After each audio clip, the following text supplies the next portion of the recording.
Alright.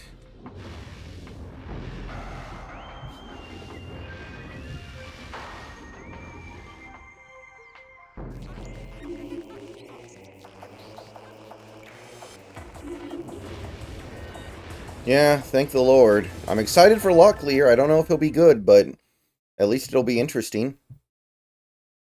And there's something to be said for that.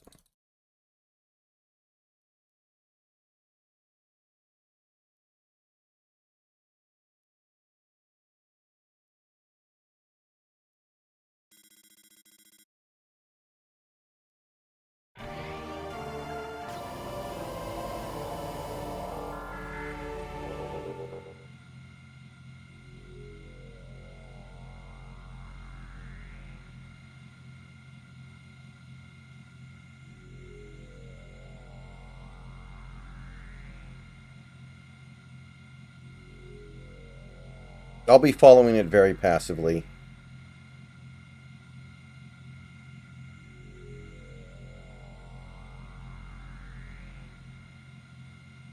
for a while.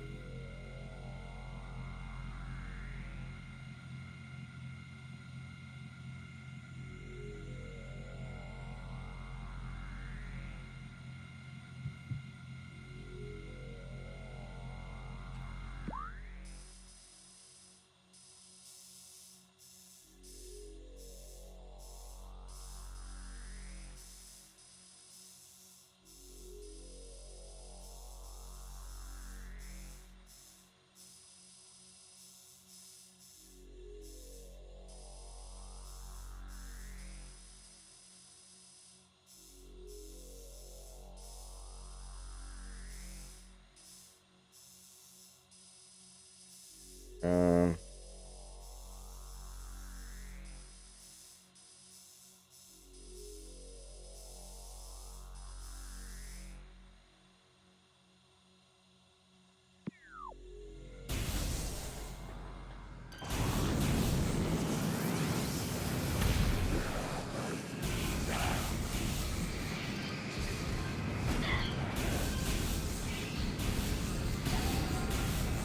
I think it's going to be Cooper.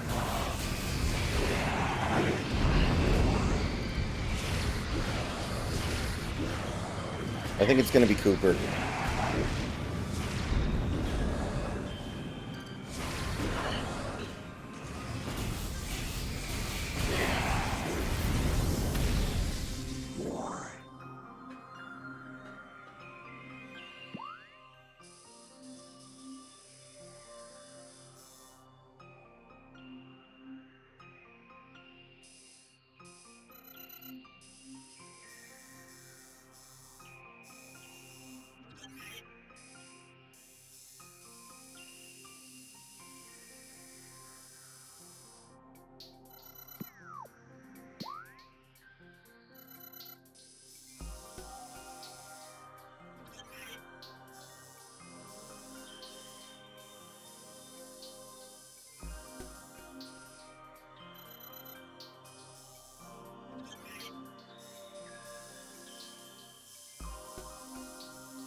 I mean, the one thing about Kamala is that she has the ability to make a comeback that Biden did not. Biden was just done because he couldn't even fight back because he's too old and his brain doesn't work. Harris can fight back, but she has a much bigger obstacle to overcome, I think.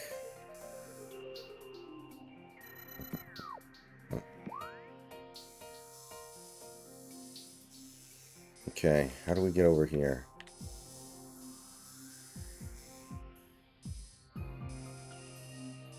Get over to the frozen bake. So we go to the right. Okay. Man, I need rockets. Snacks is not here yet, by the way, guys. I assume that he will be eventually, but it could be a little while, just so you guys know what's up.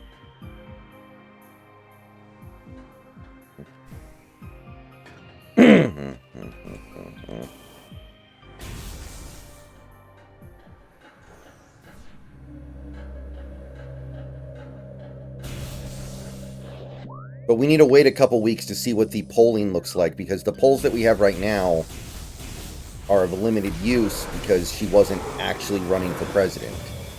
Now that we know she is,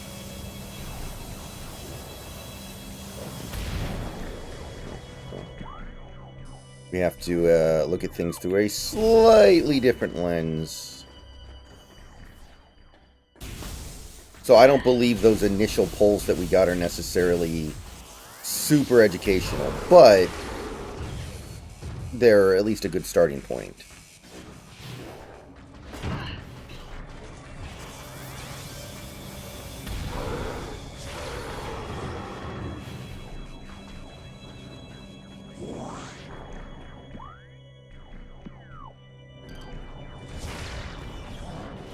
Shapiro, I guess, already said he's not going to be the VP. Shapiro already said no.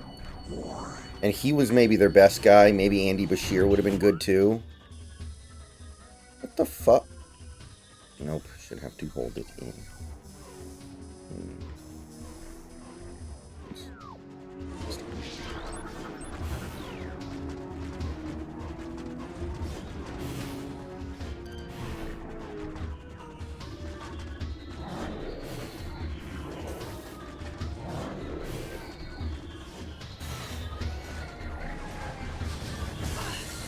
I mean, VPs don't really matter that much, I don't think, in this circumstance. They matter a little bit, but if they matter at all, they matter in, like, one state.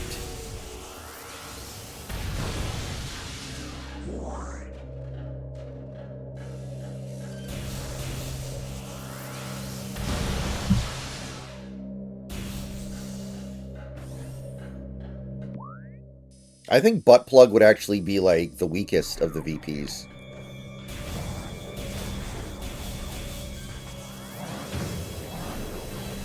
Like, where does he have appeal that they need to win in, you know?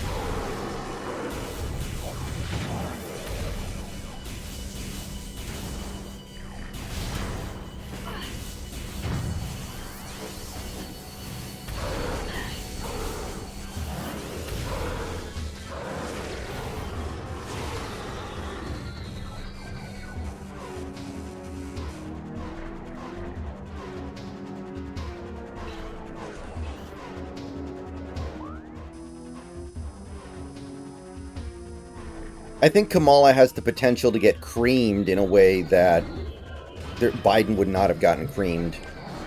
But, I mean, ultimately it's the right thing to do to present a candidate that has a functioning brain, right?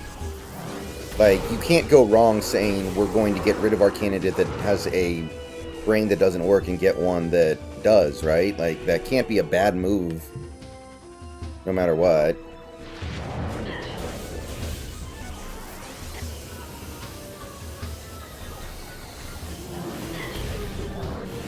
Yeah, to be perfectly honest, I want some evidence that Joe Biden is still alive, for one. Like, we have seen no evidence today that he's even alive, and it's very weird because he made one of the biggest announcements in the history of American politics.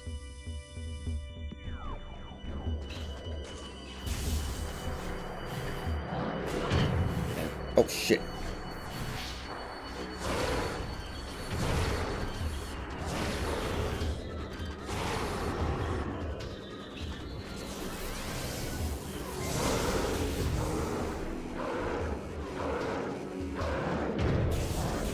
Yeah, but Indiana's not competitive, and he was a mayor in Indiana. It's not like he was some guy who won some super competitive race in, like, Pennsylvania or something. He was mayor of a not that big town in Indiana.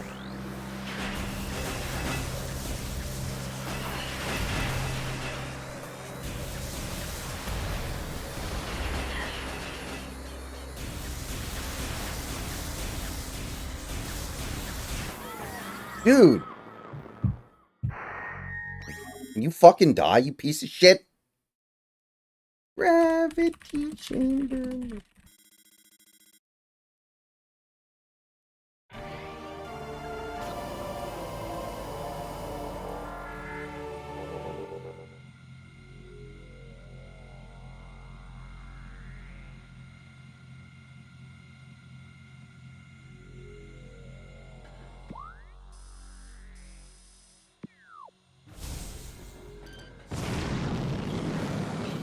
And I think people are really forgetting how bad Kamala's campaign was in 2020. She started out in a good spot.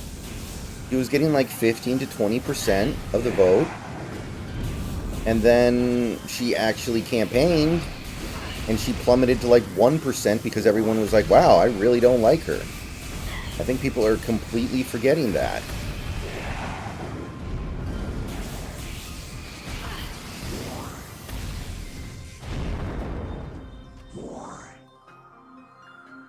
Yeah, it's not like he was the mayor of Houston or Atlanta or something. He's the mayor of South Bend, Indiana.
Oh, by the way, I don't know if you guys are...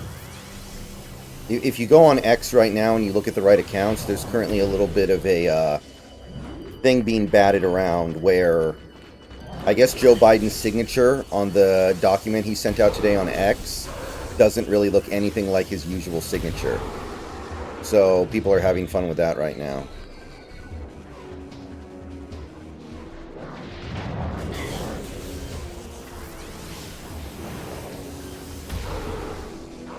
No, I haven't played NCAA. I don't really care to.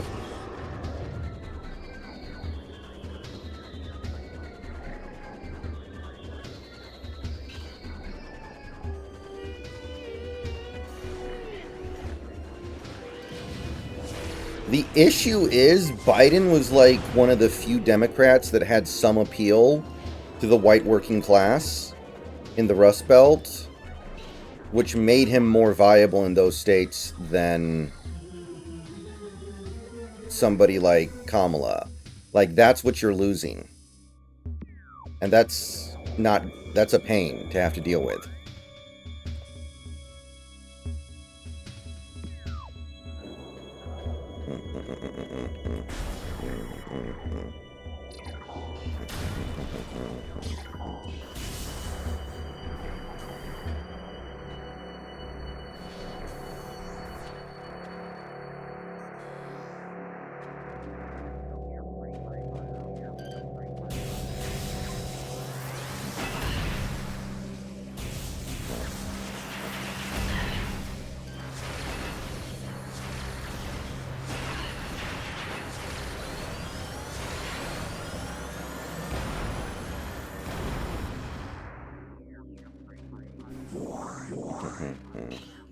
Well, yeah, that's the thing. Kamala's going to do better in deep blue states like California, right? That's her advantage, but that's not an advantage that is valuable because the goal is not to win the popular vote. She'll probably do better in a state like, I don't know,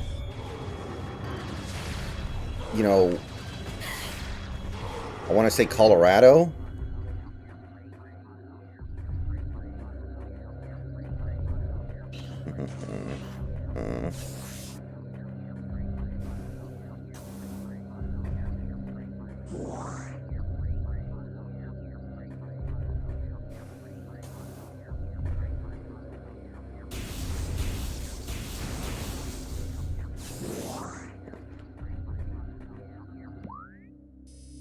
We were a quarter of an inch away from having a presidential election between two women. Because it would have been Haley, so, you know, pour one out.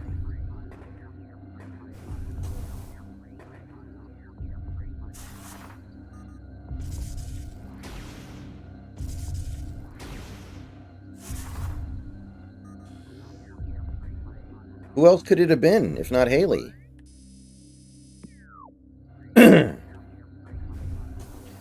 She had the second most delegates behind Trump and was the last one out. Like, I think they would have had to have given it to her. JD hadn't been picked as the vice president during the assassination. If Trump gets assassinated, we never know who he's going to pick as VP. And he probably changed his mind on VP after the attempt.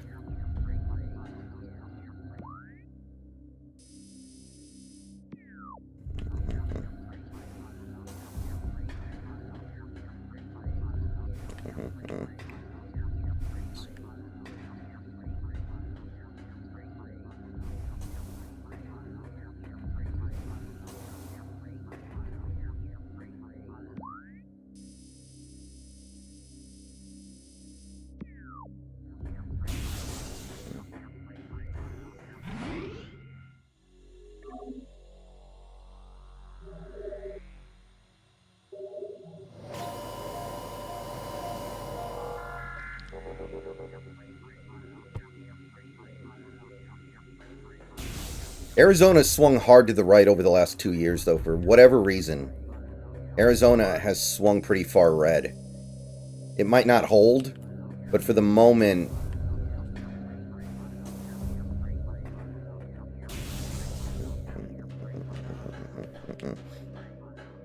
it's swung pretty aggressively.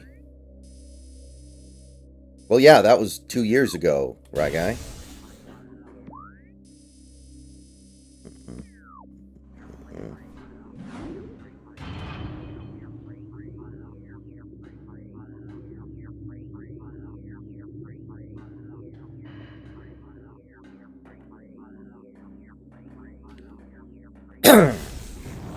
Well, Lake probably will lose, although I'm not convinced it's over. But that's because Lake is an extremist candidate who alienates a lot of people.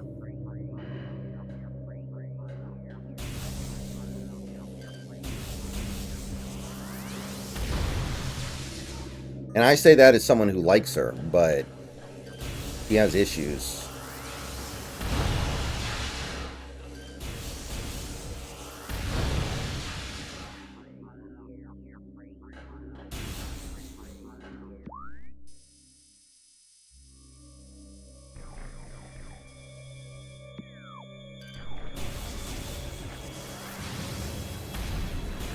I really hope the convention is exciting and there's actually a little bit of drama, but it doesn't seem like there will be.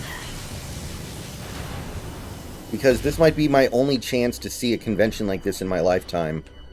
And it looks like they're going to coalesce before it can happen, which is obviously smart politically, but...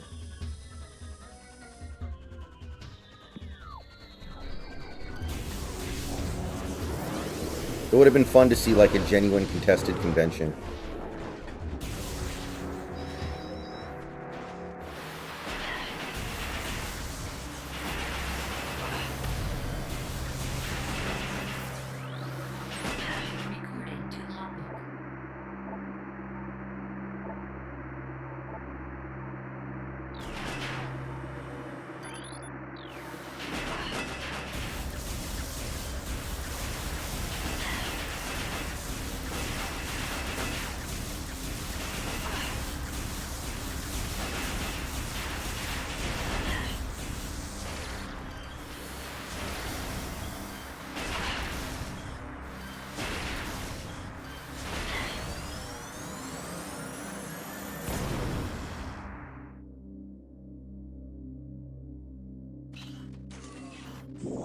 The thing is, 99% of the delegates are already pledged to Biden, and he said he endorses Kamala.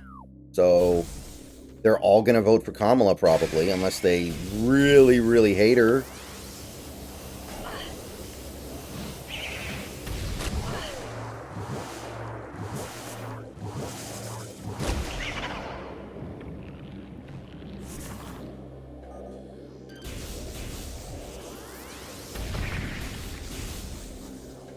I guess the interesting thing would be, what if the polling doesn't move for over the next 3 weeks? What if in 3 weeks they're about to have their convention and Kamala's losing by, like, worse than Biden was? Then you could have an open convention. Or just run Hillary again.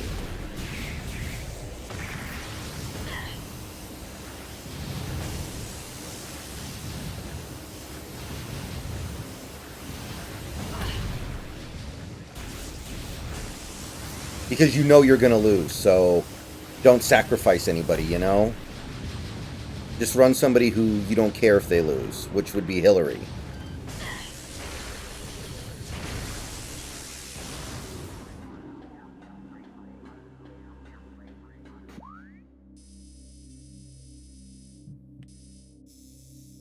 Hmm.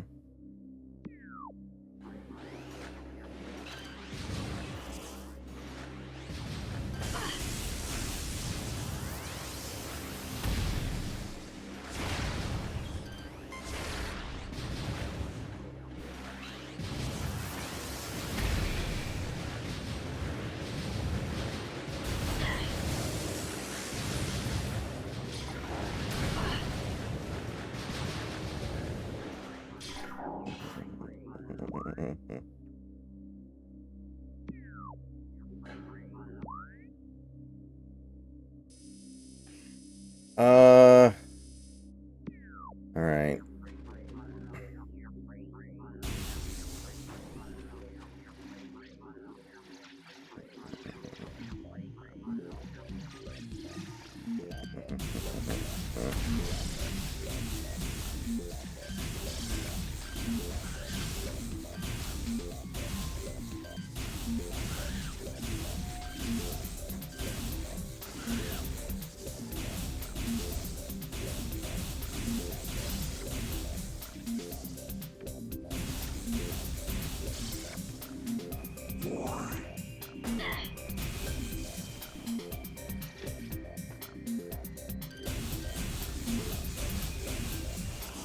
Good.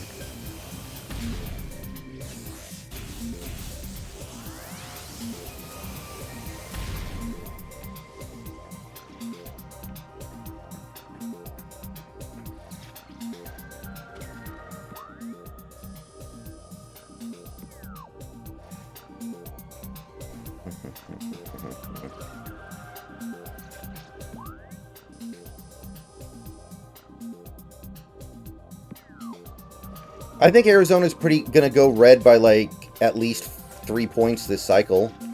So I don't even really think it's tilt red or tilt blue. I think it's lean red. Now, it could swing next election cycle, but it's really hard to project that stuff. People have been talking about blue Texas for years, and it never happens because the swings don't go the way you necessarily would assume.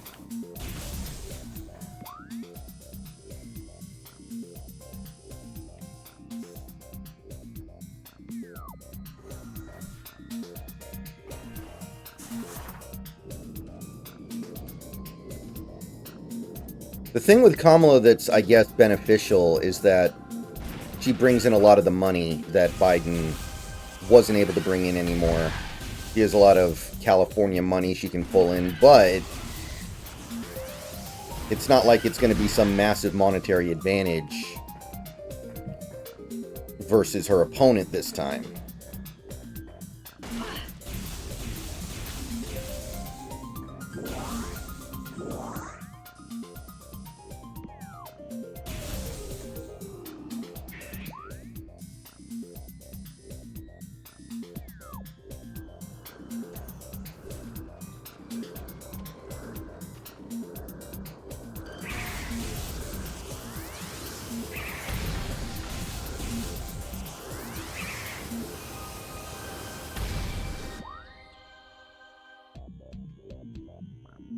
No, I didn't see that, Santi.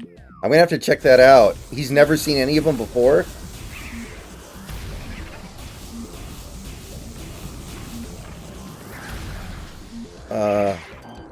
The hell is up with this thing?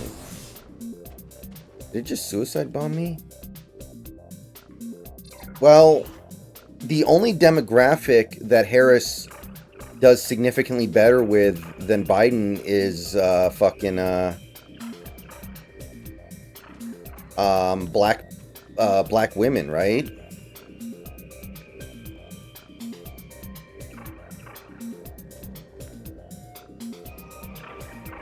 I don't know if she's going to do better in Georgia. Like, we have to wait and see what the polls look like in 2 weeks to get a good idea of it, but the most recent Georgia polls I've seen had her losing to Trump by like 11 points in Georgia. And if that happens, then no, not even close.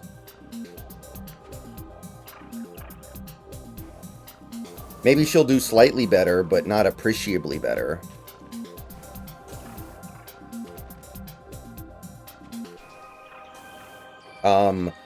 North Carolina, maybe. Yeah, I could see that. Arizona, I don't know.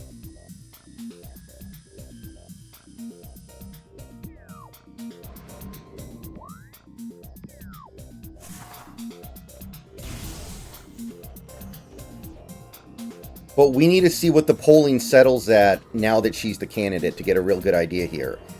Because what you're probably going to see over the next few days is she's going to get some polls that look good because everyone's excited and hyped because, oh, we finally got a new candidate. So her polls are probably going to be pretty good for like the next several days. And then it's going to go back down to what it was probably before Biden dropped out. By the way, I'm just assuming Biden dropped out, but realistically, like, he hasn't made an appearance in public today. Like, he might be, like, dead. Like, I don't know. I'm pretty suspicious. It's weird that you make one of the biggest announcements in American presidential history, and then you just peace out all day, and you don't appear in front of the public. It's, I don't know. Well, yeah, we know that he was forced to quit. That's beyond... It's impossible to think otherwise, unless you're stupid, but... I wonder if somebody grabbed his phone. No, I don't think so, Santi.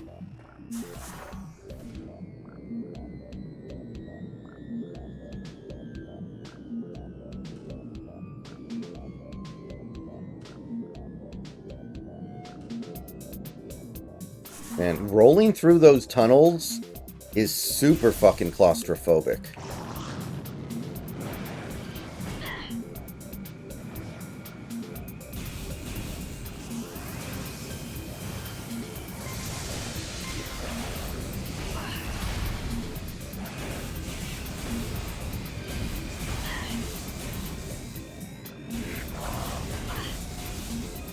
I hate these fuckers, man. How many bullets do you fuckers take? Just die. I shot you with a giant fucking super missile.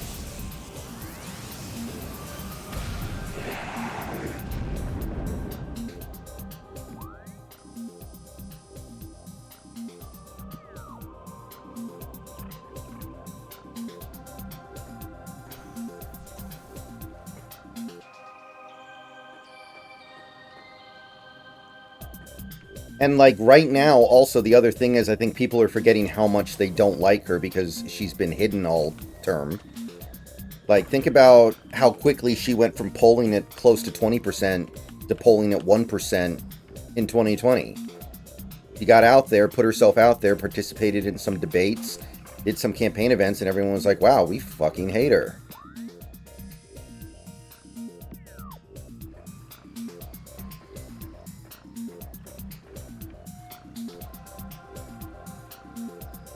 I don't agree with that, Austin. Her position on Israel and Palestine is basically identical to Biden. I was thinking about that. I looked that up, but as near as I can tell, her position on the Gaza conflict is basically the same as Joe's. So that's the issue that group of people cares about, and she seems to basically be, you know, blowing that off. Like, that's the thing that is really killing them right now, I feel like. Biden lost so much young people support because of his position on Gaza. And Kamala doesn't seem like she's interested in doing anything to take it back. By the way, Josh Shapiro's Jewish. So if she picks him, then that's not going to get any better.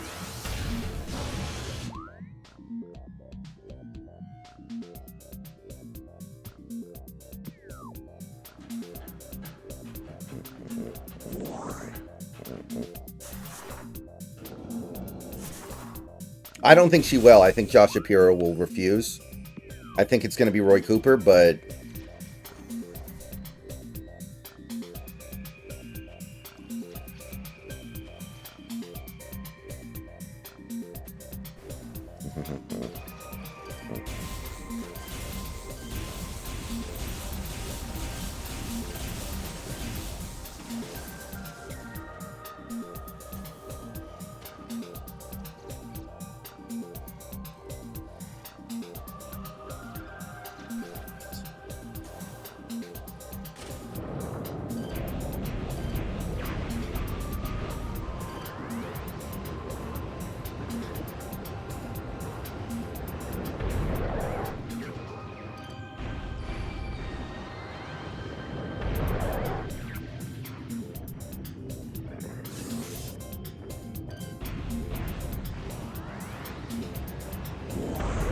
Honestly, the Gen Z voters that don't get super into it are pretty right-wing. I like the Zoomers.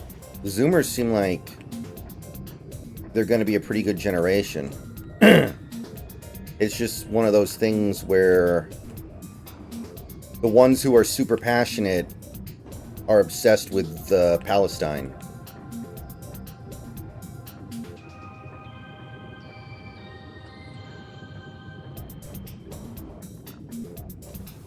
By the way, guys, just to remind people, I don't...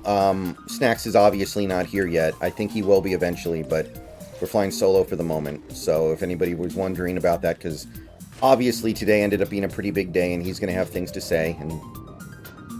But he's still at work, as far as I know.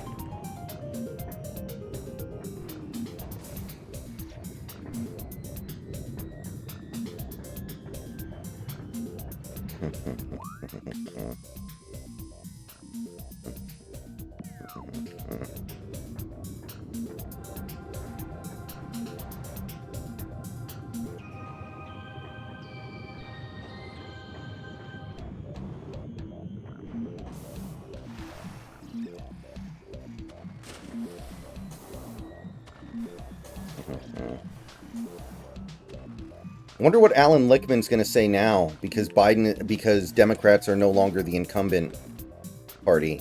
That was his big thing. He's like, I think Biden's the favorite because Biden is the incumbent, and incumbents have a big advantage. But it's like, what now?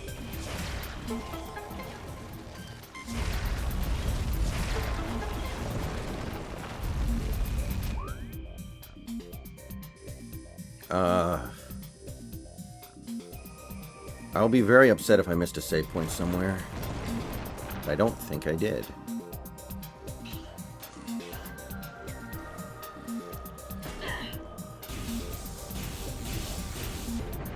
God damn it.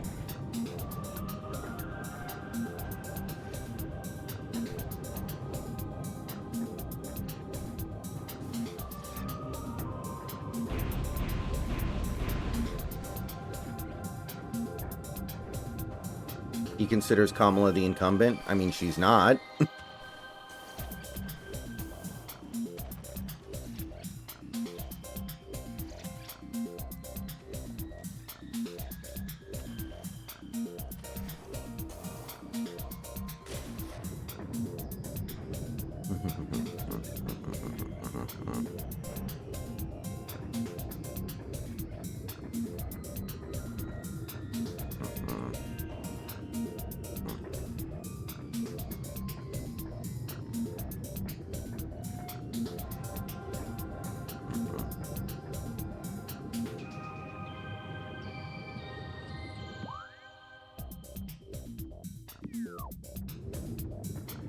Yeah, I barely watched any of the game, David, but we did score a little bit.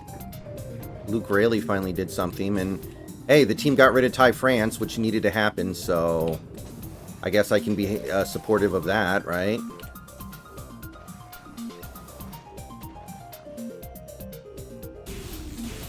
Credit where credit's due. They did the thing they needed to do. Okay, come on, come on, come on, come on, come on, come on. You fuckers die.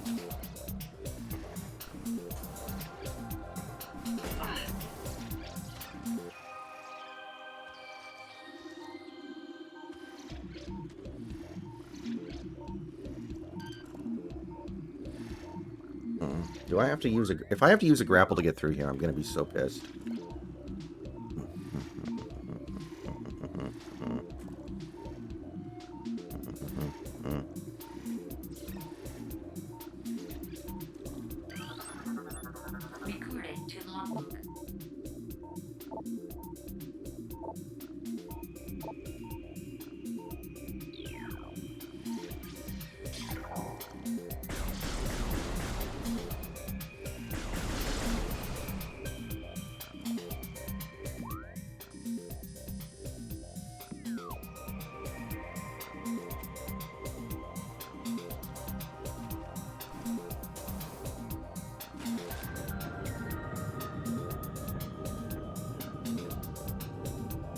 It didn't sound like it was going to be a big injury, but obviously, you know, if you still give a shit, every game matters.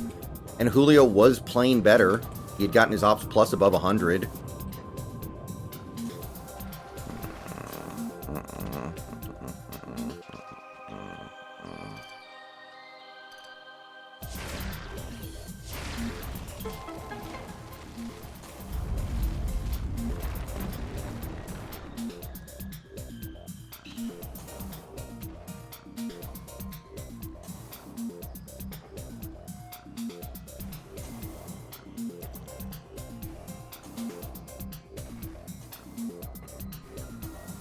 Alright, let's see. This would be a great place to have a save spot.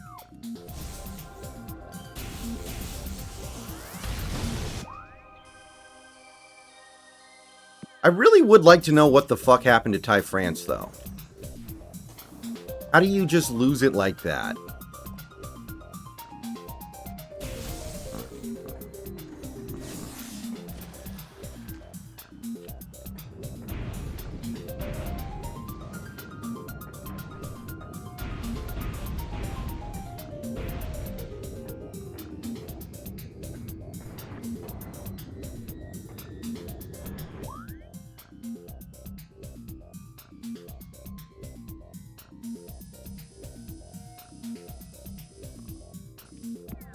If there's a boss in here, I'm going to be really pissed.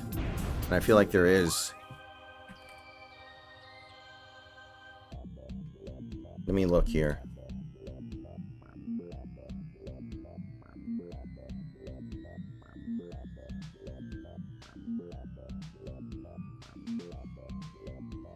Okay, it actually looks like I'm okay. So no boss.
Maybe.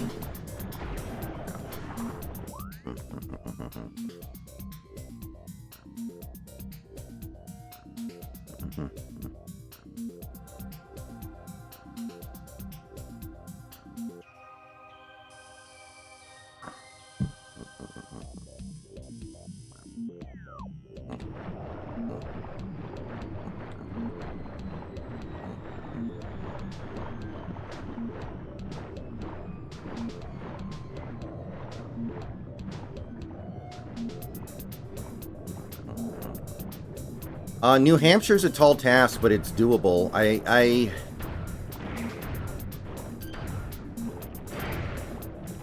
It's not a priority anyway, right? It's like 4 votes. It's not that big of a deal, so...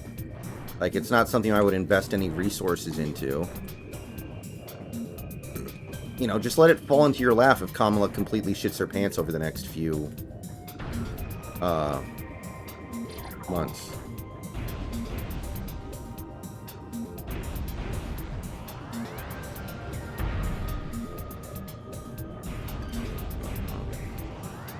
You know, that signature does not look like his signature. It's a very valid point here. I think more likely, though, is just that he's so old and feeble he can't do his signature anymore. Like, I think that's probably the best he can do. I'm gonna say Minnesota, but I could be wrong, Austin. I could be wrong. It could be Virginia, and I'm just, like, lagging behind the indicators. But to me, the idea of Virginia going red is so out there that I can't even contemplate it. Like, it's so weird to me, that concept. So I would still probably say Minnesota.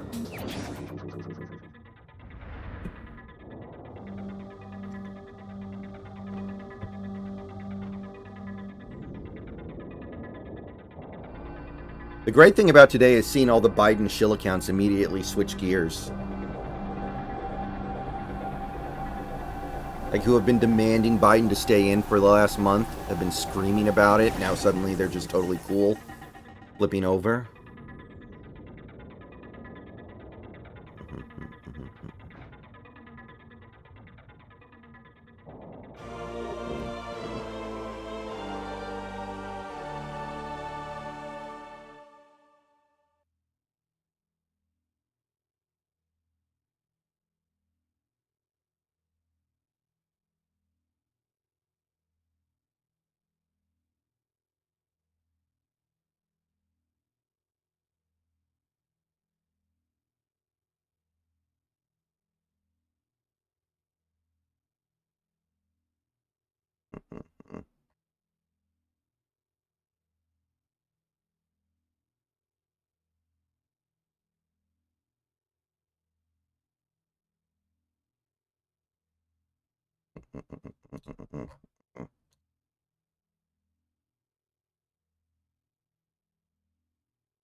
Be right back.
I don't think Kamala's numbers with minorities are very good.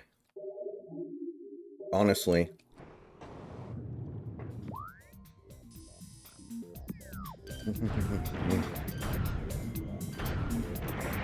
So I'm not convinced that that's totally true.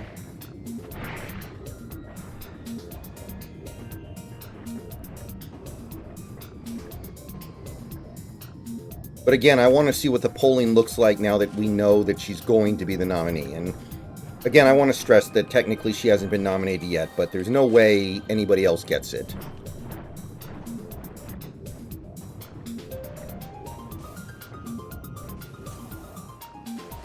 I do think that Kamala could lose by more than Biden would have lost by, but I don't think you should be risk mitigating right now.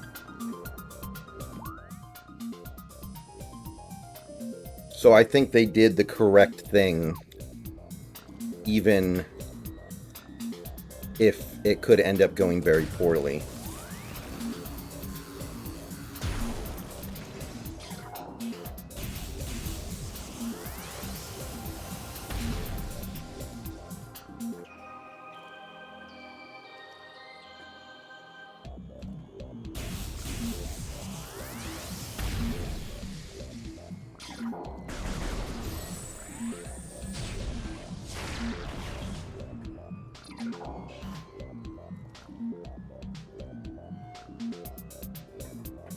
It depends on which polls you look at. There are some polls where Kamala's doing worse. But again, I don't really think those polls matter. I want to see the polls now that we know it's going to be her. It's always a little bit different when you're talking about a hypothetical.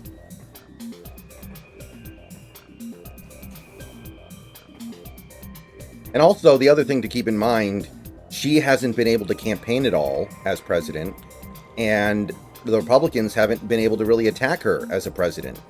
So now she's going to get attacked more, and she's going to get a chance to defend herself more, so those things can swing the election.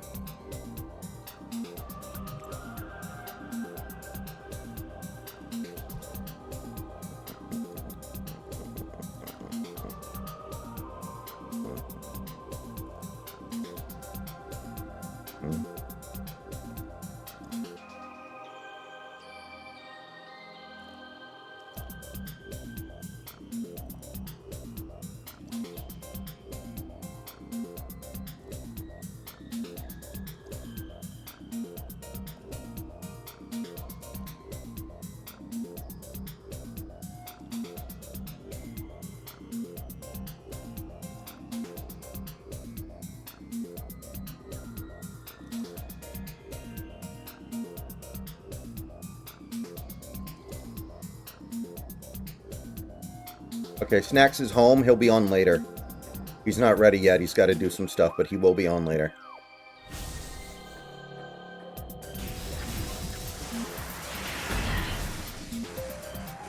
Chunk Yogurt still wants an open convention.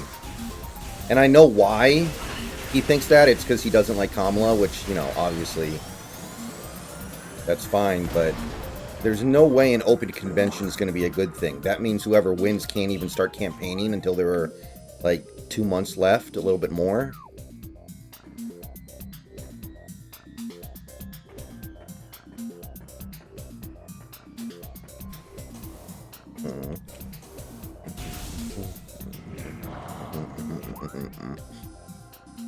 I mean, honestly, Kamala isn't that woke. She's not any more or less woke than your run-of-the-mill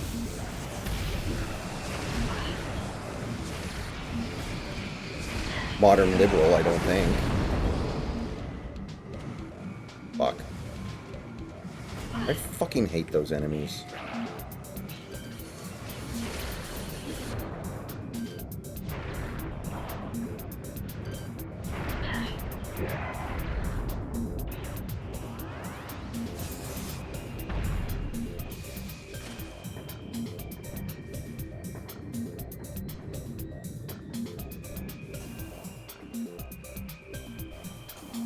By the way, I think it's worth drawing attention to how badly Bernie and AOC fucked up. They really went down with the ship.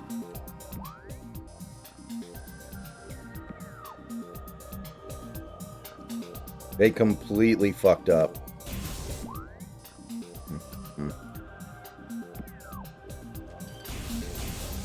They were the last people off the Biden boat. They never called for him to drop out. Everyone else did, and they were riding with Biden until the last second. They misread the room so badly. It's kind of amazing.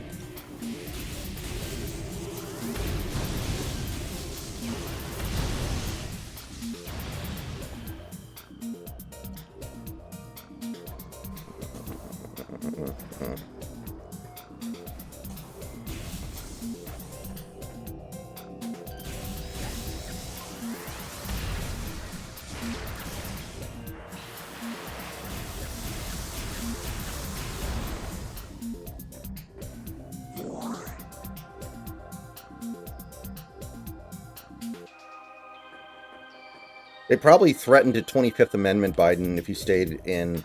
They probably threatened him with something. They must have whipped out something big. They'll deny it, of course, but they threw something big at him that he just had to hold on, I think.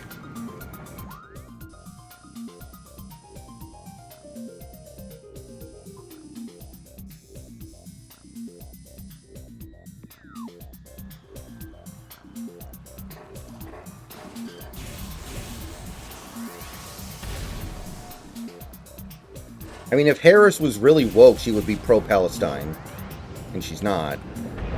Now, that may work to her disadvantage when the election starts, but if she was truly woke, she'd be pro-Palestine, and she's not.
Right, which is why Kamala can't be pro-Palestine, probably, because the money would dry up if she was.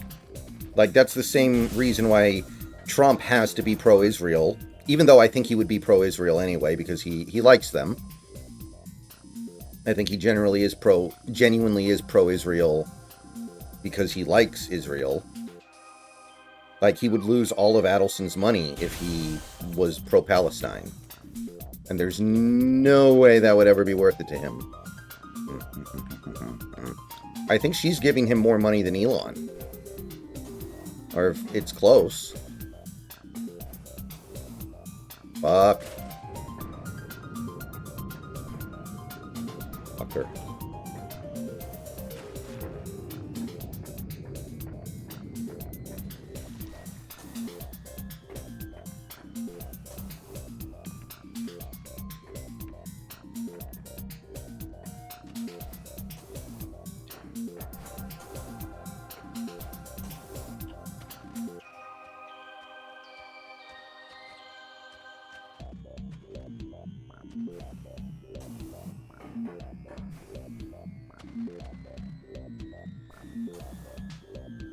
God fucking damn it.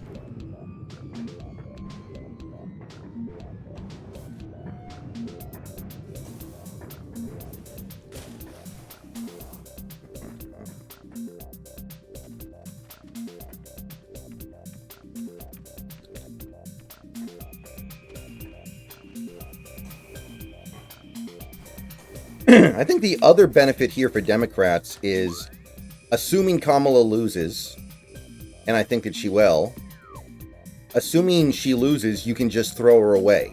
Her career's over. And you don't have to run her in 2028. Like, if she sucks, you can find out now. And I do think she electorally sucks. I do.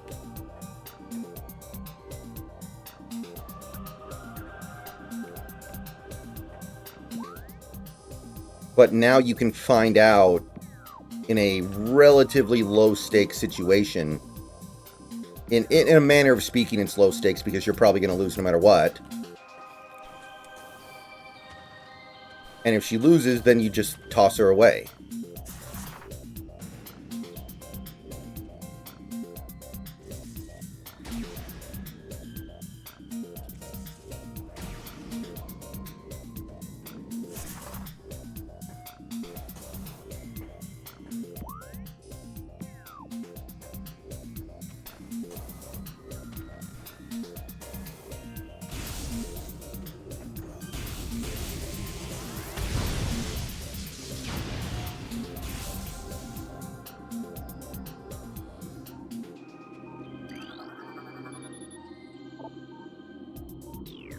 Okay, I need the heat ray.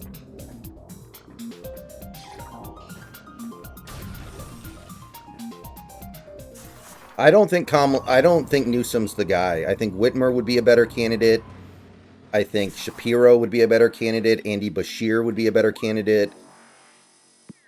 I don't think Newsom's that good.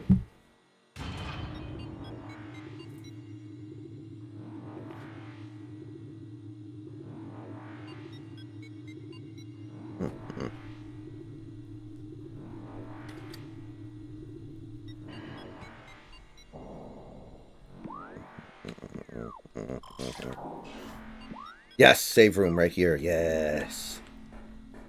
Thank the Lord. Okay, gravity. Gravity suit. That opens up a couple of different things. But it's going to be really hard to locate those things.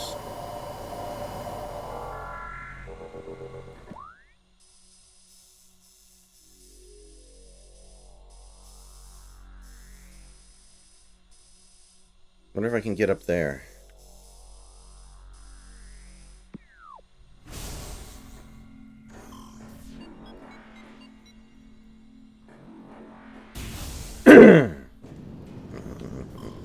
It doesn't matter if the Democrats unite around him or not. Your job is to win over independent, third-party, leaning voters. And Newsom is not popular outside of California. He's not even that popular in California, but at least he is a little bit.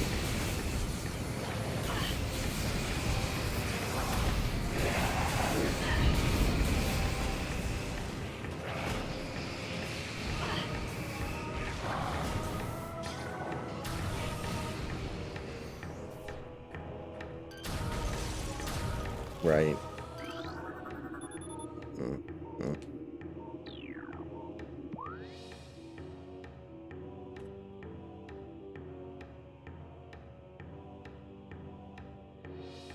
Yeah, power bomb. We don't have that yet, yeah.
Hold it in, bitch.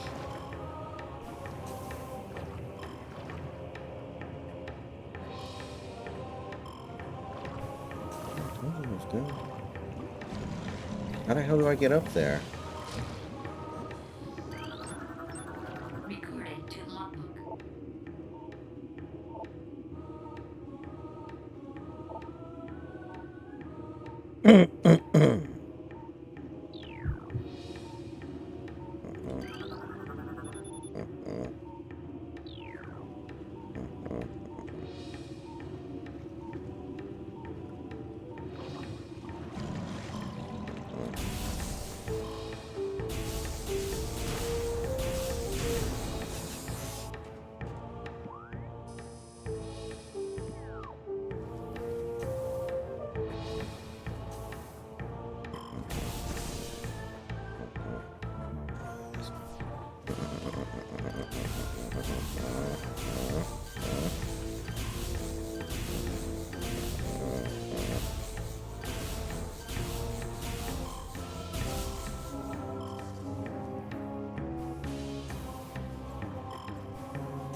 I really feel like the Baseball Hall of Fame does things very well.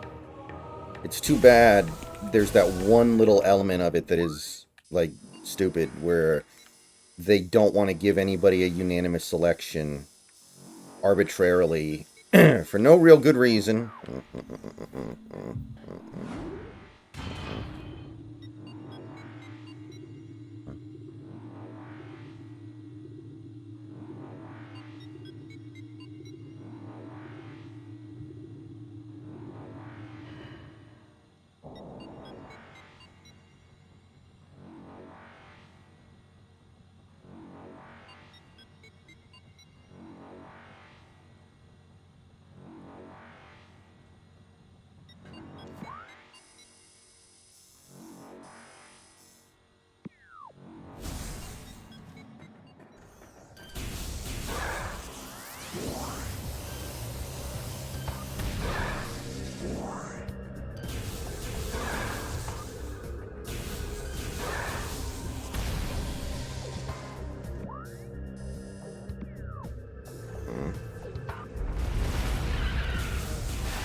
Oh, okay.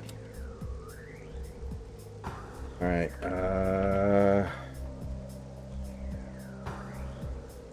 okay, I thought I was already in the room. There we go. Hello.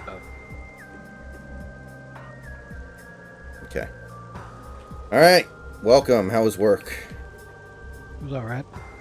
I tell you, as I come home and I try to catch up on news and everything, I saw one thing that was really funny. That Joe's announcement is only a couple of Twitter posts. Yeah, he has not made a public appearance today at all. So because he doesn't operate his own Twitter, what are the odds that this is just part of like a coup attempt? Not like a literal coup, but just like they're just trying to force him, like, oh, well, you know, everyone's already expecting you to blah, blah, blah, but like he's literally just been asleep all day or some shit. I mean, some people have noticed on Twitter that his signature on the tweet, the document he sent out, does not look like his real normal signature at all.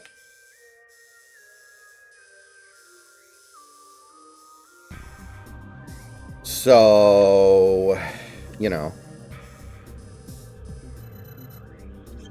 people are wondering. Hillary had him Epstein.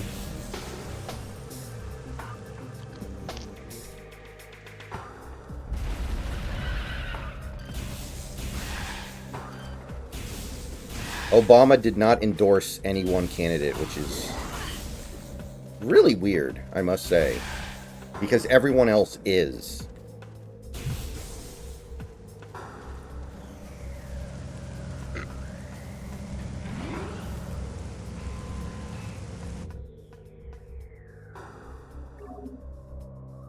There's a Twitter post from some person that said, it's legit so fucking sad that America doesn't have any apes. I've seen that one. All the people I've been following have just been responding to that today with like Goku when he's with Gohan, he's like, no, stop, don't do it. Hold it.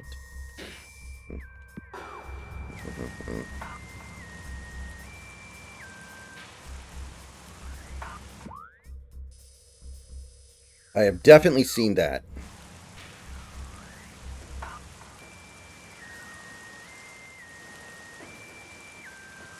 The existence of the North American yard ape is well documented.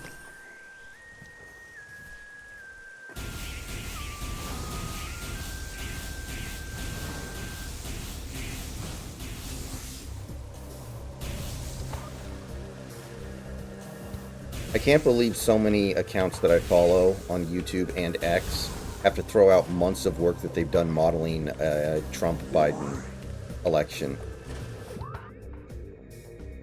So do we know who is running on the Democratic side from Sal Jess? By the way, welcome to the stream, first time chat.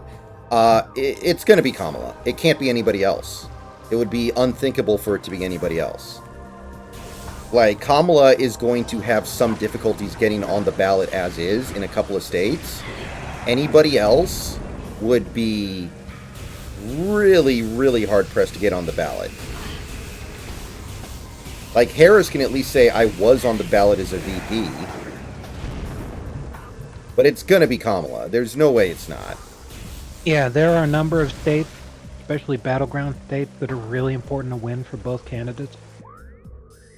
That the deadline has already passed, so that if you weren't already on the ballot, you're done. The only person who was on the ballot is Kamala. Like Joker said, she'll still have difficulty in some states, but if they picked anybody besides Kamala, they wouldn't be able to be on the ballot in Wisconsin, Ohio, or Nevada. And those are huge. So, like,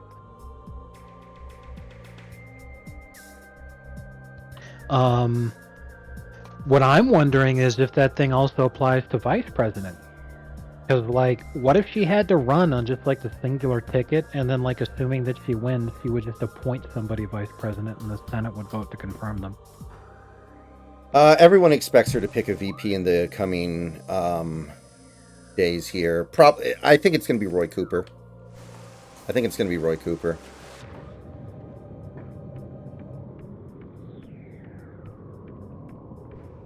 Like, a lot of people are saying butt plug, but I don't think he does anything electorally for the ticket. So it's not going to be him. Yeah, she's going to get killed in the Rust Belt, so, like, it's already over. Yeah. She might do better in some of the Sunbelt states, but the Sunbelt states were the ones that were getting really bad for Biden. So it's like, you could do better, and it still might not be enough.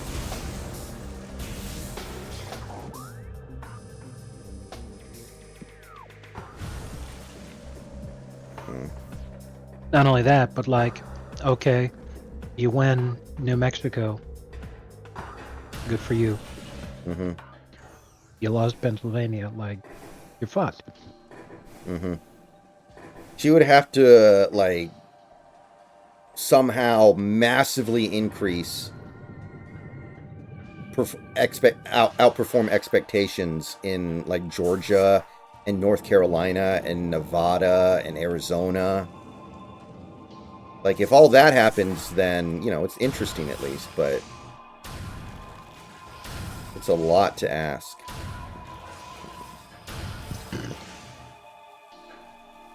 I really feel, especially if they put Kamala up there, is that she's the sacrifice. Mm-hmm. However, we've all talked about it, at length over the last week or so. But here's the problem.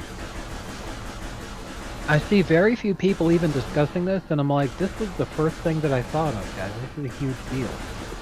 If Biden's not competent enough to run, why is he competent enough to be president right now at this moment? Yeah, he's not. Like, he's Right. just not. Like, that doesn't make any So, goddamn sense. Exactly. So, why isn't he resigning? It's not like Nixon with Watergate. Yeah, you're only the second president to resign, but given your advanced age and everything that's going on, resigning for medical reasons makes sense. Mm-hmm. No. That alone will not cause history to judge you negatively. A lot of people think they probably look at you more positively because they're like, he did the right thing for the country. A lot of people think he made a deal where he'd agree to drop out, but they can't try to kick him out now, so he can at least have a few more months of getting to play president. Plus, the extra time to be able to pardon his son. Right. I guarantee you, after Trump wins, that's going to be like the first thing that happens.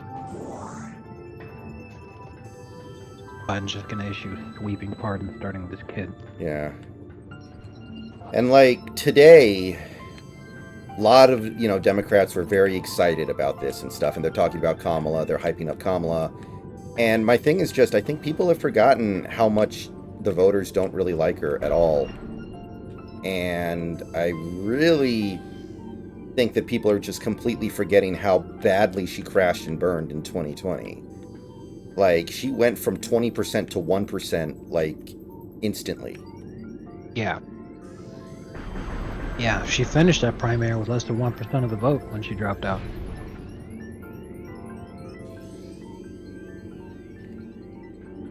And that's probably what's going to happen here. Right now, everyone's like, oh, Kamala's awesome. Kamala's great. She's going to do this. She's going to do that. And don't get me wrong. I think they're right to do this, objectively speaking, because at least she can complete a sentence. And you need a candidate who can complete a sentence. But I think that she's going to do some public events. She's going to do some campaigning, maybe do a debate. And it's going to be like, oh, yeah, everyone hates her. Yeah.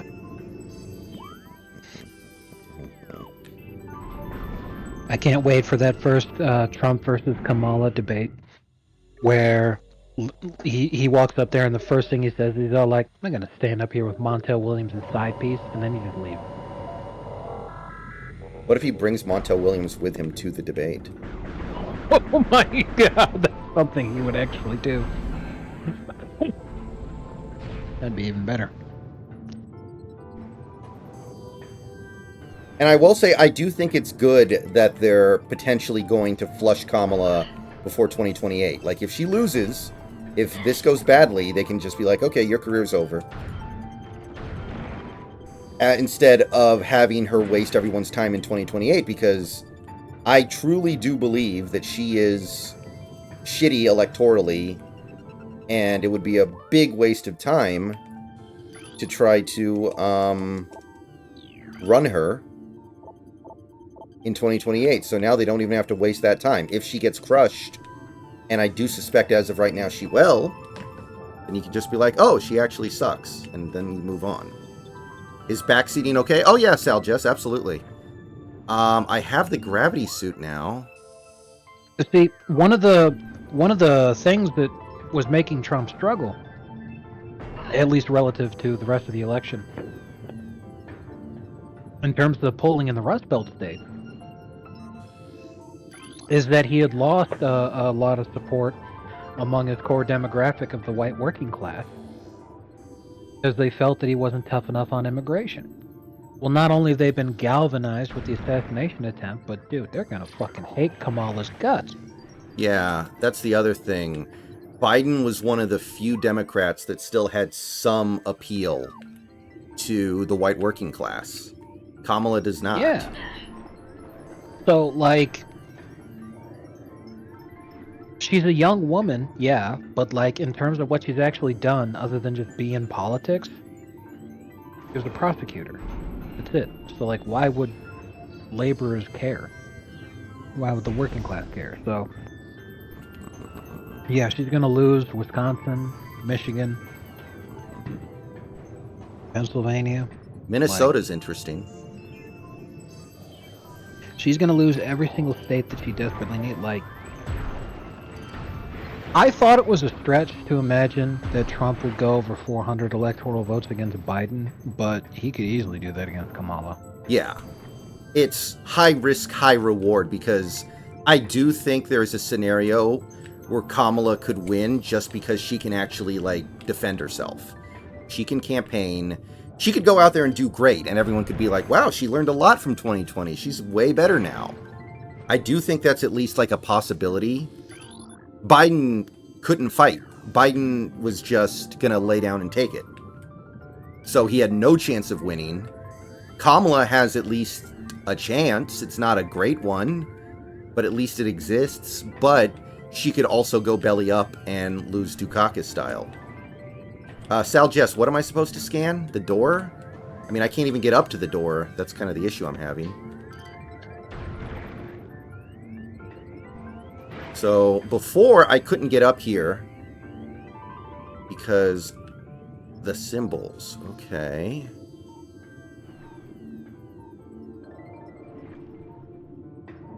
I think she's going to lose Walter Mondale style. I mean, it's not going to be that bad.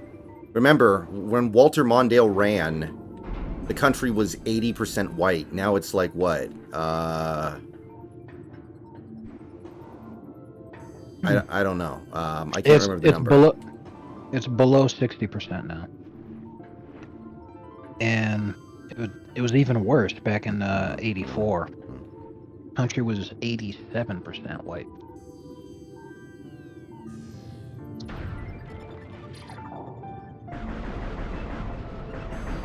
Like, blowouts like that are really hard to come by now.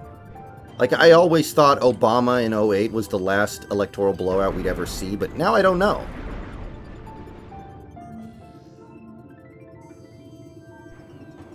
Oh, wait a minute. I can jump up here. I don't know why I didn't see this before. I'm stupid. And, fuck, I'm also annoyed by this fucking thing. Get away from me.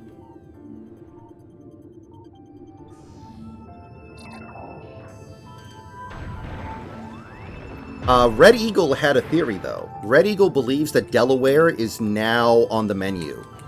Because Biden was obviously going to win Delaware. That's literally his state.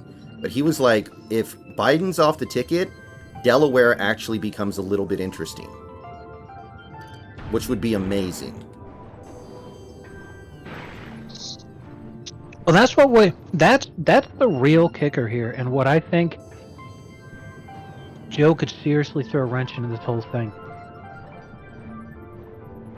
If he just comes out and says, I wanted to continue being president, but they fucking forced me out. They blackmailed me, and they blah blah blah. Like, especially if this shit, like, if he's like, I don't have control over my Twitter account, it is not me tweeting that, I am not dropping out.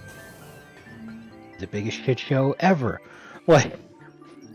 That'd be amazing. He just comes out like Jordan Belfort. I'm not leaving. He'd literally do the funniest thing ever. For real. Yeah, imagine if Delaware voted for Trump just out of spite, because they're like, fuck you for getting rid of Joe. Yeah, there are a lot of Twitter accounts I saw today that were like that, but then within half an hour they were all in on the Kamala hive. And it's like, man, you guys are not serious people. Like, I promise you, I would not have been voting for Nikki Haley if she had won the primary.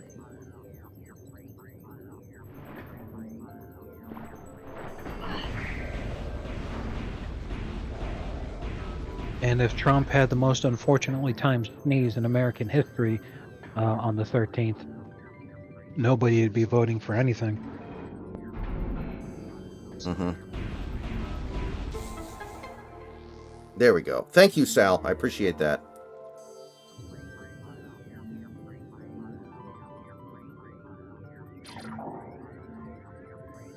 Yeah, in order for her to lose Mondale style, she'd have to be going up against somebody who is like doesn't attract the, never Trumpers. There are too many never Trumpers out there for Trump to beat anybody like what you're talking about. But he could win in a relative blowout easily.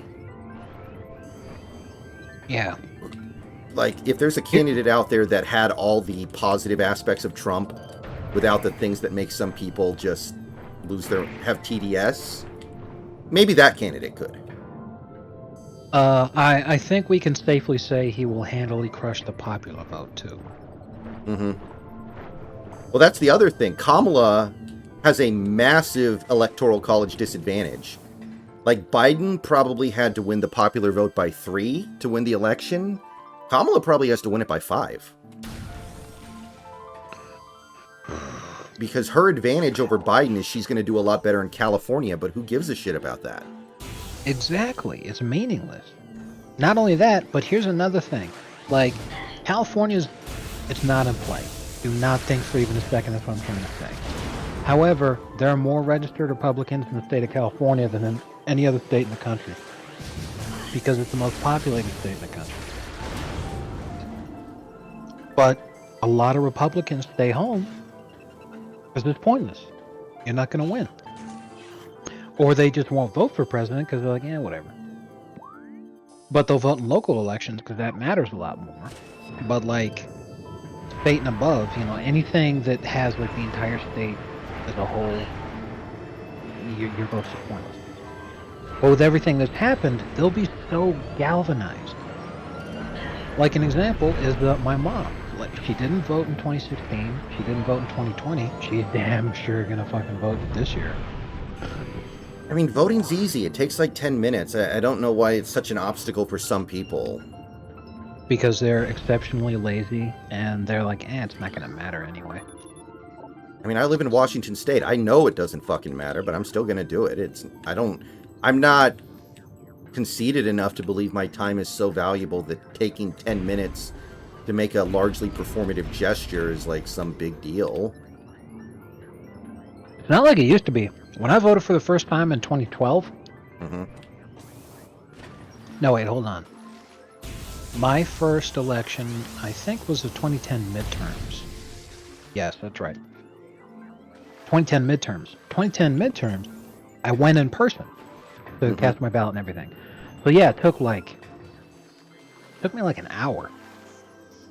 It was a really long line. Mm-hmm. But with absentee ballots and mail-in voting and all that kind of shit that goes on now, dude, it's the easiest shit in the world. Fill the fucking thing out at home while you're gooning, and then just drop your ballot off on election day. Like, you don't even have to do it on election day. You could even do it earlier. You just drop it off at some point. Right. You can mail it in, although I don't mail in my ballot. I drop it off at the drop box because I think you know why. Mm-hmm. But the drop box is very close to where I live, so it's not like it's hard.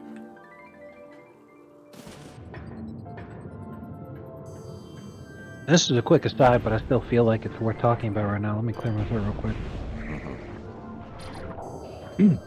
So, a lot of people are wondering how Deadpool and Wolverine is going to do long term, because like the opening weekend it might do really well and everything, but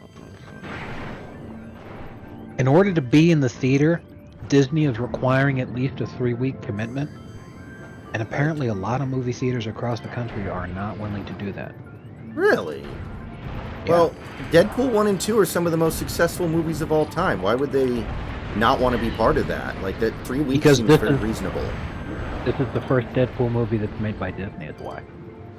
Ooh, I didn't even think It's about that. it's not gonna be the same. Not even close.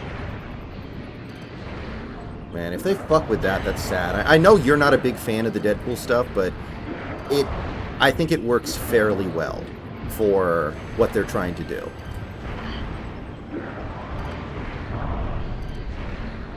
I personally don't think Deadpool movies are hilarious the way some people do, but they're pretty good. And they are capturing the right things they're trying to capture when making a movie like that. Yeah. I just read a tweet right now that really encapsulates why this is like the worst possible time for Kamala to be in this situation.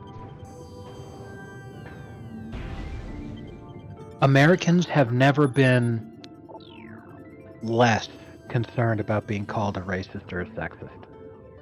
Mm-hmm. If she actually had the party behind her and was in the had the ability to run, like she just went back in time in 2008, totally different story. But now they're gonna be like, if you don't vote for Kamala, you're a racist and a sexist, and it's like, I don't give a shit. Yeah, they're all going to be posting the meme of the really muscular dude with the gigantic chin smiling. Exactly. And also, not that I think this matters that much yet, because we need to see polling after she's the candidate, but there's indications right now that she does badly with all minority groups compared to Biden. Like, she loses support among Hispanics, Asians, Indians. Yeah. I don't know about Indians, but that's such a small voting block. Anyway, the only group she does better in than Biden is black women, and who cares? Exactly. Biden was getting 96% of black women. She'll probably get 97. Yeah. Plus, that's only 5 to 6% of the country's population. So, whatever. Yeah, it wouldn't shock me. Not that, I mean, black men don't vote either. They vote even less. It wouldn't shock me if I wonder why. Oh, that's right. Felons can't vote. it wouldn't shock me if they just find Kamala annoying. Yeah, nobody hates black women more than black women. Straight up. That's another thing. So Okay, go ahead. I was gonna say it's a question of whether or not they cape up for the sisterhood, or whether or not they think that she's just a bitch. That's all it comes down to. But I saw a poll that was done. It's a very quick snap poll, but it's worth noting that the same source still had, up to this very day, Biden ahead by 1%. And the same snap poll says that Trump's got a 5-point lead on Kamala. In that same source. Yeah. Of course, winning the popular vote by 1 point is still a loss because, Right. that's worth noting. Yeah, but the other thing is, women don't, I think we've learned this, women don't like other women that much. They're not gonna, I saw Twitter posts from some women today that were like, okay, girls, we gotta come together and do this. I know it's gonna be tough seeing the first female president be black and not white like you all wanted, but we gotta come together and support the first female president being black. It's okay, it's gonna be great. And then people are like, do you think that women are willing to just support other women just because? That's not how this fucking works.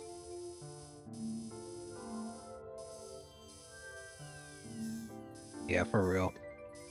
For a very rude awakening. I mean, I know there were extenuating circumstances, but I'm pretty sure Biden did better with women than Hillary did. I know Hillary lost suburban women, which was shocking to a lot of people. People were blown away by that.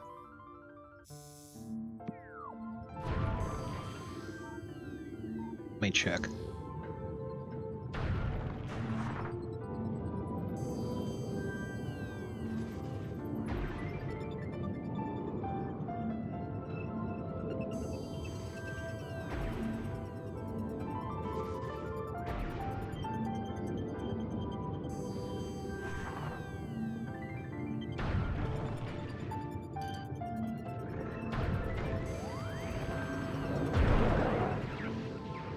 Big time. Holy shit.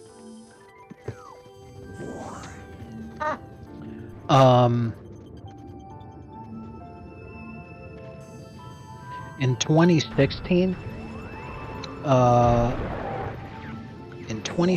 Hillary had 53% of the female vote. Mm-hmm.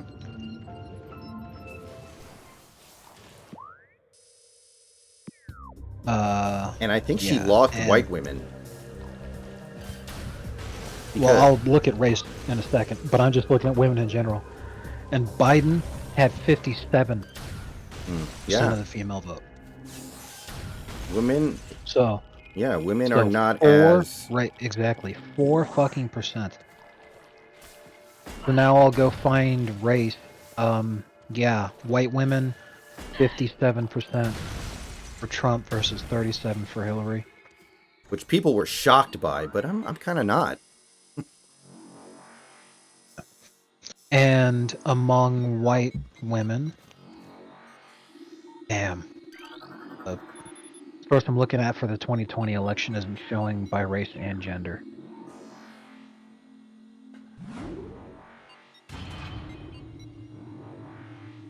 So I'll have to look at CNN's then. There's no way it was a 20% gap though.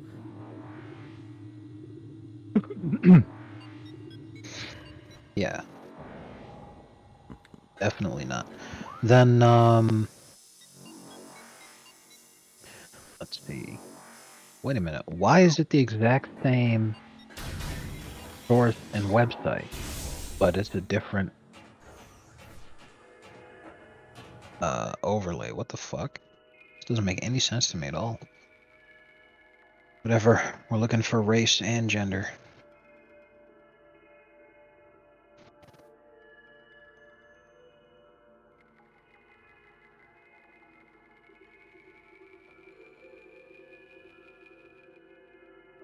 There we go. So yeah, again, white women in 2016, 57% Trump, 37% Hillary. White women in 2020 was, well, Trump did win white women. But like you said, it's not a 20-point gap, it's an 11-point gap. 55% Trump and 44% Biden. Yeah, that's probably a few million votes. That's massive. Yeah, because a 9% difference in terms of that gap being closed. So what it sounds like is that a lot of women abandoned Hillary to vote third party in 2016. Because Trump's totals among white women in 2020 and 2016 are still very close. It's just that Biden gained a shitload. So you'd imagine that a bunch of white women voted third party in 2016. Or did not vote. If they were Democrats, then yes. That too. Mm-hmm.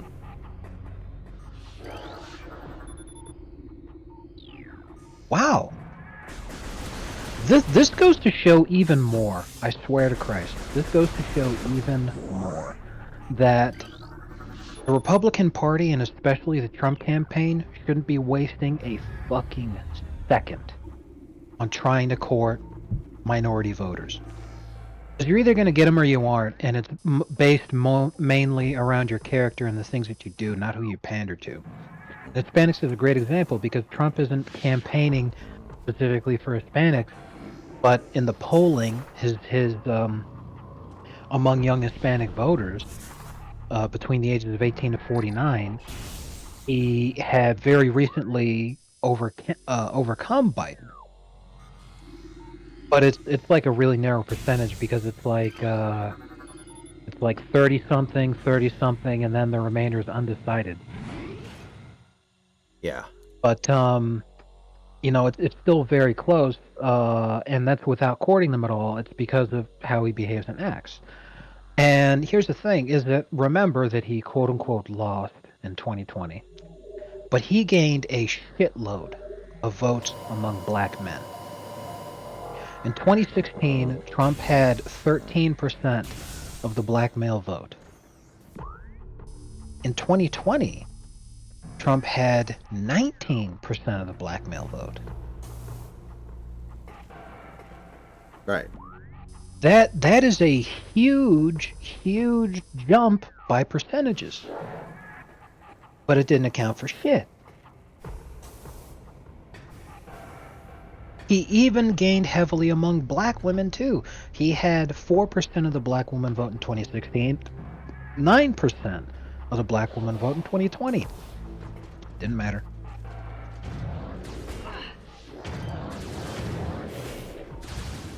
And Latinos also. Fucking Hispanic men for Trump in 2016, 32%. In 2020, 36%. Hispanic women, 25% in 2016, and 30% in 2020. So literally, the 2020 election comes down to he gained heavily among minority votes, but he still quote-unquote lost because, allegedly, losing support among whites, which is hilarious. But of course, another reason for that could be that all those 3 a.m. ballot dumps that were just checkmarked for Biden and had nothing else marked on the ballot at all, you can't really exit poll those. So, Right. oops.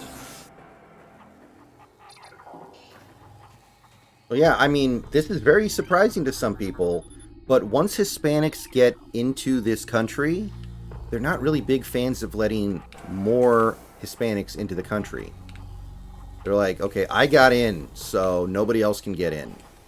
I think people are surprised to find how much that affects Hispanic voting patterns. Like, Romney tried very, very hard to win over the Hispanic vote, and he could not do it. Not even close. Trump, the only thing he did trying to win over Hispanics was eat a taco bowl on a Cinco de Mayo. And he did better with Hispanics than Romney did. Be fair, that was a really good taco ball.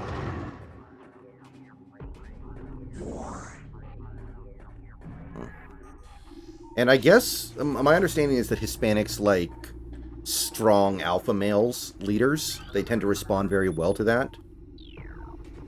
So they look at somebody like Trump, who is very much, demonstrative and very aggressive, and they like that.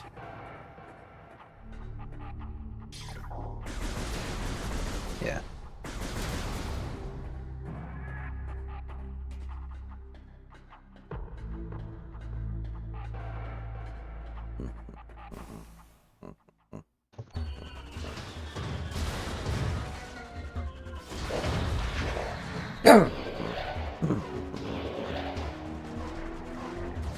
All right.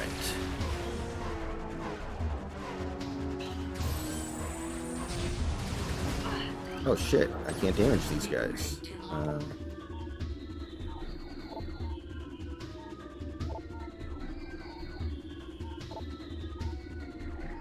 Okay.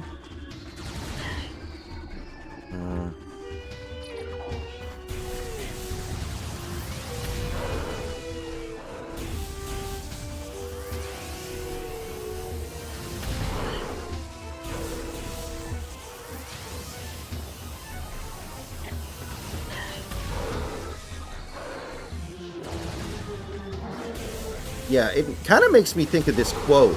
I don't have the exact quote, but I'll paraphrase it from Ann Coulter. This is a long time ago. But she, of course, does not support same-sex marriage. Or at least she didn't. I don't know if she does now or not. I don't think she does. But Ann Coulter was asked, why are you anti-gay? And she's like, I'm not anti-gay. I just don't think they should be able to get married. Like, how? No, I'm very pro-gay because gay people are affected by illegal immigration. Gay people benefit from lower taxes. I want gay people to have their taxes lowered and not suffer from illegal immigration just the same as I want straight people to. I just don't think they should get married. So, Which ended up being a very correct position to take on account of the sheer horror involved with gay married couples buying babies and what they inevitably end up doing to those babies. It is pretty fucking bad. You hate to see it. But anyway.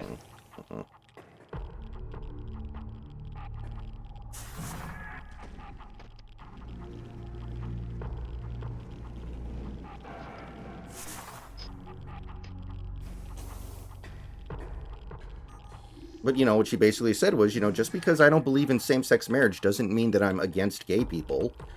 I want gay people to have good lives as well. That's why I'm so anti-illegal immigrant. Because when the country's overrun by illegal immigration, then everybody suffers. Gay people, straight people, um, anybody who's actually a citizen of this country. Like, it's not, I just disagree with them on this one issue. So, that goes for Hispanic people who are legal citizens in this country. Just because they're Hispanic doesn't change the fact that they suffer when illegal immigrants are allowed into the country.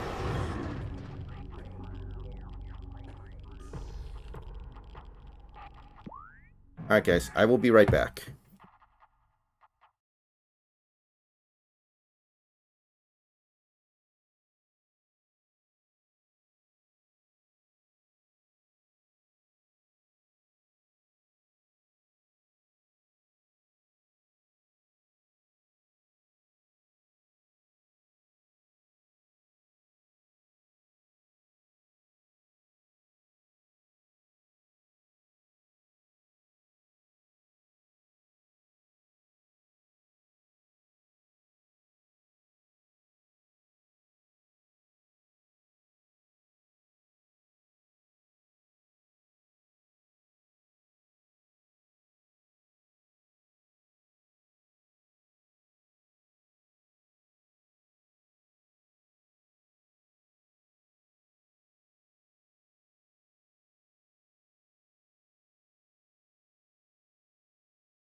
Okay, I am back. Oh yeah, so on another note, now we know why Trump wasn't spending any money yet. Because he had not been spending any of his money on ads yet, and people were wondering why. Well, it turns out it was because they didn't know who they would be running against yet. Yeah.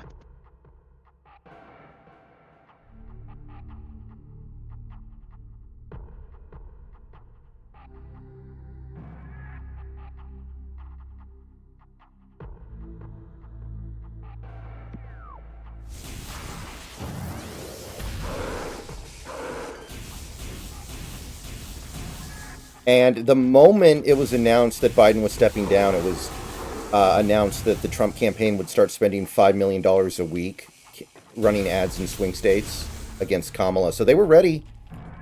Credit where credit is due. Because I did not think he was going to drop out. I thought he was going to find a way to hold on.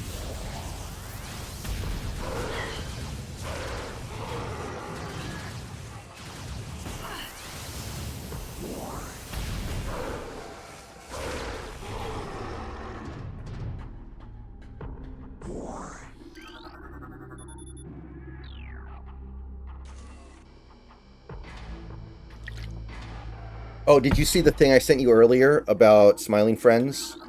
The Halloween episode? Oh yeah, I was gonna say something about that. Dan Aykroyd and Norm Macdonald both would have been phenomenal, but it's highly unfortunate that didn't make Yeah. it either. That was a bummer. When I read that, I was like, man, that would have been great. It would already be remembered as probably the greatest television show of all time if they had Norm and Gilbert Gottfried in the same season. That would have been fucking amazing. Mm. Because given the time frame, it probably would have also been Norm's last performance. Mm-hmm. Yeah, this is a big one right here. I'm reading this tweet. Got 1.2 million views. Biden told his team up until last night that he was staying in the race. Even this morning, his campaign team told the morning shows he was staying in. Then suddenly he drops out via a letter posted on Twitter, written on personal but not presidential letterhead. No speech, no ceremony, no nothing. What the fuck? Yeah. So yeah, like genuinely imagine if Biden comes out tomorrow and he's all like, I'm not dropping out, I don't have control over my Twitter account. They're trying to force me to drop out. I mean, there's a non-zero chance. I think it's very unlikely. That would be like this would be the most cooked election of all time. Like So much for the party of democracy. So much for mud democracy. for real. An absolute fucking shambles. I think it's like you said, that's not likely, but I think what is likely is that, just assuming that this is fake and Biden would stay in, is what I mean. Mm-hmm. That they would do this to like try to say that it was a rogue agent doing this kind of thing, and the actual reason that they didn't tell any of us is that the Democrats were just trying to see what kind of support Kamala had. Mm-hmm. You never know. Well, what would make things really spicy is if 3 weeks from now, when the convention's about to start, Kamala's polling isn't any better than Biden's. And they're like, well, now do we have to have a literal open convention?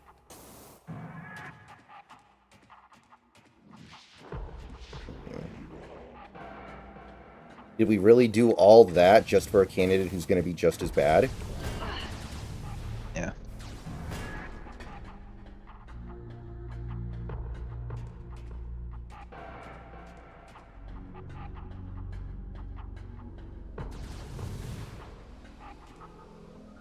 Wow. So this is a news story from Morocco. 15 teenagers treated for rabies after gang raping a donkey.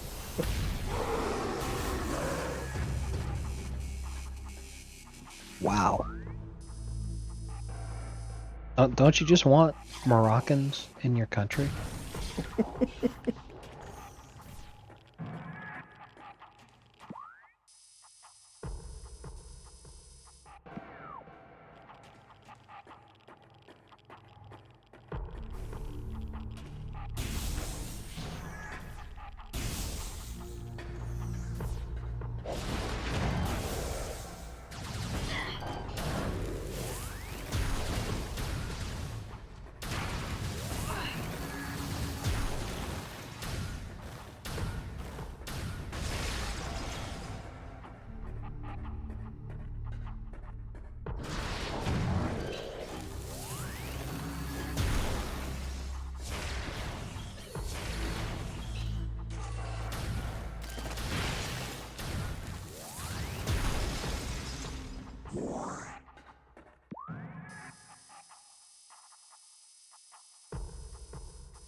Shit.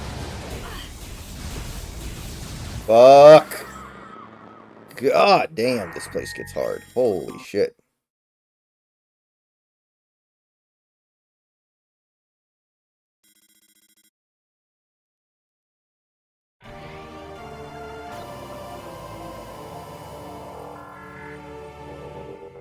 This will be the first presidential election since 1976 to not have a Biden, a Bush, or a Clinton on the ticket. I saw that. Wow.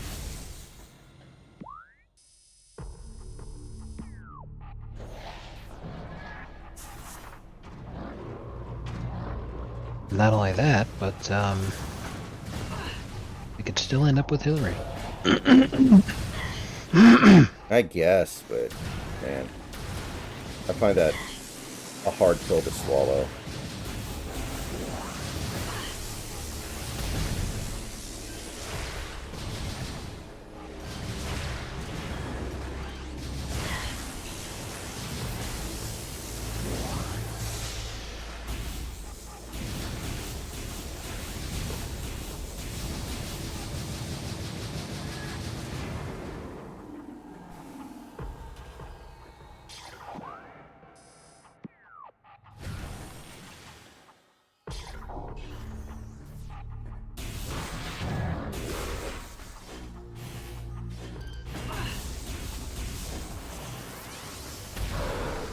And about, you know, like, oh, we were a quarter of an inch away from, you know, Trump would have been in memory.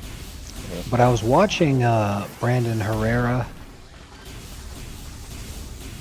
as a gun YouTuber. Yeah, yeah. And also, he ran for Congress, right? Yeah, he only lost by 400 votes. You might want to run again. He should, because that was a huge district. He lost by 0.01%. Yeah, run again. Oh, yeah. And that's a deep red district. That was the primary, obviously. So yeah, like he almost took it against an incumbent who'd been incumbent for more than 10 years. And they got outspent. For every dollar Brandon spent, they spent 500. Yeah. Got outspent really hard. So it's like he should run again because that was really close. So you know, since his campaign is finished, he's back to doing videos. So he decided to do a video on the 13th situation using ballistic gel dummies. I think I've seen a little bit of this, yeah. If you want to watch the whole thing, I can send it to you. But the thing is that he was trying to show that Trump could have been shot in the ear, and then like his head doesn't fucking explode like a watermelon. kind of shit. Like people like, there was no way that was an AR-15 bullet, otherwise his entire body would have disintegrated. Nothing but atoms. You know, like total horseshit. So the first shot, he was like, that was only a grazing shot. I don't really want to go by that one. You know, I'll do it again. But that was like, I'm sending you the GIF right now. That was basically what actually ended up happening to Trump. Like, not the exact location, but that's because, you know, trying to hit the exact same location is a little difficult. But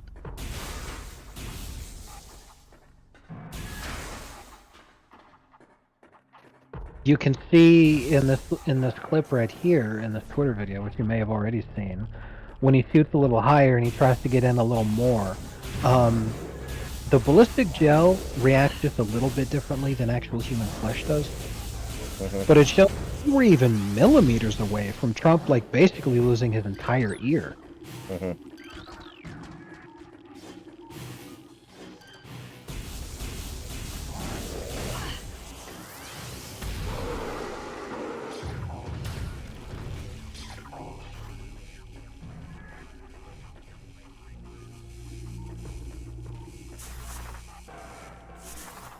But yeah, his video was great in terms of debunking the concept that people fucking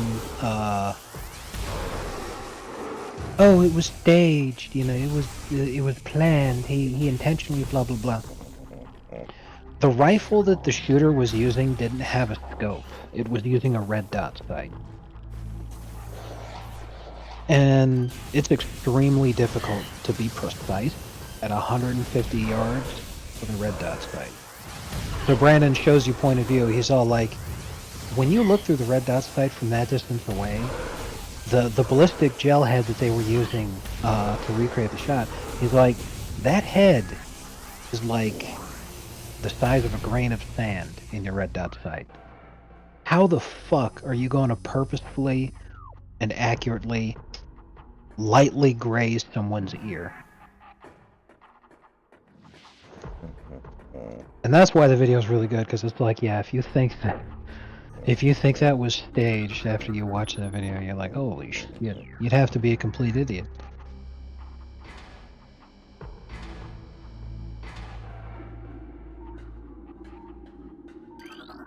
Recording to logbook.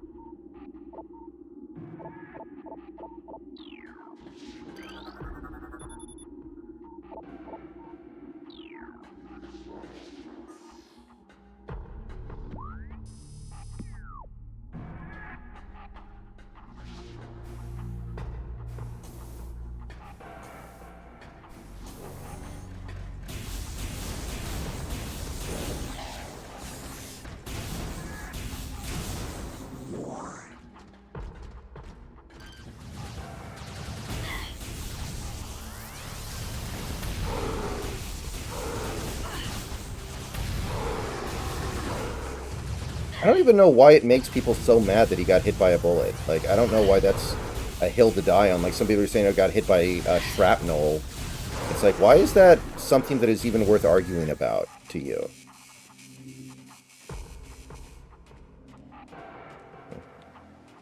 I don't know, man. These people are just unhinged.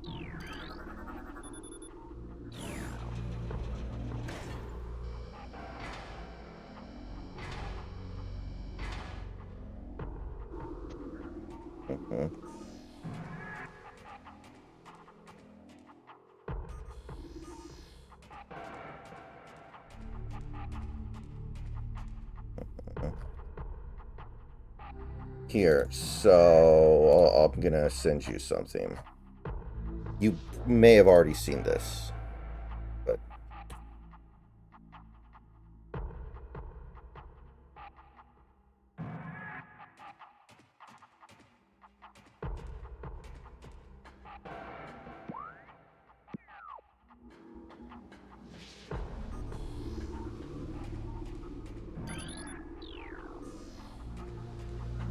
Wow. Yeah, that signature doesn't look anything like his signature in those other pictures. What the fuck? It looks really, really, really different. Yeah, I mean, it could be a thing where he's so old he literally can't sign his signature the way he's used to. Which is fine, but some of the pictures are from this year, so did he really degenerate that much in 4 months? Fuck.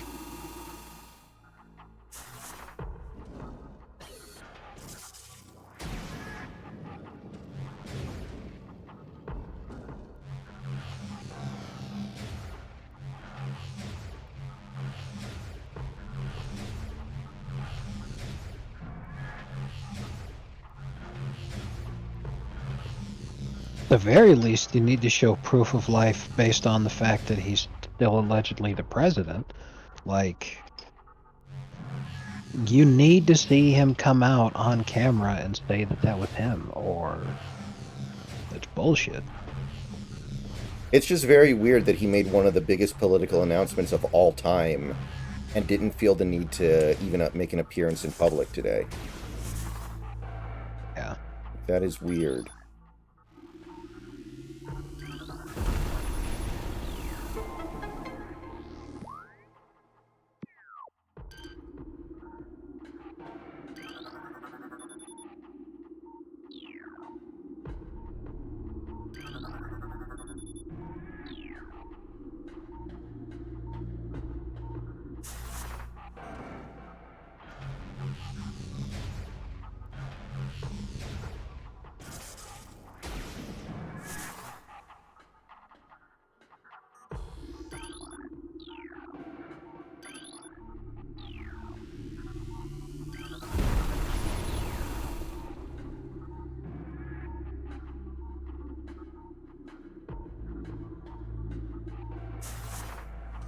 I had this tweet.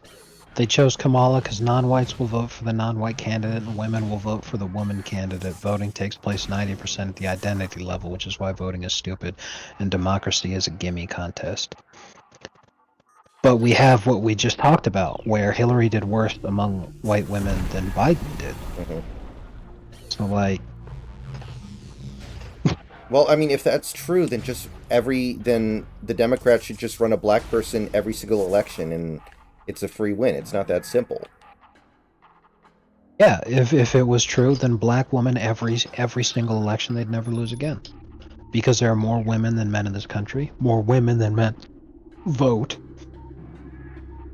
And if you capture every non-white vote by virtue of being non-white, then it wouldn't matter that you were black. You'd still get Hispanics and Asians and everything and blah, blah, blah. That's all it'd take. Mm-hmm. And I mean, this all ignores the fact that we have polling data that indicates that Kamala doesn't really do that well. Now, that could change. People could change their mind. She could perform better over the next couple months. But as of right now, we have copious amounts of evidence to indicate that she doesn't do well. Yeah. It's just slop and coal, as is tradition.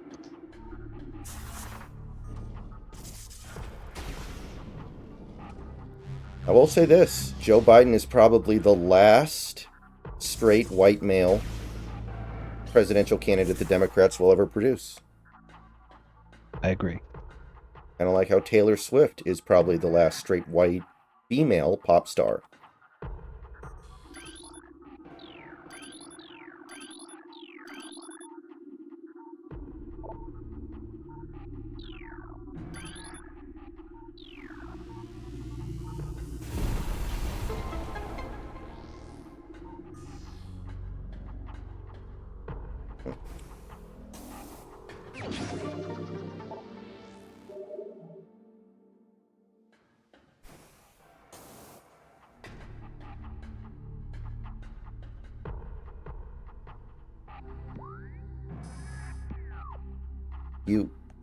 You were supposed to condemn him.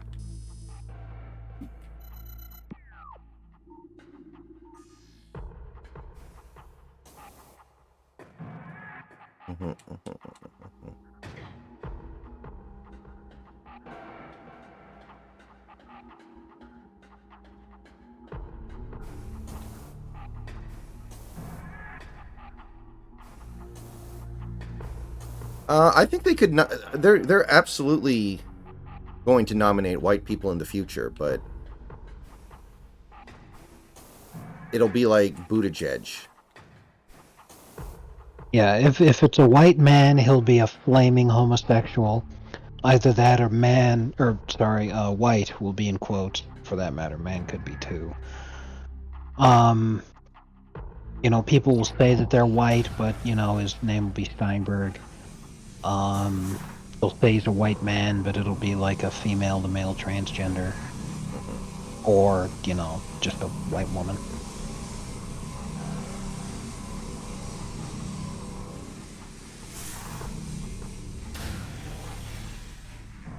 But yeah, at this point, the daily demanding that Biden resign as president immediately needs to occur.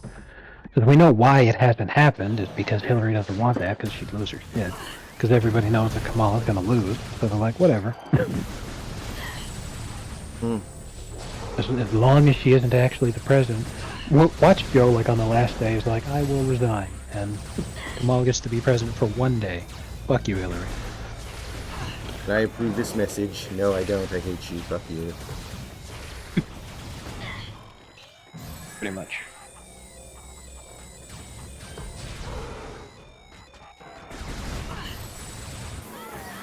Oh no. Motherfucker! I had the exact same reaction just now. Oh my god, dude. What the fuck?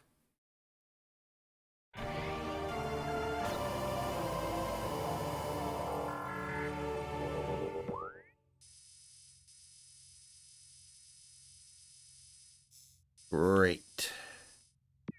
Just what I always wanted. I have to do all that bullshit again.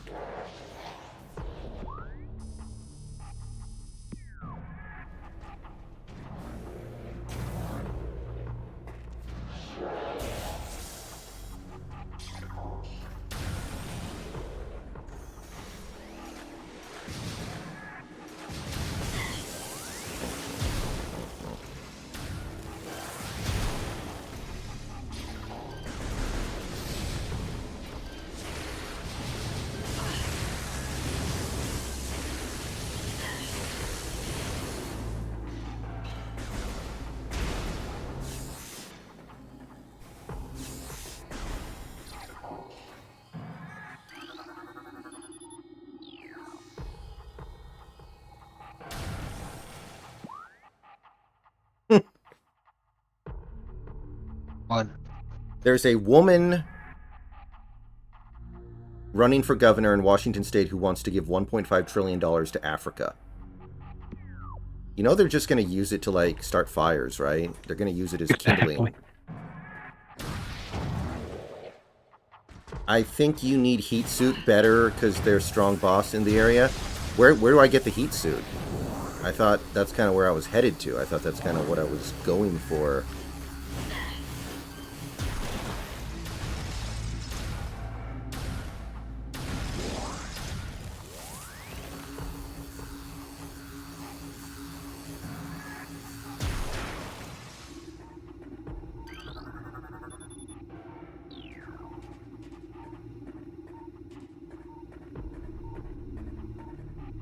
Olympics on Friday.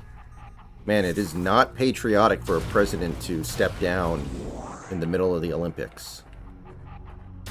That is not helping the cause. I guess he didn't step down, though.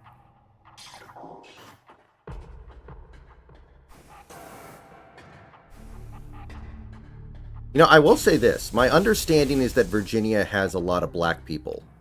So I wonder if Kamala helps the Democrats in Virginia.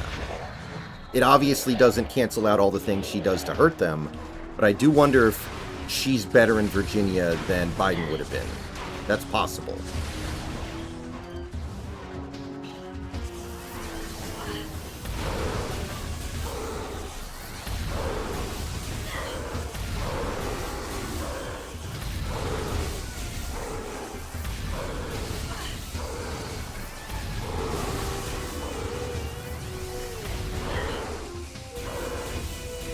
Man, that sucks. That was one of the best things about the original game.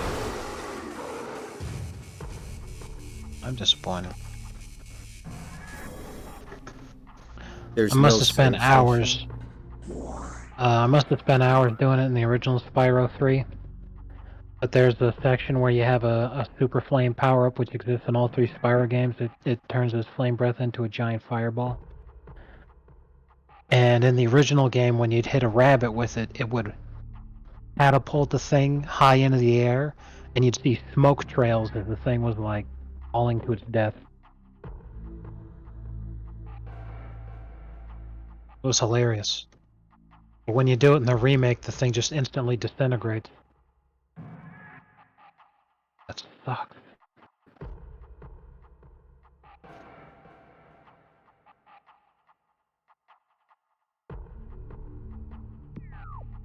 She's not better at anything.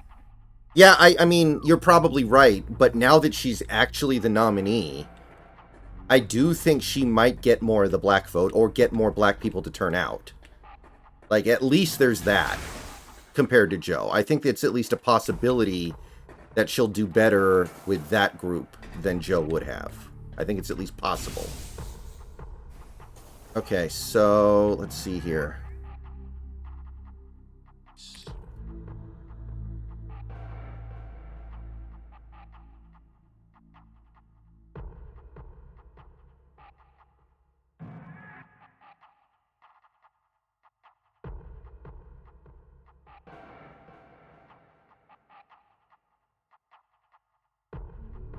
All right, let me check something here.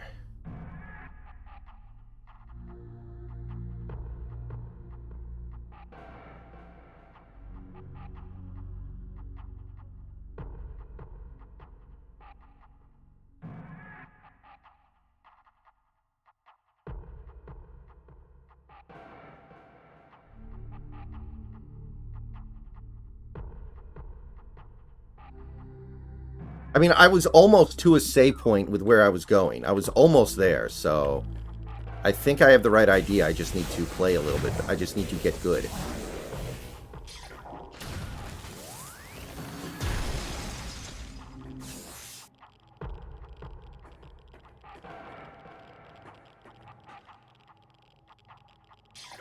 Honestly, Arnold became such a moderate in his second term as governor that he may as well have been a flaming homosexual at that point. Yeah. It was super disappointing. And like the reason that it happened is because he started to see how unpopular it was making him because there were so many Democrats in California.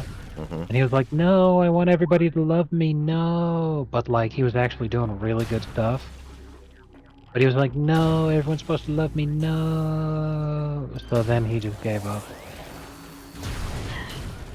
And it's like, and how'd that work out for you, ass face? Everybody still hates you.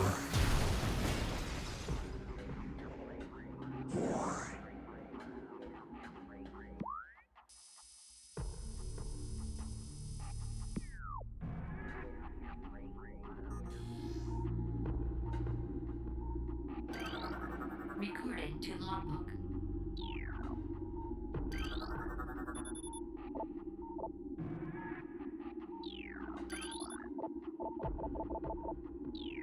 Regardless, absolutely amazing life. Oh yeah, for real. Became a massive movie star, major politician, weightlifting champion. You know, Impregnated a Kennedy. You know, it's kind of amazing that he never did wrestling. It's kind of amazing he didn't get his start doing wrestling stuff. There was a lot of interest in getting him involved, but the time to do that would have been earlier, but then it wouldn't have made as much sense because he wasn't as popular. And by the time he was as popular, he had much better things to do. Because there was a short time there in the late 90s in WCW when wrestling was absolutely huge. Huge, and they were getting big time public figures to participate. For instance, Karl Malone and Dennis Rodman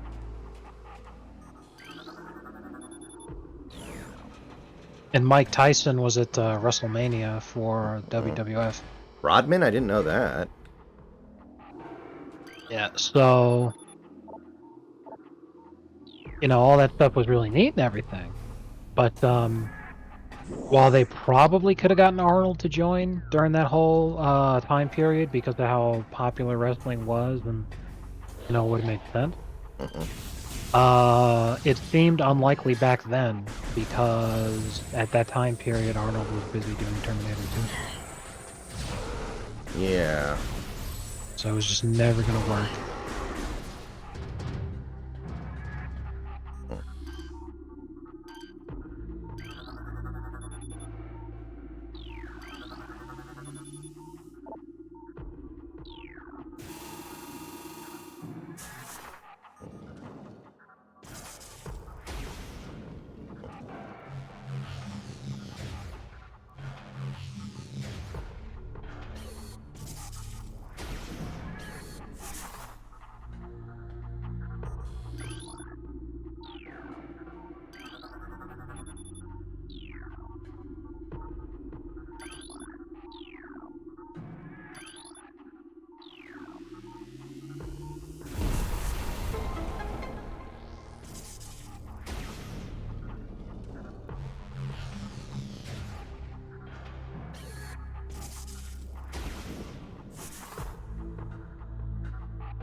Oh,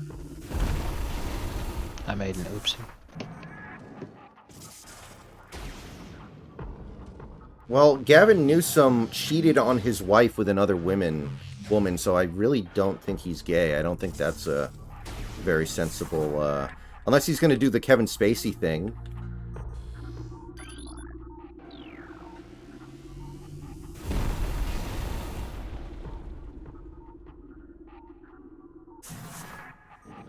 What Kevin Spacey thing? Where after it got found out that he was, raping little boys, he was like, "I'm actually gay. Goodbye." He wrote an open letter. I remember that. And he basically didn't really address any of the stuff he was being accused of. He's just like, "I'm gay. Bye." Jump down and say some gay shit. I'm gay.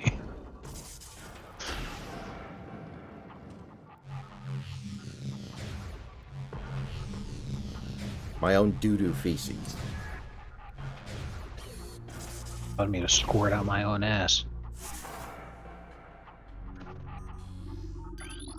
No, look it up. I swear, Michael Jackson actually said doo-doo feces in an interview. Look it up. I promise.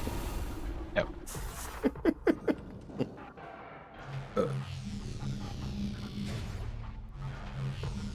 Dude, check the news. Doesn't matter what channel.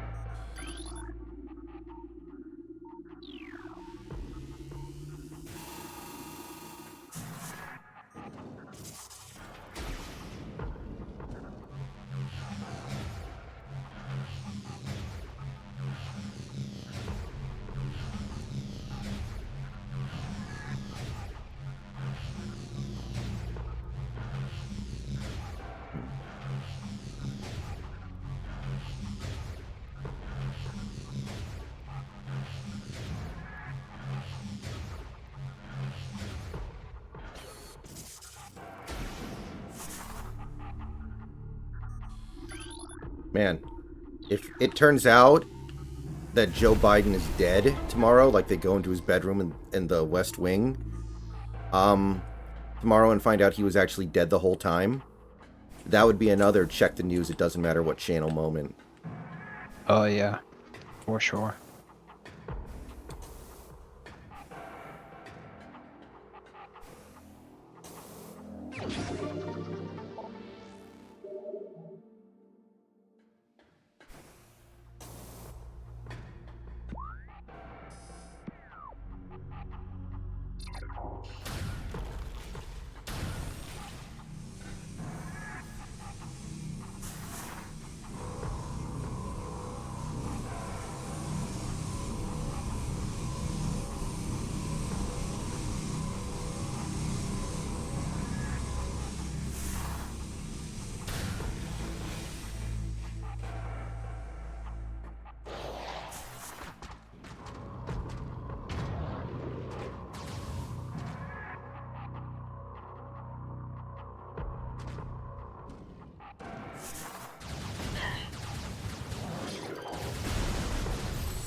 Uh-huh.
How popular will the Republican Party be in 2028 provided that Trump wins 2024?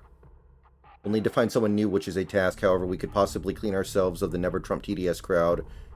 Well, I don't know if you can ever get rid of those guys. They're always going to be there. And I think that recent events have shown nothing is ever going to move them off of their positions. Now, I will say this. I think a decent chunk of Never Trumpers are boomers.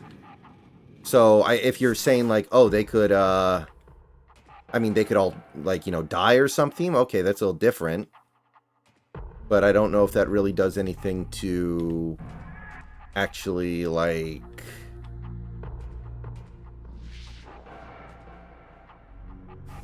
make that ideology go away.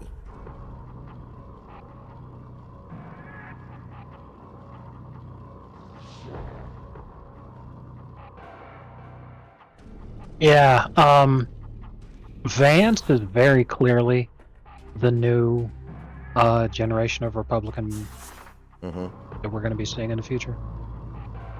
So keep an eye on him because, like Joker's saying, once the boomers are all gone and bye-bye, then we're going to be seeing a lot more Vances. So whether or not the party ends up being popular just depends on how well he's able to resonate with the American people.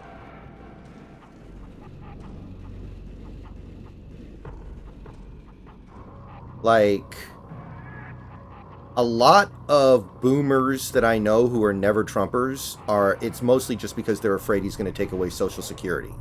And that's something that is very important to them. I don't think I need to explain why.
Okay.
Okay, I think I see what's going on here.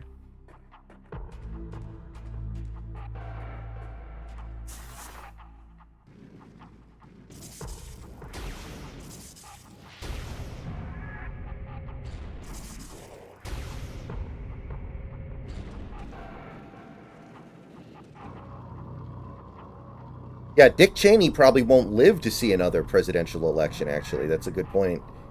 Because he's got the heart condition and he's already really old. So, like, that's an example.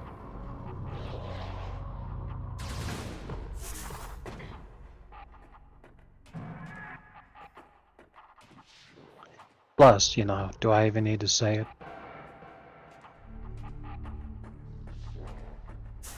Mm-hmm. Minecraft.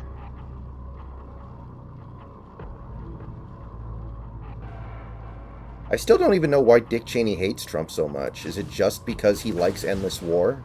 Is it really that simple? That plus jealousy. I'm sure Dick Cheney would be so happy if he was popular and well liked.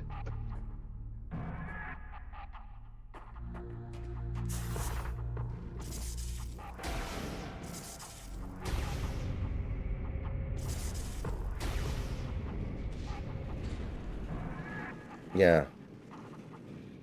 He's the one who shoots people in the face, and Trump is the one who gets shot in the face.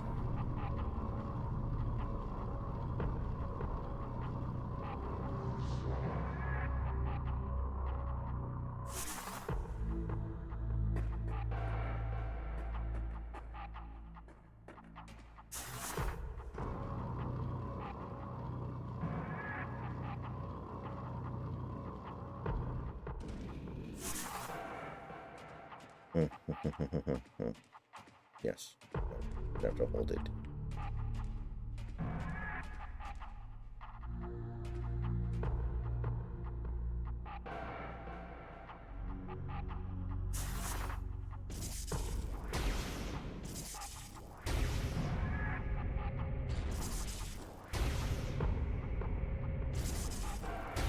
Okay, I think I see what's going on here. My goal is to beat this game tomorrow. I don't know if it's a realistic goal, but as near as I can tell, we're getting kind of close to the end here. In terms of, like, upgrades and stuff. So we'll see.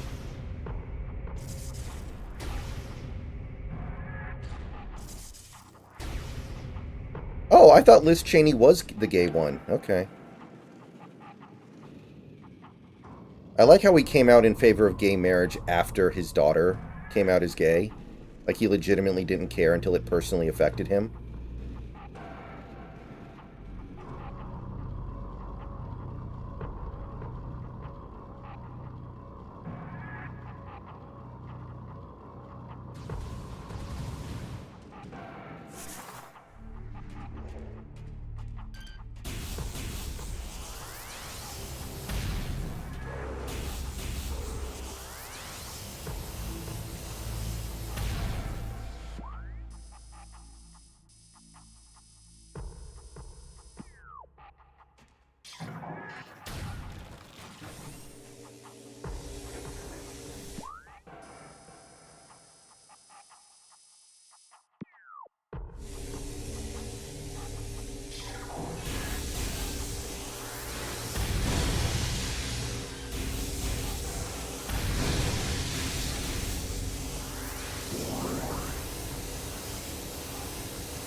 Boogie boogie, why you lying to yourself? Oh, boogie boogie, you can go to hell.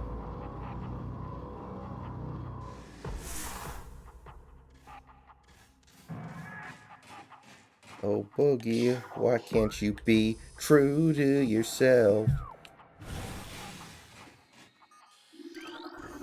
Just tell the truth. We won't ever judge, but if you keep on lying, then we'll pull the plug, you fat motherfucker. Not bad. I guess a follow-up question would be, is every Republican presidential candidate going to have a high amount of hatred generated on their behalf by the media? Yeah, Yes. Snacks actually has a whole thing he does about this, where he talk, you know, every Republican president is so much worse than the previous one, and it just keeps going on and on and on ad infinitum. Yeah.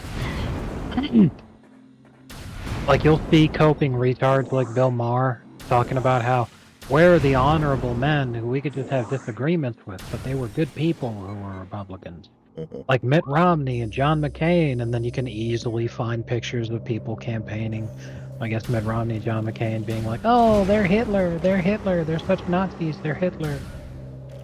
When Mitt Romney's most controversial take was that he wanted to lower taxes, that Hitler lowered taxes. Like, Jesus Christ, it's a joke. Mm-hmm. I mean, even Bush got compared to Hitler, unironically. Like, Every Republican since, I believe, Nixon in 1960 has been called Hitler.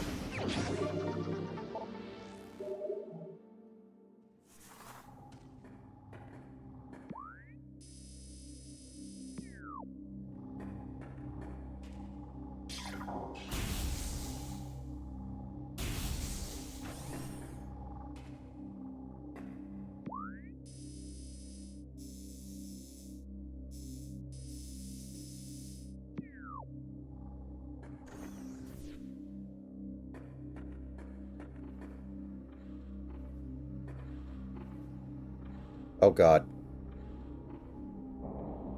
I may have made a big mistake here, guys. Yeah, I think I may have made a big mistake here. Oh, this is bad. Okay, we gotta scan.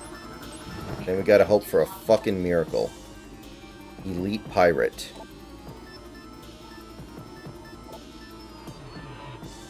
Elite Pirate.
Alright, yeah, I may be screwed here, but it's okay. It doesn't take me that long to get back to where I was. Oh, wait a minute! My charge shots work!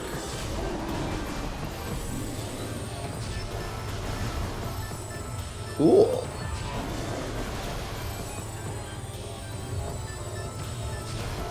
Oh, wait a minute. It's absorbing into his hand when he has his hand up like that. I see.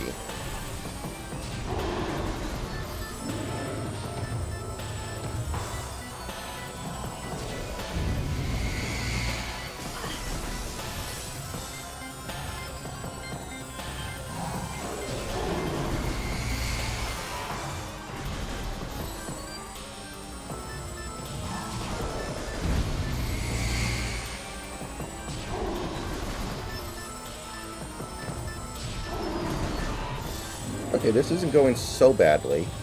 I don't know how much HP he has, of course.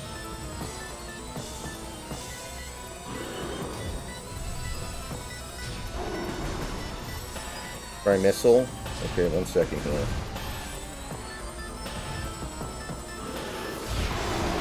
Ooh.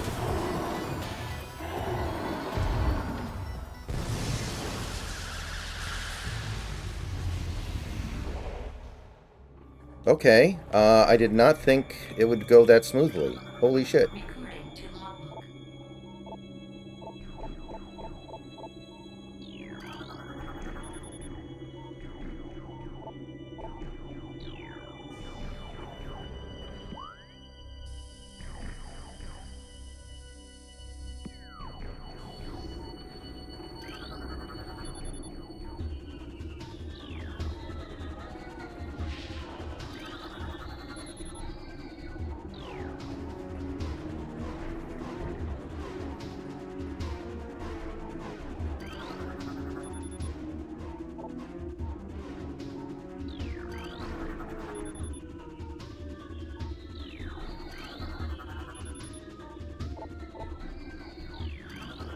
Recording to logbook. Recording to logbook.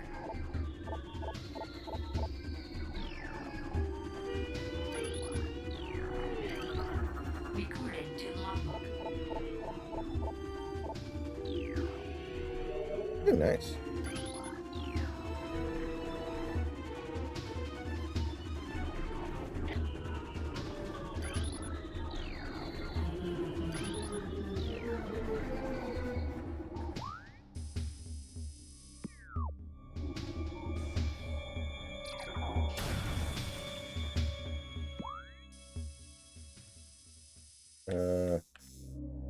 I really kind of want to go back and hit that save room.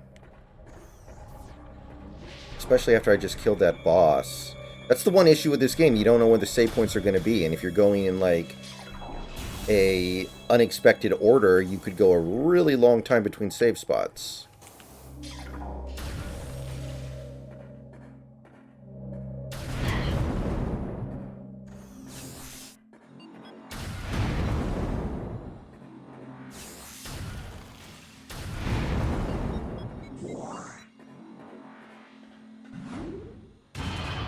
Uh-uh.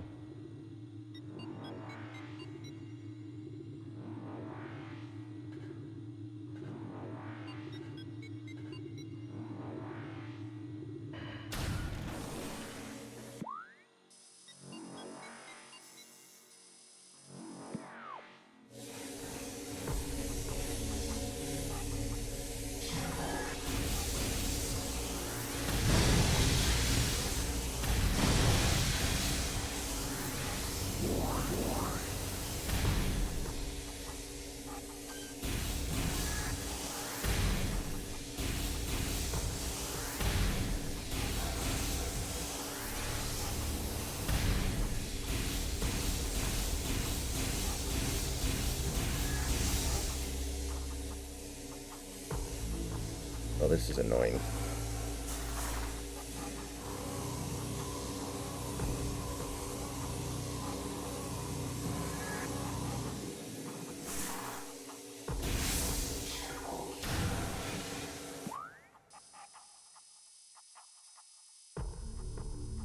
Okay.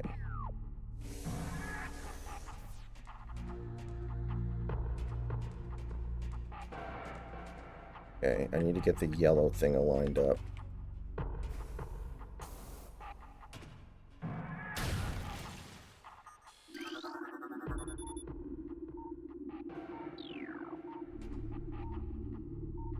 I think Bendezium gets taken out by the power bomb. Yes. That is annoying. Yeah, this doesn't do it, does it? No. Nope. Should have to hold it in. So... Alright, I guess we're going back. And I'm hoping there's a save point down there somewhere, because I have gone a long time without saving.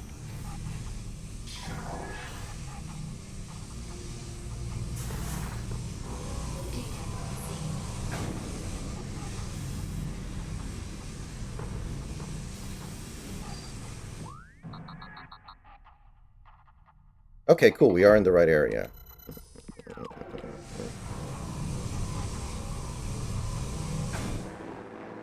No! Oh, you motherfucker. You motherfucker. You fucked me so bad right there. Oh my god, I have been fucked. Yeah, this is definitely the hardest part of the game so far.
I wish there was like a Hitler today, so we could go kill him.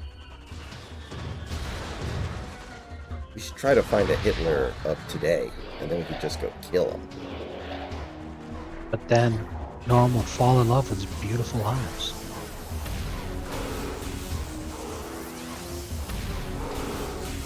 There's so many actually layers to that joke that are not readily apparent initially, and then you think about it and you realize it's like the fucking stone toss with the windmills. Right. I wonder if Norm even intended for it to have that subtext to it. I wouldn't be surprised if he did, because he's a super genius.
Recorded to logbook.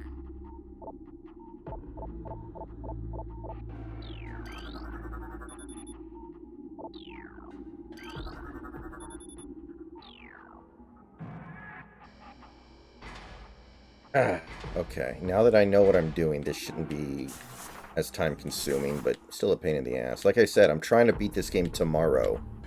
That's my goal. You gotta have goals in life, especially when you don't have a salaried job. See how many times I can bounce a ball in an hour, and then I try to break that record.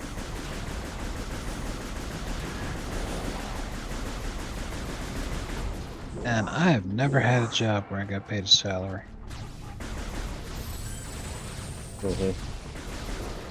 It's pretty sweet. Every job I've ever had in my life has always either been hourly or 100% commission.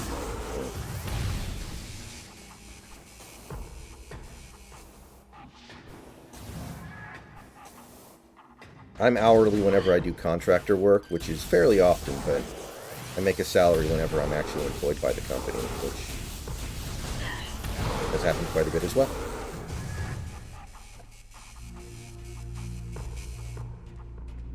The issue is when you're salaried, you don't necessarily get paid for overtime. Now, the good news is I've almost never had to work overtime. It's happened once or twice in my life.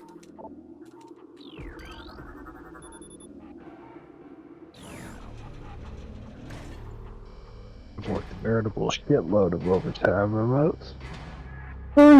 Has it ever been unpaid? No.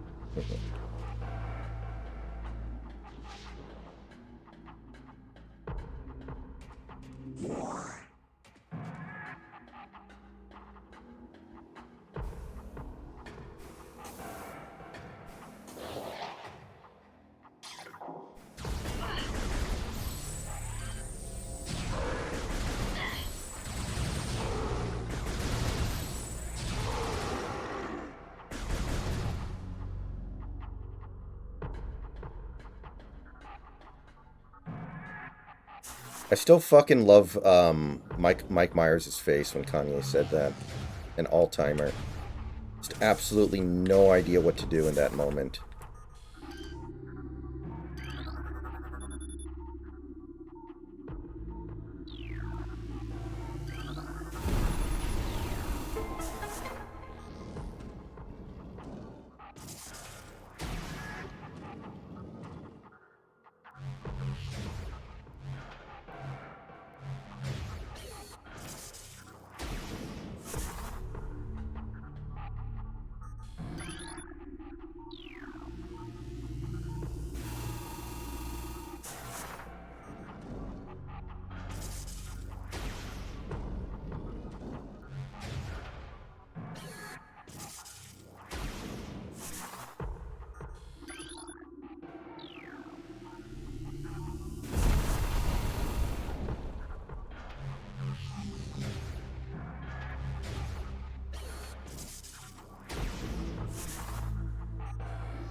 I mean, honestly, that's kind of a great example of what Snacks is talking about. George W. Bush was probably, like, I don't think there's anything even remotely racist about him. The fact that he's got people saying he doesn't care about black people because there was a less than ideal recovery effort after a natural disaster is like, it's kind of wild.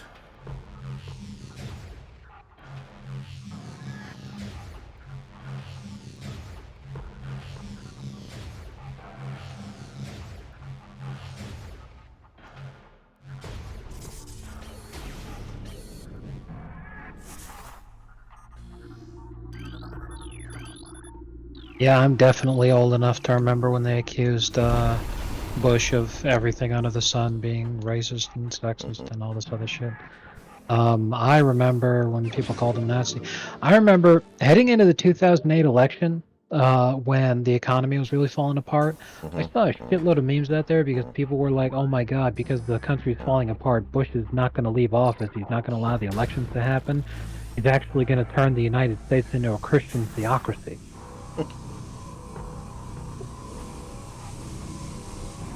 Buddy, that was almost 20 fucking years ago, and people were already being that fucking mind-bogglingly fucking retarded. So yeah, the fact of the matter is, I will never believe any accusation about any Republican ever again as long as I live. Because all I can ever fucking see is the same fucking set of apes who said that George W. Bush was going to cancel the election, turn the United States into a Christian theocracy, and never leave office. And boy, were we disappointed when that didn't happen. Exactly. else is supposed to throw.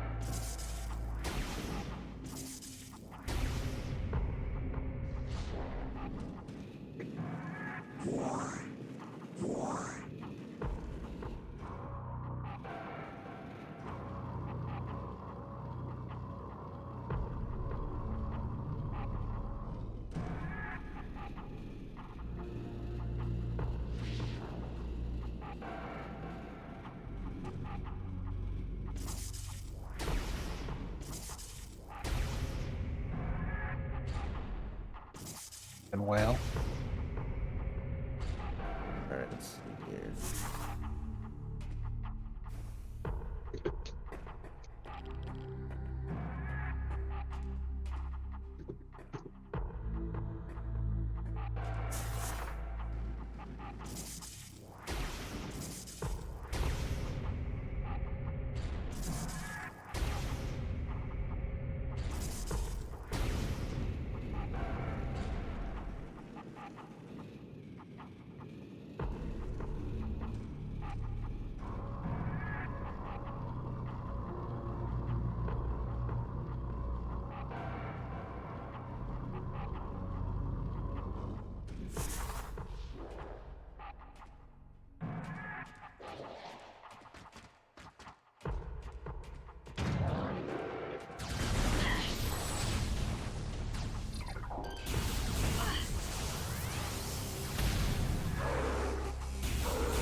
It doesn't matter. There's no moops.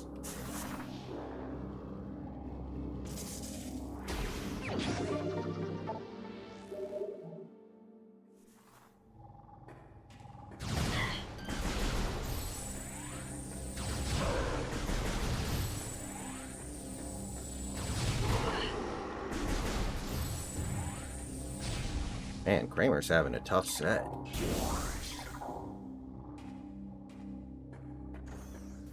Every time I see Kramer, you saved me. What? No, I come here every week. I immediately. My bad. every time I see this sign, I just think of Kramer fucking up.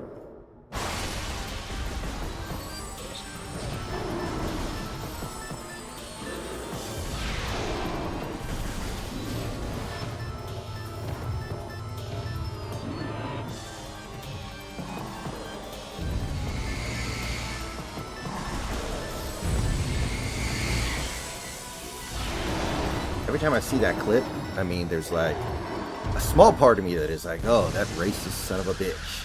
But honestly, most of me is just like, man, Kramer, you're having a tough set. Hang in there, man. That's when I realized I was more of a comedian than I was a black person.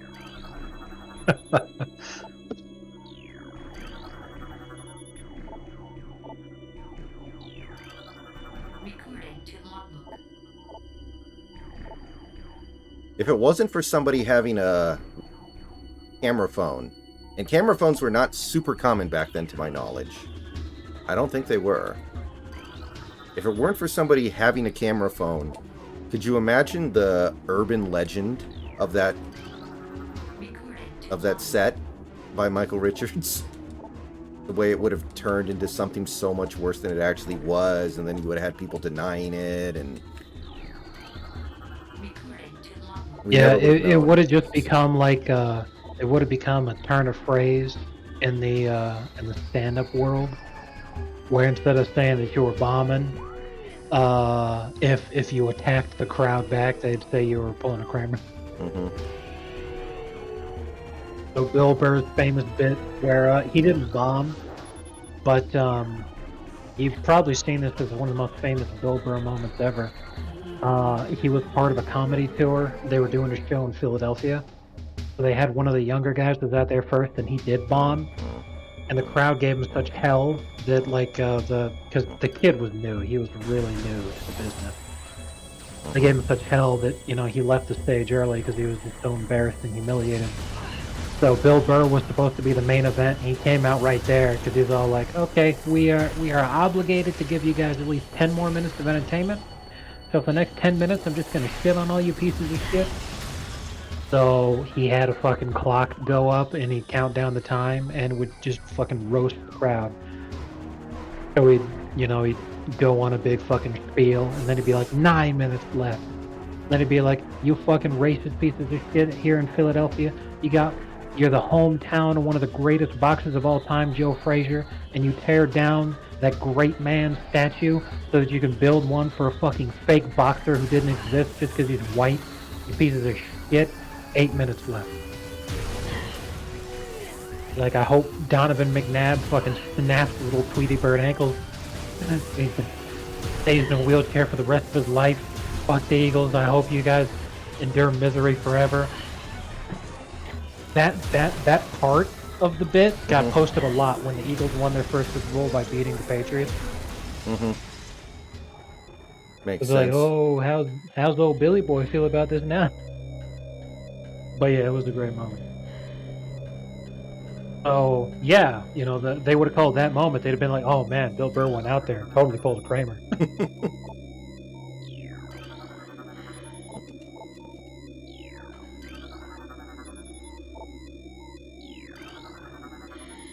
To be honest, though, if there wasn't a camera phone in the audience, it's not that the act itself wouldn't have been spread around and would have become an urban legend, which would have been the craziest part of the whole thing. It's that if there hadn't have been a camera phone there, the audience would have loved it.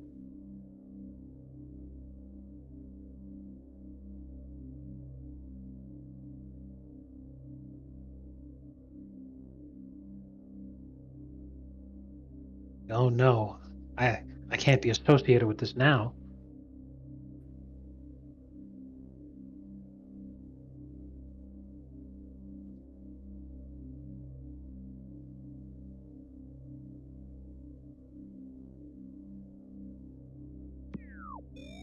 You know, one of my favorite things about a thin crust pizza is just how much easier it is to digest than a regular pizza, you know? I think I know what you're talking about, yeah. But like usually if I eat regular pizza, I guess I'm just at that age now where I start getting severe heartburn, and if I try to go to sleep with less than like 8 hours after I've eaten it, then it's just like a miserable experience for me. But like I had some thin crust pizza, like that was the food that I went to go get, and I'm like, dude, I feel completely fine. I'm like, I know what you mean. I like the bread, though. I gotta be honest. which is fine, but that's the appeal of the thin crust pizza to me. Is it's like, man, they only use like 1/3 of the dough. It's just so much less food,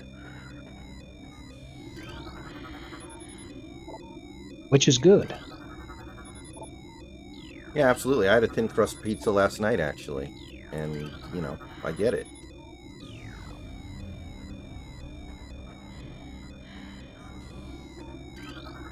Recording. Do you like when they cut it the normal way and it's thin crust, or do you like when they do the little squares?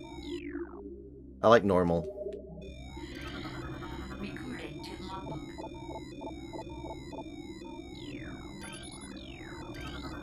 Recording to logbook. Ugh.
Despite your bullshit directions.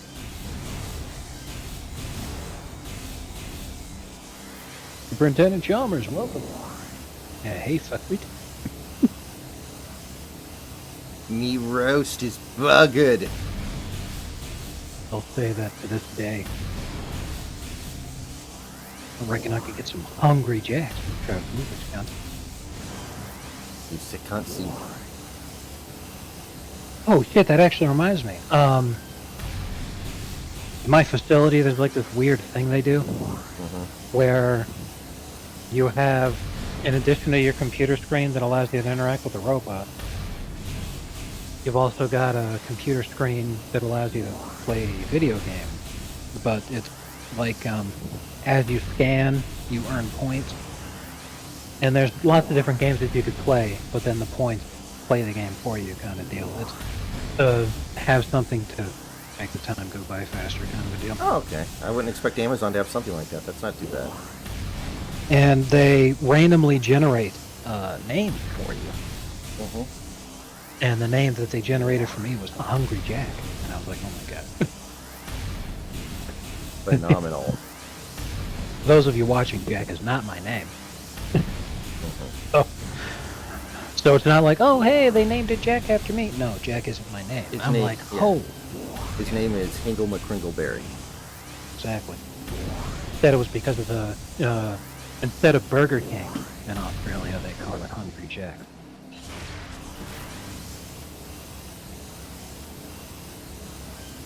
He says now that he regrets forgetting to trash the 76ers. Well, it's not hard to trash the 76ers. They haven't won anything in over 20, 40 years now. Wild. Yeah.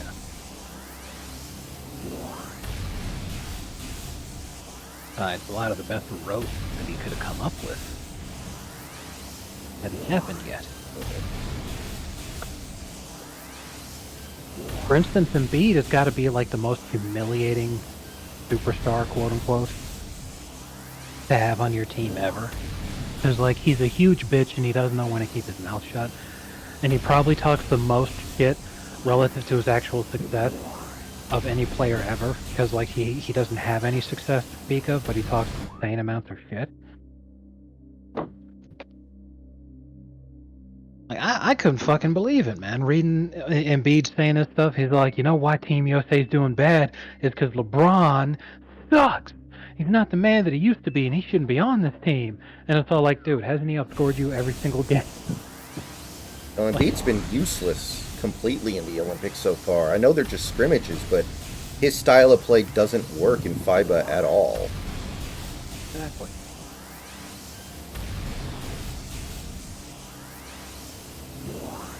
Boogie, boogie, why you lying to yourself?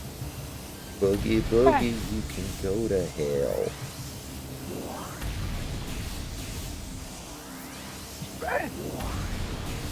You fat motherfucker.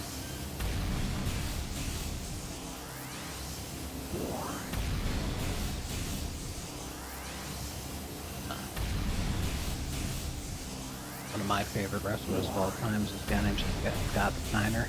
Mhm. He's hilarious. Is he Jewish? No. Scott Steiner. Steiner's more German. It's when it ends in Stein, that's when you do it. Uh-huh. But, Steiner's hilarious. Like, he was in a feud once with this guy named Samoa Joe, and as the name suggests, the guy is Samoan. So he's a little big.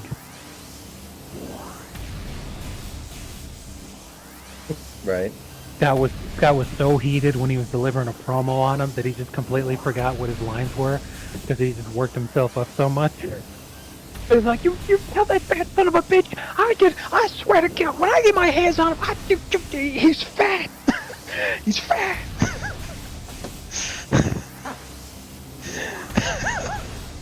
I'll find a fucking shit.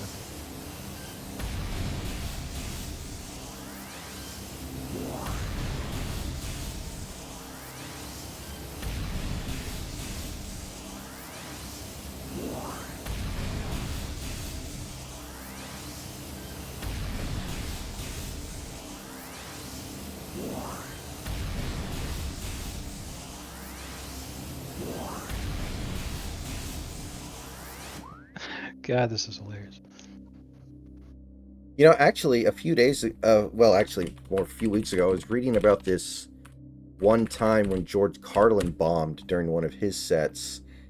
And hold on, let me make sure I get this right here. It might have been like his last set ever. Let me check this out here. Well, that's because by the end of his life, he wasn't doing comedy anymore. He just literally just go up there and just say a bunch of shit. You weren't supposed to laugh anymore. You were just supposed to clap like a seal, like a trained seal. Just go. "Ooh, ooh, ooh, ooh." Okay. Carlin performed regularly as a headliner in Las Vegas, but in 2004, his run at the MGM Grand Las Vegas was terminated after an altercation with his audience. After a poorly received set filled with dark references to suicide bombings and beheadings, Carlin complained that he could not wait to get out of this fucking hotel in Las Vegas. He wanted to go back east, he said, where the real people are. He continued, people who go to Las Vegas, you've got to question their fucking intellect to start with. Traveling hundreds of thousands of miles to essentially give your money to a large corporation is kind of fucking moronic. That's what I'm always getting here is these kind of fucking people with very limited intellects. When an audience member shouted, stop degrading us, Carlin responded, thank you very much, whatever that was. I hope it was positive. If not, well, blow me. He was immediately fired, and soon thereafter, his representative announced that he would begin treatment for alcohol and prescription painkiller addiction. Okay. Right, that's what I was reading about. Brutal.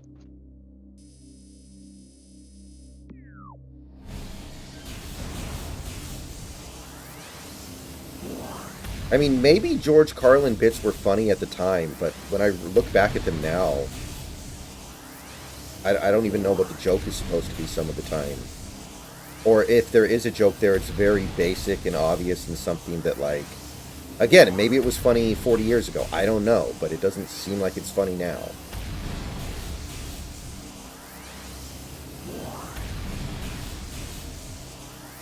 Like, if a comedian comes along in 20 years and his bit is like, what's the deal with airline food? Maybe I won't find that funny anymore either because everyone's already done it, but that's hard to judge.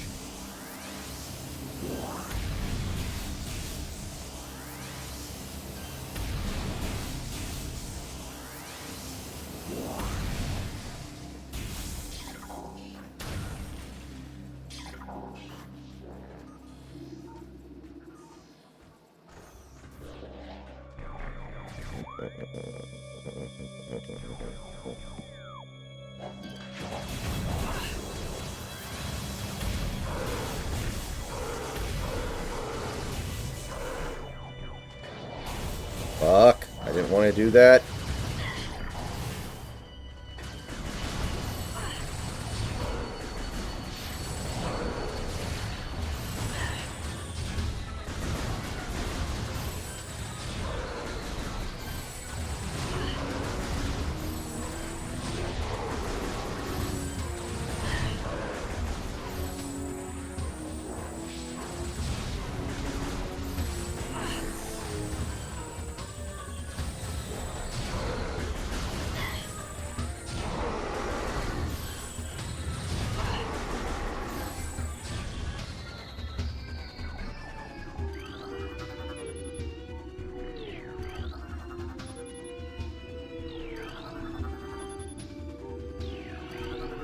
Recording to logbook.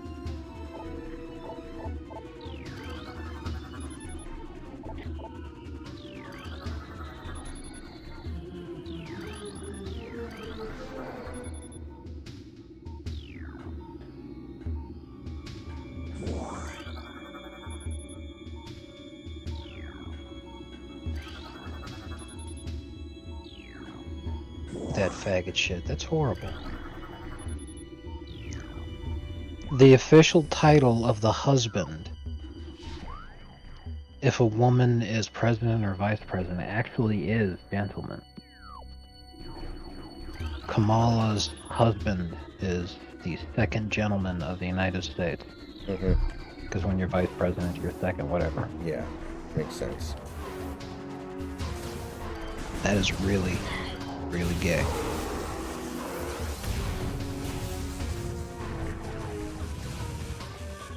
Yeah, But anyway, it's pretty funny to see people on Twitter who are like, "Oh my God, Trump's compromised to Jews and blah blah blah," and they're like, "We can see that Trump is leading because the Jews have chosen Trump," and I'm all like, "Kamala's literally married to a Jew."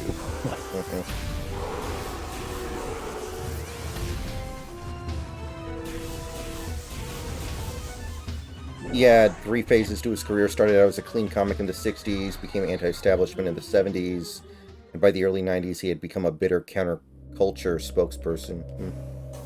I mean, I'm sure he was influential, but to me, looking back at his bits now, I don't really get it. Because they're exceptionally tame by today's standards. However, if you're a boomer hippie, he was basically the first person to ever even imply the word fuck on the radio. So like, oh my God, that's so edgy. But like, imagine how quaint Howard Stern is gonna seem in like 20 years.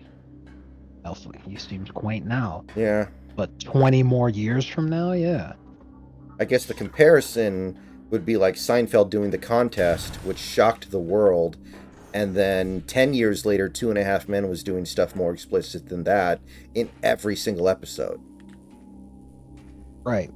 So while the contest is a very funny episode by virtue of the fact that it was made by very talented people who are very funny, if it was aired today in a brand new series, that same kind of concept, in an effort to try to be shocking, it would fall flat on its face. Mm-hmm.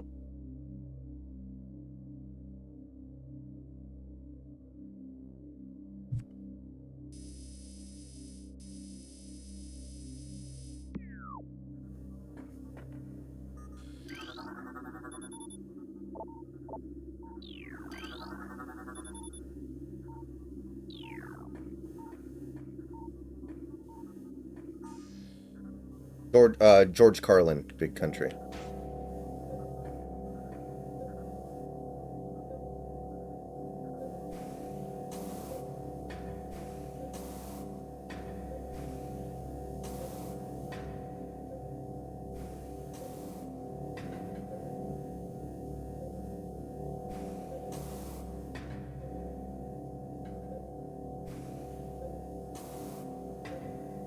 Like, honestly, when I watch some of Bill Burr's stuff from, like, when he was first starting out, like, first getting big, I don't think it's all that good. Because it's kind of old by now, and it's kind of played out at this point, a lot of that stuff. So, you know, I definitely recognize that it could just be the fact that I wasn't there at the right time.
Does this thing fucking die?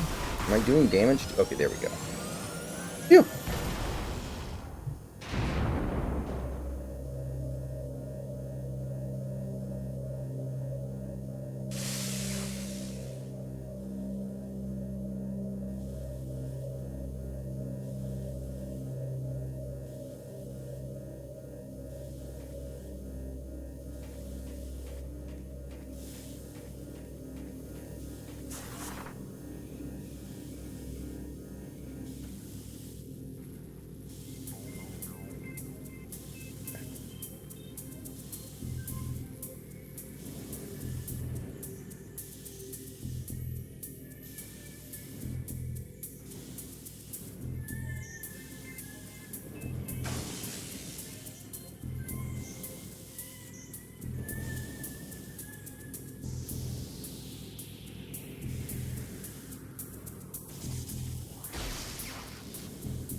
I've had some people come into the stream over the years, and when they hear Snax' voice and the way he talks, they're like, is that Bill Burr?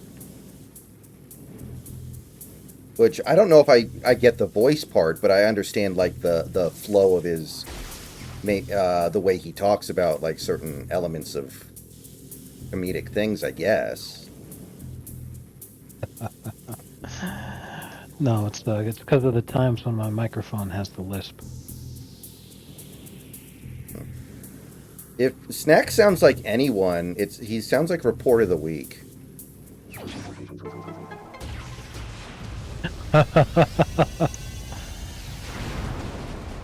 He sounds like Review Bra. I've been discovered. Dude, I wish I was that fucking successful. Mm-hmm. Incredible. An absolute hunk.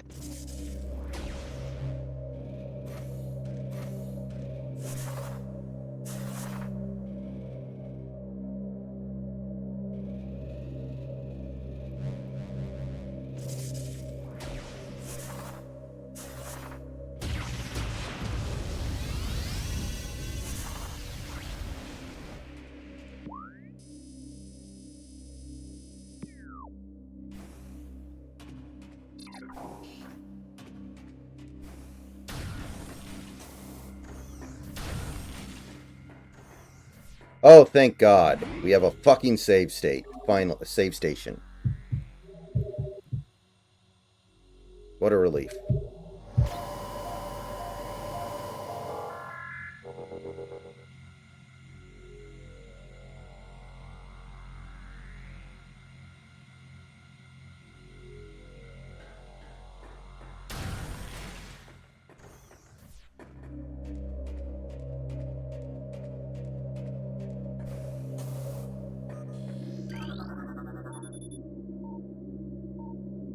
Aha, there we go.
Love that Christian Bale reaction GIF where he's confused.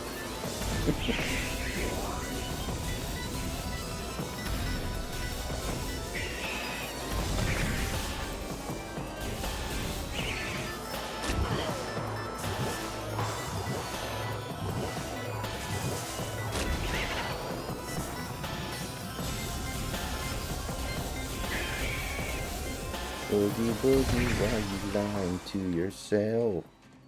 Oh, boogie boogie, you can go to hell.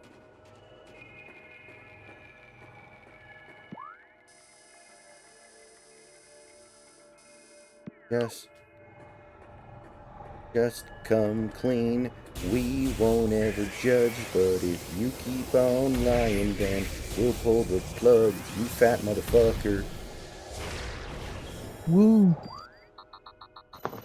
Okay, so next place we go to is the Talon Overworld. Oh, the Life Grove. Okay. Yeah, I remember that place. Beautiful.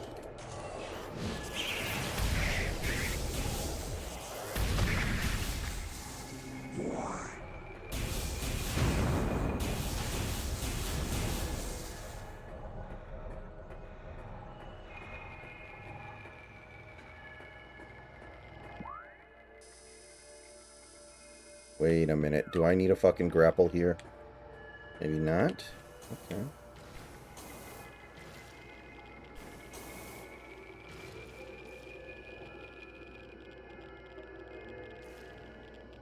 man, check this out.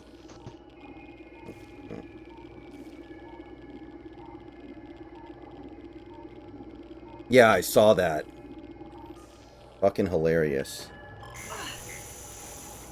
Man, that is funny. You know, Trump actually made the point earlier today that he's like, can we get a refund on all the money we spent campaigning against the guy who you said was running? Like, this is, you know... Obviously, I don't think it hurts. I think it helps him more than it hurts him.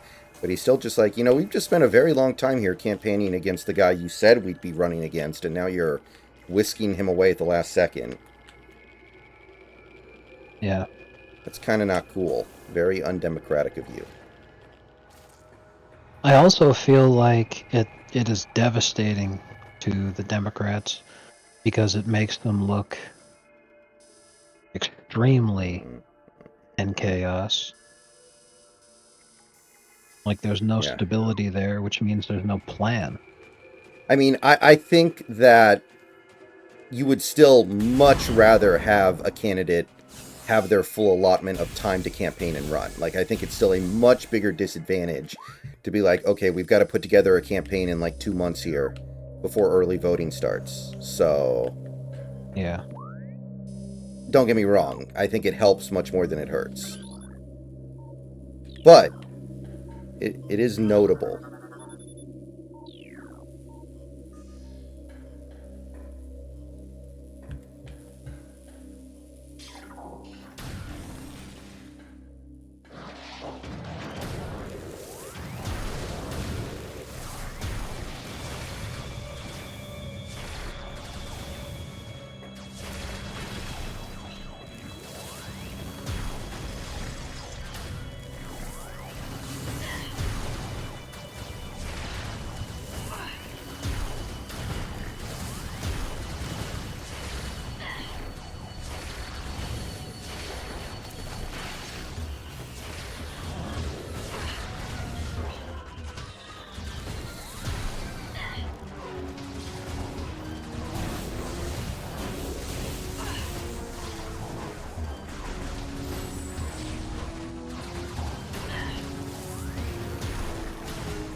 Like this tweet said it makes more sense. Okay, hold on one second here. 12.9 million views on that tweet. Lord.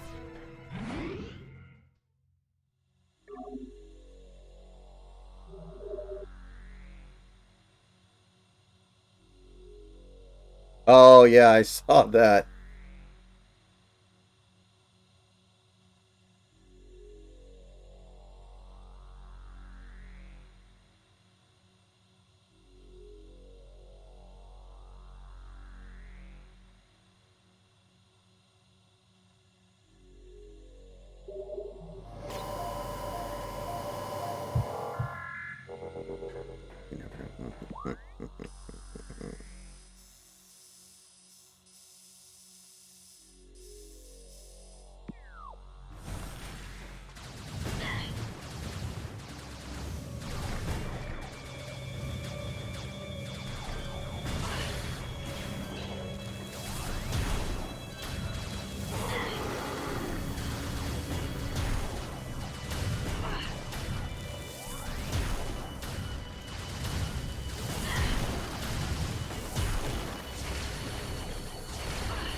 Did you see, God, I can't believe I forgot to mention this until now. Did you see the Aaron Sorkin op-ed this morning?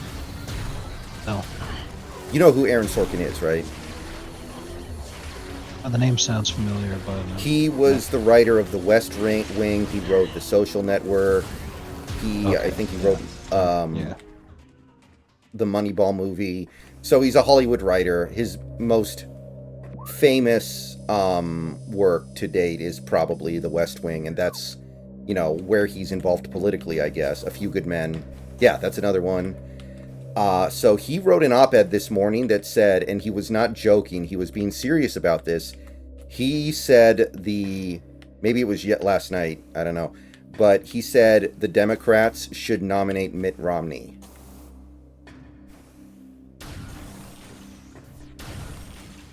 Huh.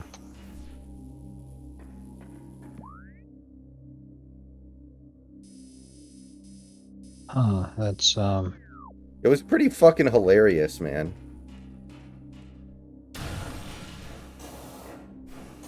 wow. I don't even know what to say about that one.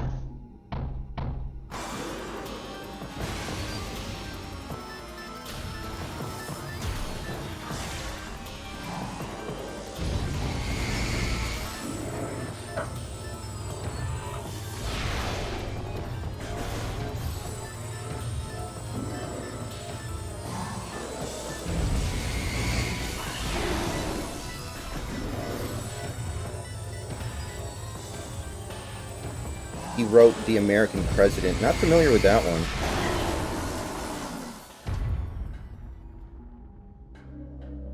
I'm actually an Aaron Sorkin fan as a writer. I think The Social Network's a really good movie and everything. I think A Few Good Men is a really good movie, but he seems to think that he was actually a politician because he wrote The West Wing. And, you know, The West Wing is a fictional portrayal of American politics. And quite often things happen in it that have zero basis in what could actually happen in reality.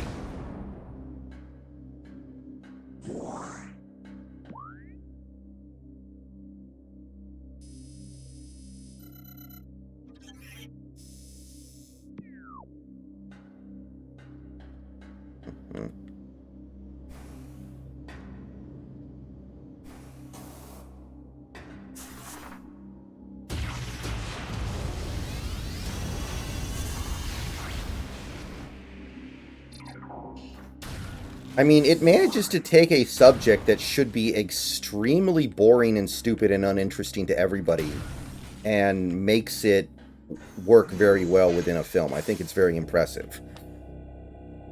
It's like Moneyball. Like, Moneyball should be a story that should not work for an audience of moviegoers at all. And he finds a way to make it work. Although I can never forgive Moneyball for doing a whole movie about the 2002 Oakland Athletics and not once mentioning Barry Zito. Like, that's literally their best fucking player. It happens. So, Ubisoft is desperately holding on to the Assassin's Creed slop thing that they're making. Now they're pushing a new Japanese historian named Yu Hirayama, who is claiming Yasuke was a samurai and was a real person, all this sort of shit. Mm-hmm. Problem is, he is being unpersoned in Japan as we speak by the Japanese people, culture, education ministry, and government because he is a member of their communist party and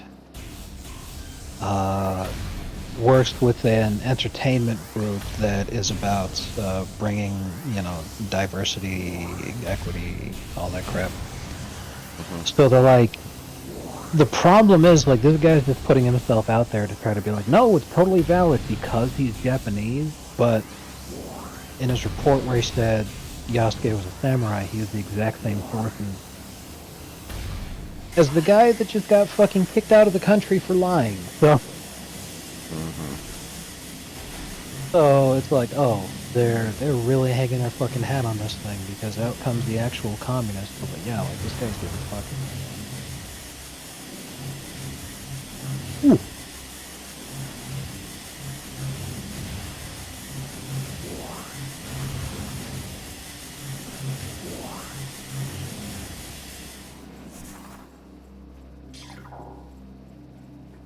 Intentionally ignored. I mean, I know why they ignored it, because he doesn't fit the narrative of this team managed to get really good without spending any money, but they were spending a lot of money. They just spent it all on their pitchers.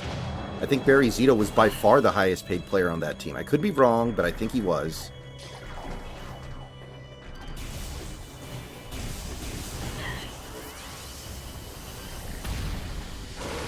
And according to the movie, he doesn't even exist.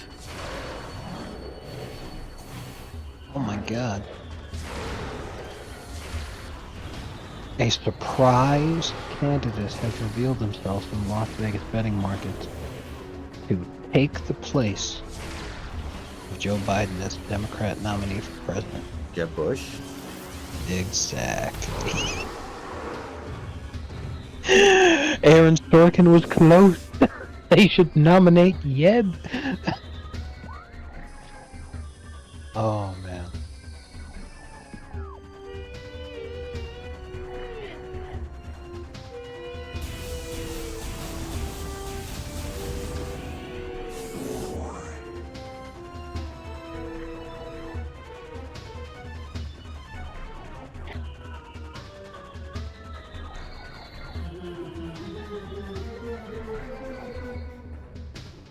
A lot of people memeing that the dumbass kid that got fucking clapped.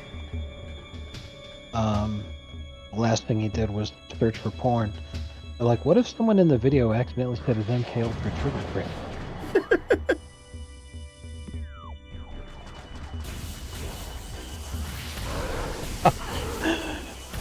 Oh man. Remember the episode where Sideshow Bob MK Ultra'd Bart to kill Krusty?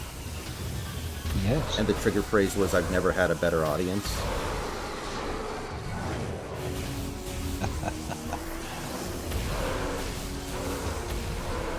In American Dad, Dan MK Ultra'd his daughter. If you ever rebelled against him, she'd go back to being the perfect obedient daughter. So the trigger phrase was, "I'm getting really fed up with this orgasm," because they needed to make sure no one would ever say it. What the fuck?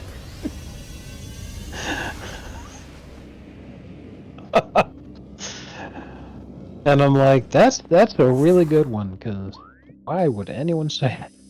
Yeah. I know American Dad got a little bit better over time, but it never did much for me. Like, it was the definition of a show that seems funny when I'm watching it, but then 5 minutes later, I'm thinking about the episode and I'm like, wait, that's not fucking funny at all.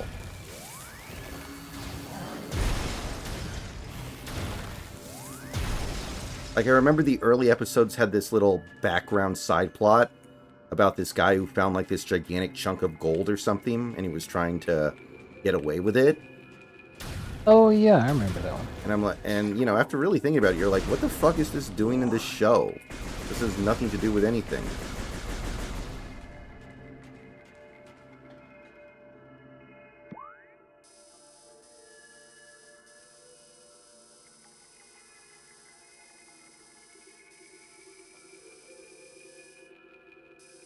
Okay, I don't think I want to go here yet. Wait a minute.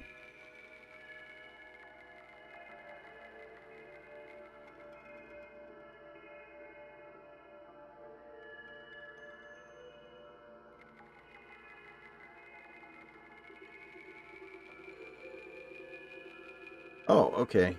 Well, I guess I'll have to find out the hard way. Okay, but I don't have the red gun yet, so I actually can't even go down there. So we need to go up.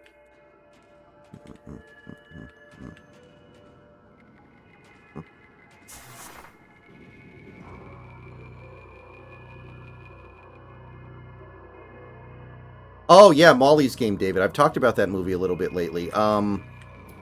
I liked the movie. As somebody who likes, like, real-life poker, I found it to be really obnoxious in that regard, because the poker in that movie is fucking atrocious. But I thought the movie was pretty good. There's too much exposition, but I didn't hate it or nothing. I don't know how accessible it'll be to a lot of people, but the thing that I kind of, you know, it's a true story. Like, everything that happened in that movie was basically true, except they changed some of the names. Like, Player X is Tobey Maguire. Rick, the Austrian prince that, what's-his-face loses a ton of money to is actually Rick Solomon. Stuff like that. But yeah, I was wondering, like, is that movie going to work for somebody who isn't super interested in that Molly Bloom story, which I am.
A Few Good Men is one of my favorite movies. I don't know if it actually is a great movie or not, and if maybe I like it more than I should because it has so many big time names in it, but I do like A Few Good Men a lot.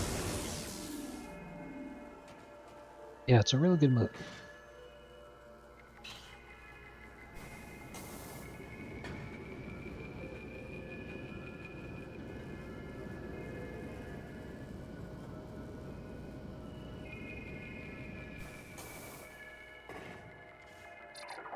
You know, I've never watched Hard Knocks before. Never found it to be that interesting of an idea.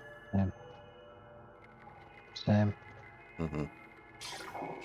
Well, you would probably watch a Hard Knocks that was about, like, fucking NBA players, right? You'd watch Hard Knocks about, like, the Miami Heat training camp. I would hate it, because that stuff is cursed, man. Like, I'd be so mad. 'Cause I'd be like, there went the season.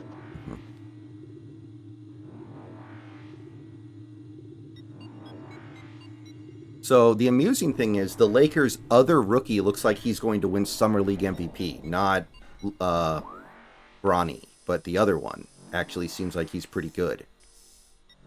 Kind of amusing. Yeah, that's pretty funny.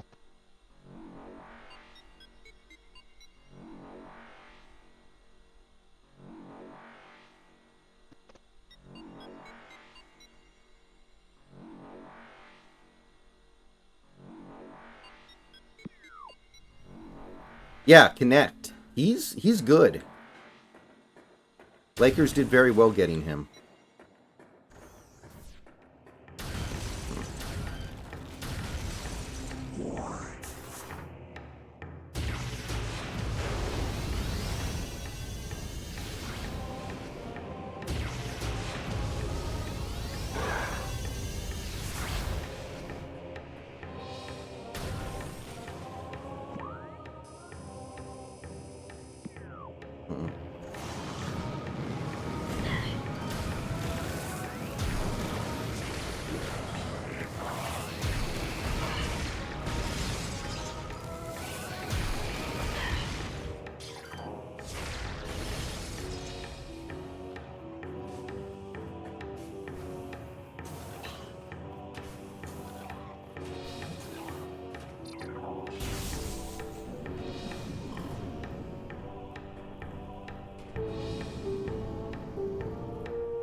All right, I'm gonna go for a little bit longer to try to get the grappling hook, and then if I manage to do that, then the only thing that's left are the X-ray visors, the plasma gun, the flamethrower, the ice spreader. There really wouldn't be that much left, and we might actually have a chance to beat the game tomorrow.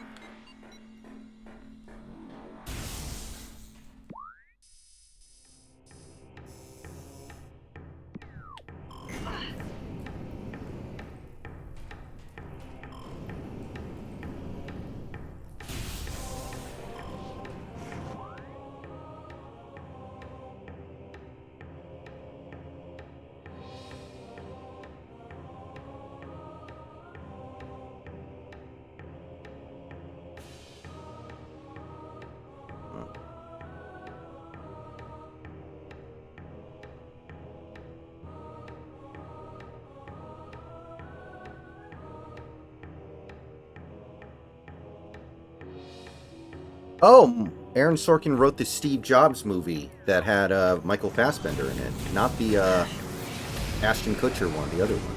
Interesting.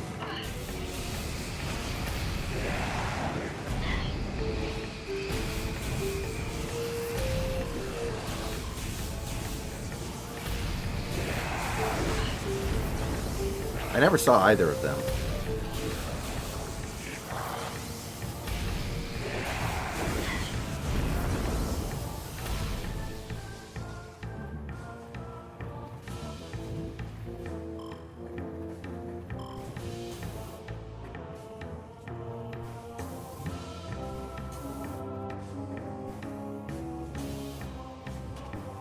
Data received.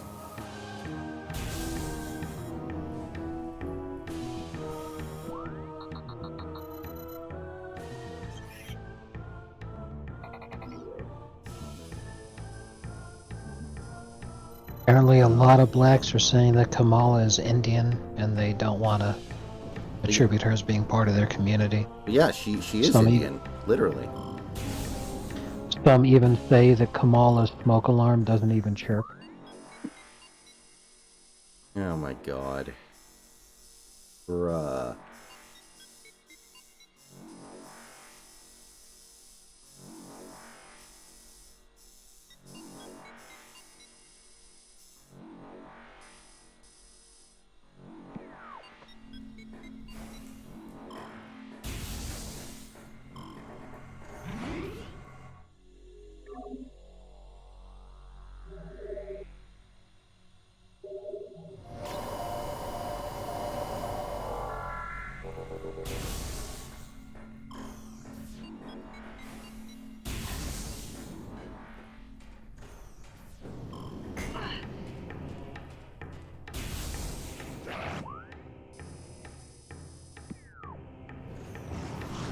Oh, that's a great conspiracy theory that Tim Pool just came out with. All the Democrats knew that they were not going to have Biden on the ballot in November, but the only reason it lasted this long is so that Robert Kennedy wouldn't be able to win the Democratic primary.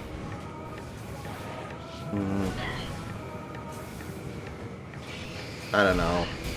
I don't think he's ever Like really I a said, threat. I called it a conspiracy theory to begin with, but I'm all like, it's not a bad one. I mean, it's fun, but I mean, if they really don't want somebody to win the nomination, they can see to it that he doesn't. Like, ask Bernie. Yeah.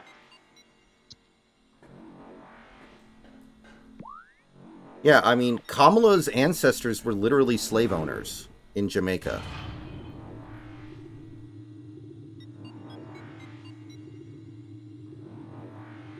In fact, pending, I've said this before, but pending the VP pick, Donald Trump might be the only person on either major party ticket that does not have slave owners in his ancestry because he's, I think his grandfather emigrated from Germany. So, like, oof.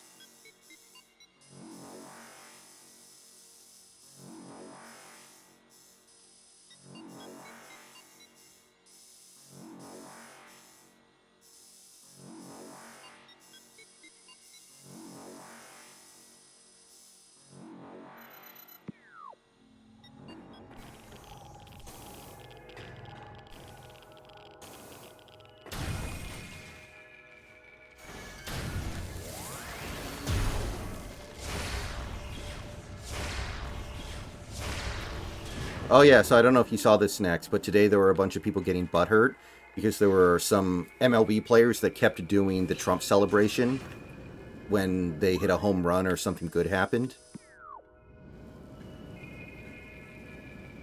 What's the Trump celebration? You know, putting your fist up in the air and saying fight, fight, fight while grabbing your ear. Oh, that's pretty good.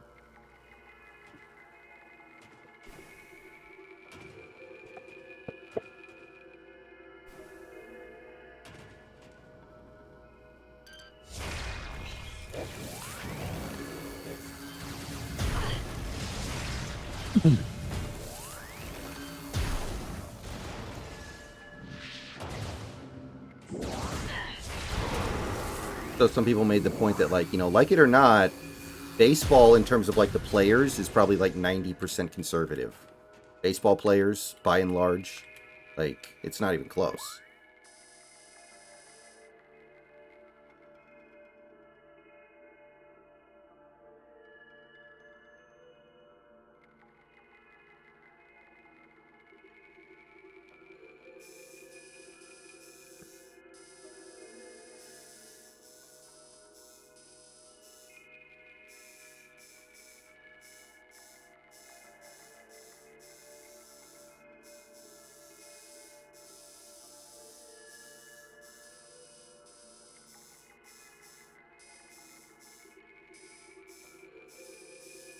Okay, ore processing. So we need to keep going up.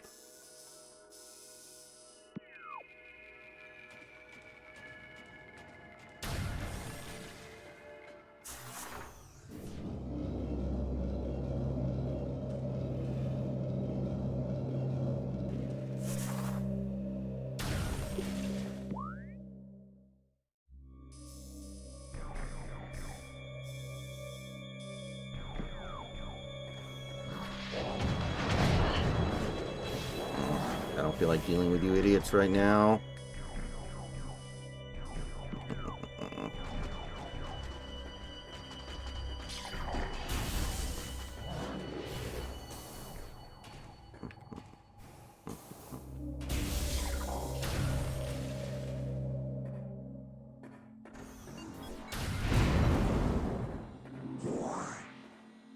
There were a bunch of tweets today that I saw that were like, oh, the only thing that Republicans can attack Kamala on is her laugh.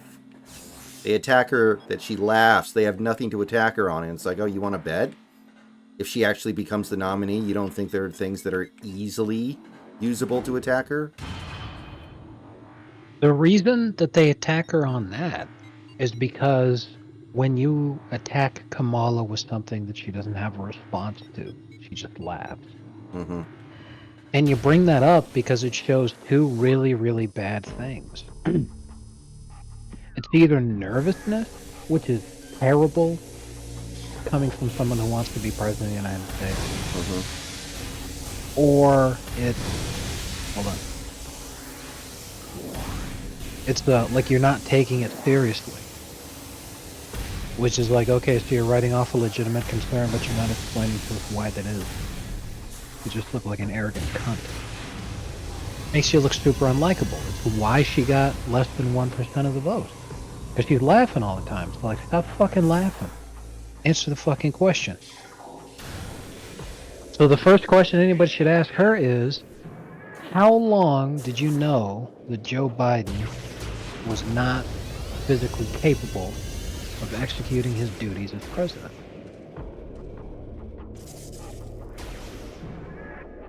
You ask her that question and she'll just start laughing, and it's like, this ain't a fucking joke.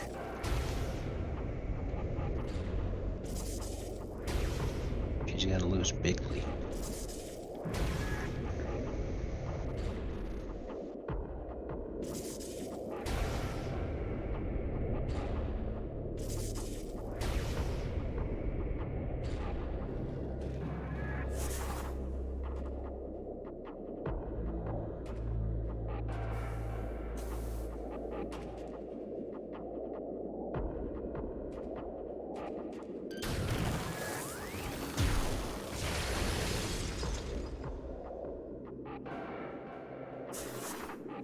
Dude, this is a great tweet. They try to rig the election, but they forgot to change Joe Biden as the candidate on the ballot. The best timeline possible. I wonder how many people are going to write in Joe Biden. I wonder how many people were actually writing with Biden, and how many of them were just saying that for social media clout. It'll be a non-zero number, but I highly doubt the media will even discuss it.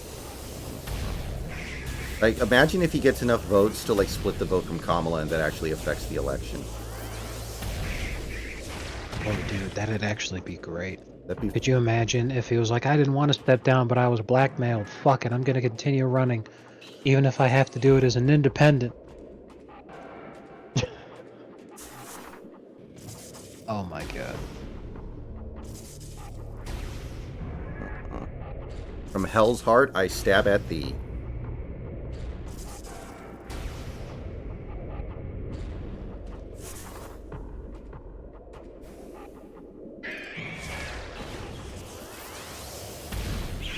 I'm sure you've seen it because it's been posted a ton. But the absolute fox who played Andrea in The Sopranos. Mm-hmm. So the actress's name is Drea Di Matteo, who decided to make an OnlyFans like 30 years too late. I did hear that. Her 13-year-old son.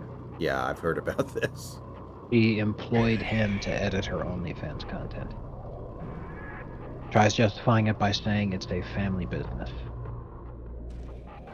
But she's like, guys, it's not bad. He doesn't edit the sexual stuff, just bikini pictures. It's like, bro. That is sexual. First of all, that. Secondly, it gets even worse because she said that she and her kids laugh about some of the requests from OnlyFans customers, so she's reading her fucking DMs to her children. That is not good.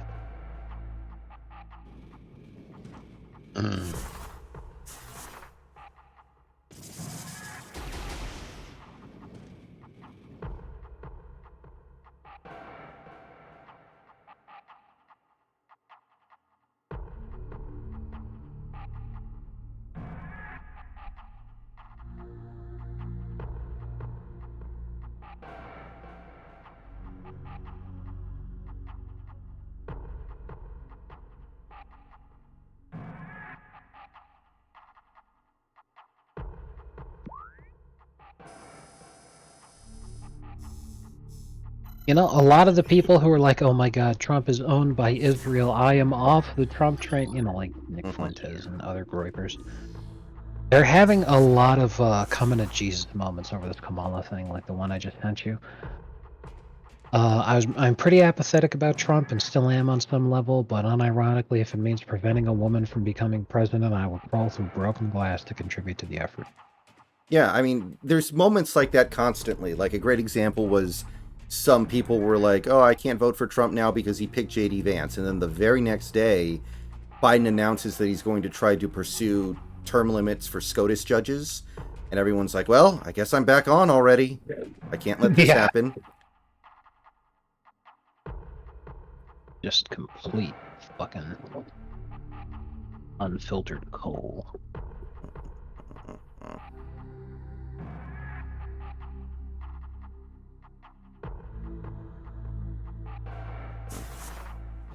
Yeah, can you imagine how hard we're going to be winning if now that it's after midnight later today, the director Cheadle resigns?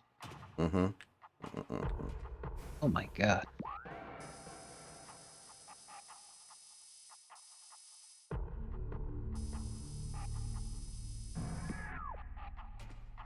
A couple of days after the debate, Trump said, I kicked the crap out of Biden so hard that he's out of the race. He's gonna quit. Yeah. And then we just have to deal with Kamala. He said that shit back in June, and people were like, "Oh, he's delusional," and here we are. I mean, Not even 30 days later.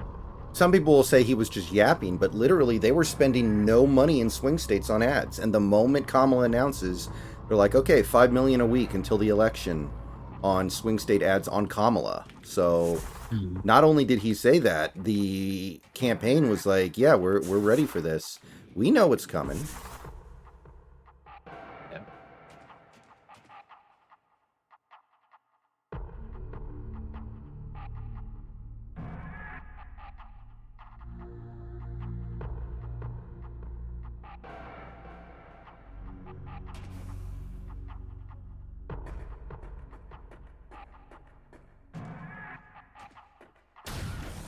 He usually gets these things right, I guess.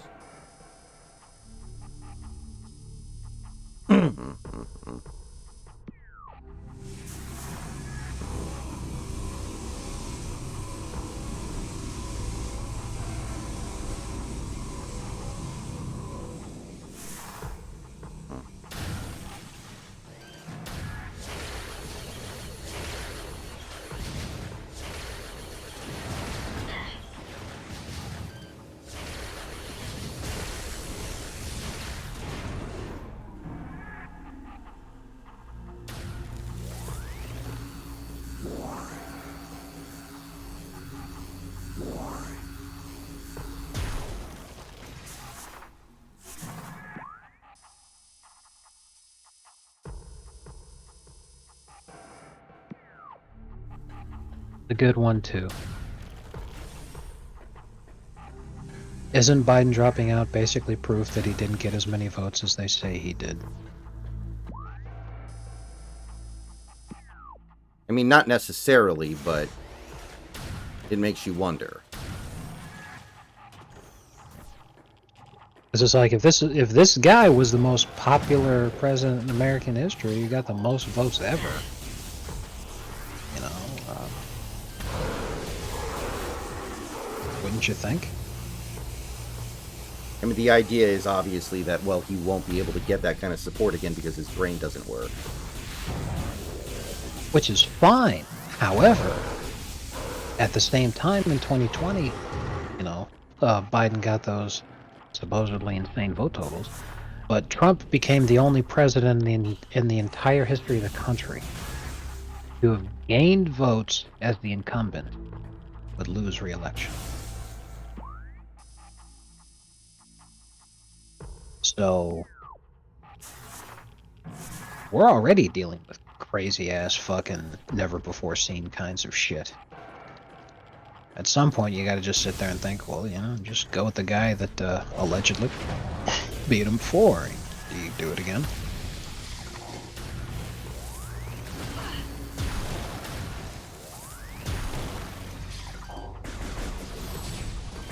Because, like, this is something that I'm thinking here now is, yeah, the debate was awful. It was really, really, really, really bad. But what was way worse was the entirety of the Democrat Party and all of their donors and hangers-on all coming out to say the joke fucked. If they didn't all do that, does he drop out today? Oh, 100% he doesn't. Right.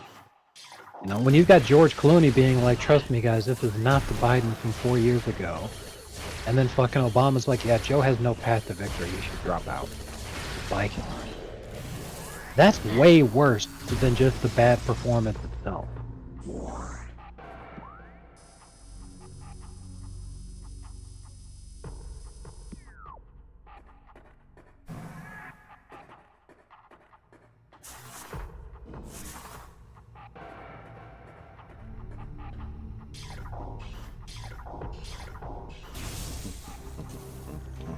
Well, this is extremely fucking annoying.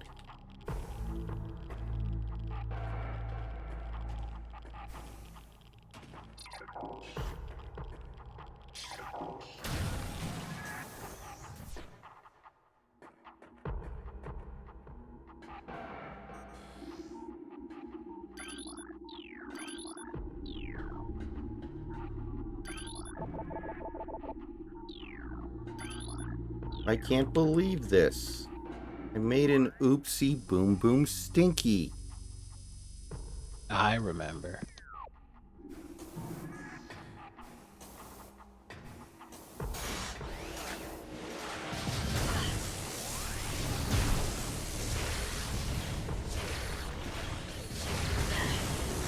So, is that now the most consequential debate in the history of American politics?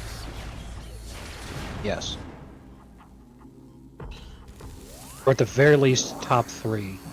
Up there with Nixon, JFK, where they did the first TV debate in American history and Nixon was sweating. Mm-hmm. And the Douglas Lincoln debate.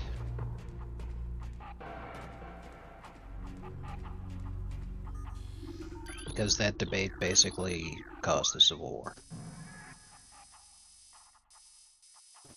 So yeah, definitely top 3. But I would say top 1 because that debate itself literally got the guy to drop out. One debate.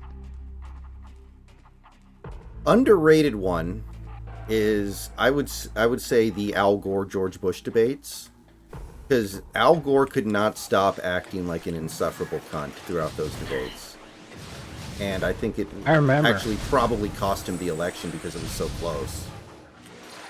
Yeah, I remember that because Saturday Night Live did one of my favorite skits ever, where they were doing the whole thing, where yeah, they're portraying Bush as a complete idiot, but they portrayed Gore as an obsessed weirdo. She basically was. Like, I think he literally called George Bush an idiot at one point during the debates, and it's like, you know, this is not endearing you to people. I know you might think he's an idiot, and you might have a point, but this is not going to help you where you need help.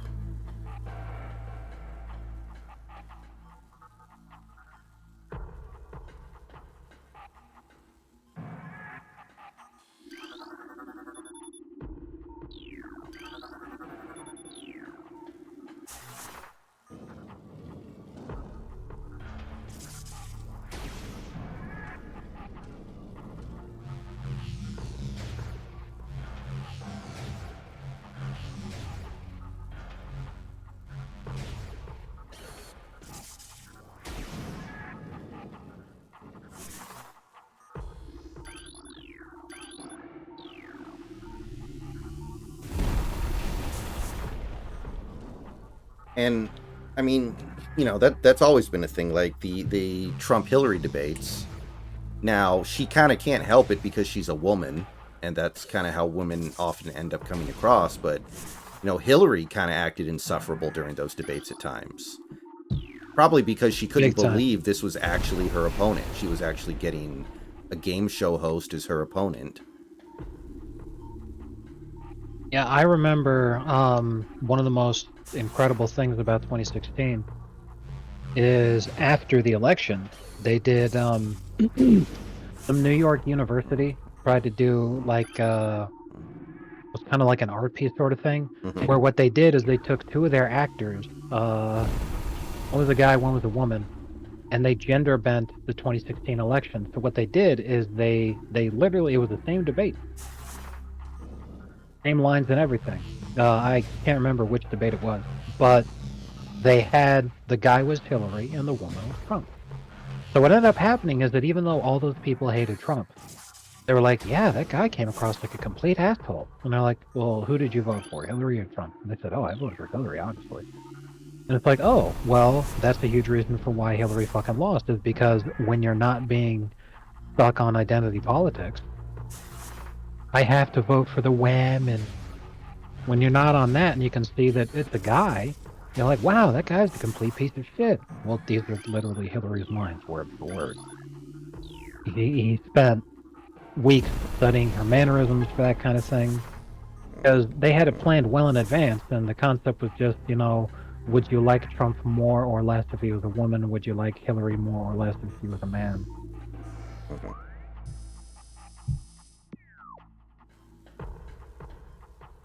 But yeah, you know, like you said, Hillary comes across as being a gigantic cunt. Because aside from the fact that she is, and that all women are like that,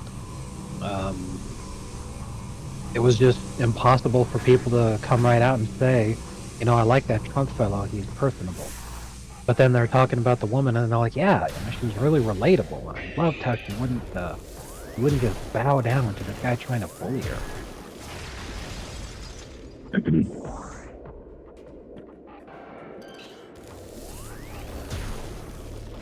It's just kind of horrifying how easy it is to manipulate people. Because the narrative about those Hillary-Trump debates has always been Hillary won all three. But if they hurt her in the election, and you could make the case that they did, then no, she did not. Exactly. And I'm not saying they did or Plus, didn't. Maybe she loses anyway, but... Yeah. Yeah, plus it doesn't matter what people's fucking opinion is of some fucking crackpot media dipshit. Trump won the second debate, because that was the one that he said, because you'd be in jail. That was the coldest line in the history of American political debates. Absolutely brutal.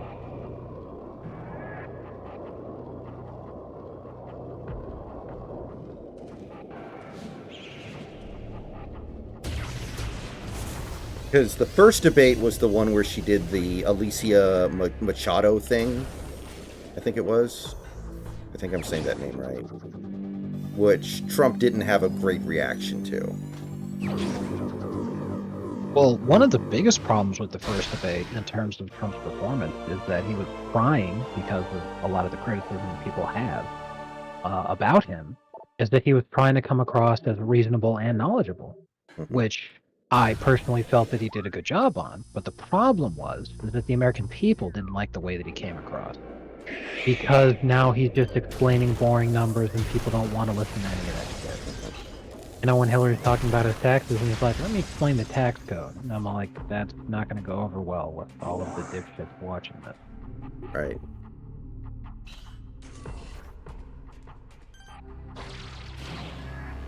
So, you know, it's unfortunate, but you get what you get.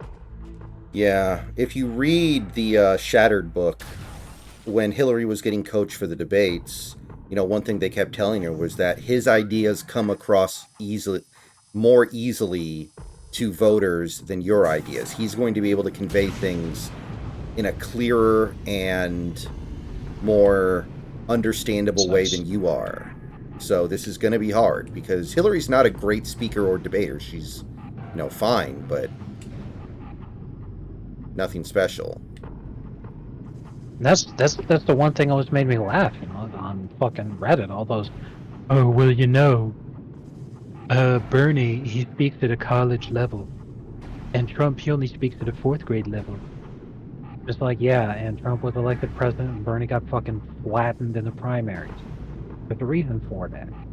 It's not because people thought Bernie thought that he was better than everybody else. It's that his ideas couldn't resonate with people because it was all intellectual drivel.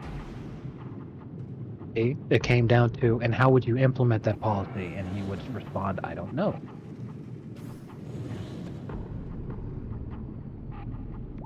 All of it was just nothing but slop to try to make Rick and Morty viewers feel better about themselves.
Come on.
All right, very nice.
Alright. Oh, cool. I'm right where I need to be, I think.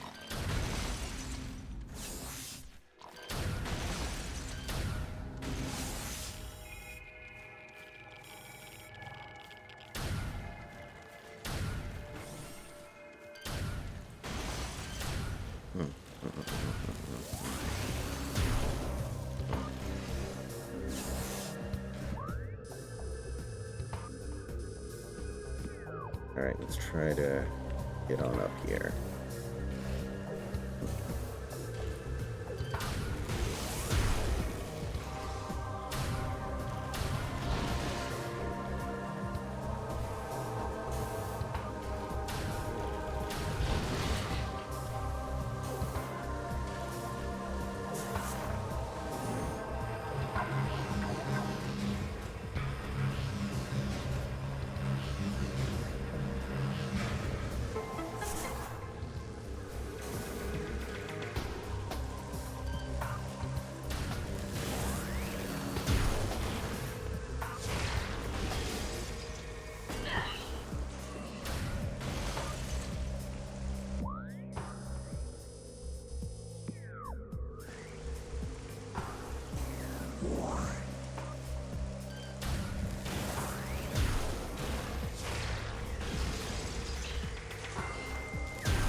So, here's my question. Assuming that Trump wins in November, who does Time Magazine name Person of the Year? Because, on its surface, there's only one person that it should be. That doesn't mean that's what it will be. Who would they give it to? Yeah, like you said, it should obviously be Trump, but because they want to be controversial, they may be like, well, obviously the most talked about person, because that's usually how they try to justify it, is they say the most talked about person and the person who changed the world the most. They might mention that as a fucking stupid kid. Because that'd be the media not so subtly trying to be like, come on guys, try again, and you'll be on our fucking magazine cover. The what kid? The crux. Oh. Retardy Oswald. Uh-huh. You know, that's actually not a bad theory.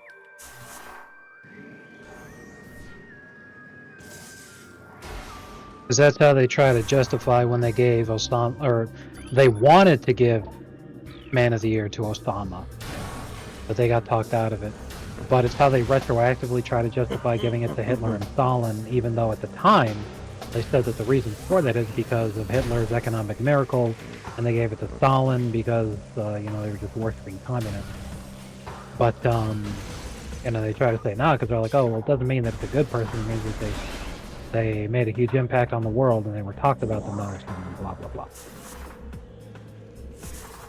I was like, well, you know, yeah, especially if Keto resigns tomorrow. Yeah, Brooks could definitely end up being the guy on that cover. Because again, like I said, it'll be a not so subtle nod towards, hey guys, you know, if one of you wants to try again, we'll give you the cover. I'm pretty pleased with sugar on top. Because they're just pieces of shit. And it's like Kyle Gass, who apologized and then deleted the apology. Because he's dumb. Okay, so last year it was Taylor Swift. Year before it was Zelensky / the Ukraine. Year before Elon Musk. Year before Biden Harris. Year before Greta Thunberg. Year before was The Guardians, which was basically the journalists who got killed for trying to journalist. Okay. Oh, bullshit. Well, let me see here. Trump in Yeah. 2016, Obama in 2012. Obama. So if they give it to somebody who isn't the winner of the presidential election, that would be the first time they had done that since '96 when Bill Clinton won re-election. So they almost always give it to the guy who just won the presidential election recently. 'Cause So we know that if Kamala quote unquote wins, it's obviously gonna be her. yeah. Like there's no question.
How do I get through here, though? Aha, there we go. Man, these parts with the ball in the tunnel make me feel super fucking claustrophobic.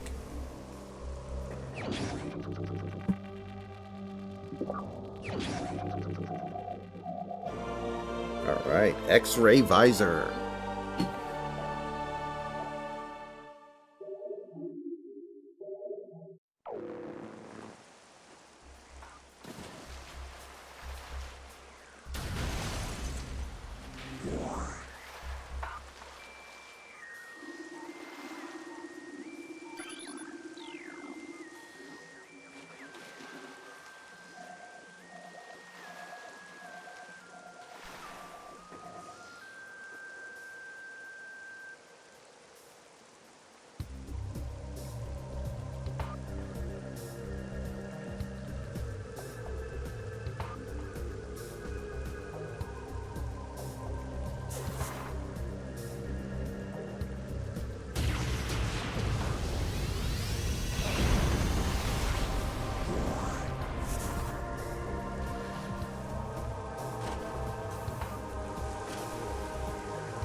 You know how an Oreo has like the two hard parts that don't stick together, and then it's got the cream part that holds it together?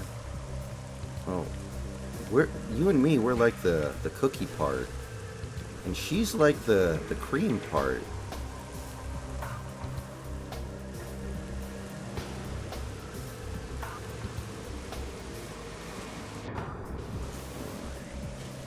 How do I get out of here? I remember watching that scene in a sitcom when I was very young. I think it was Frasier, but I'm not sure.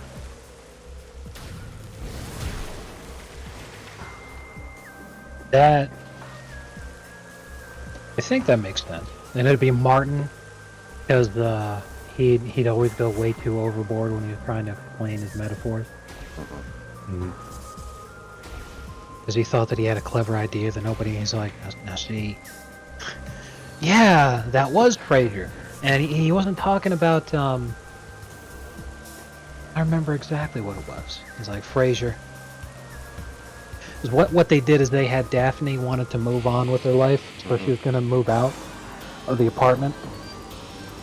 And Frasier and his father Martin were realizing that if Daphne left, that they'd probably end up killing each other. And that she was the glue that held the family unit together at this point. So Frasier realizes that, and then he turns and he says, Dad.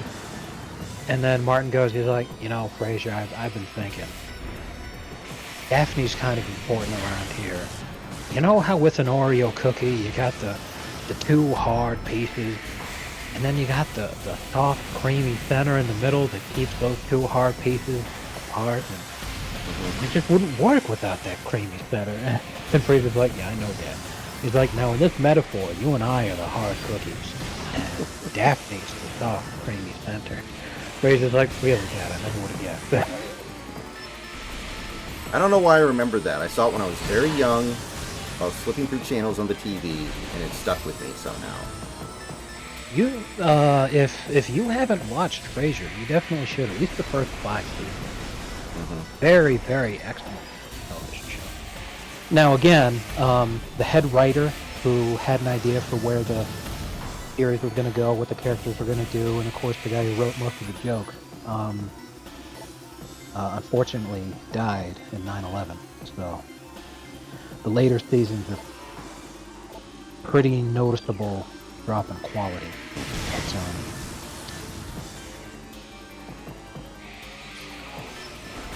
there's at least some real good stuff in there.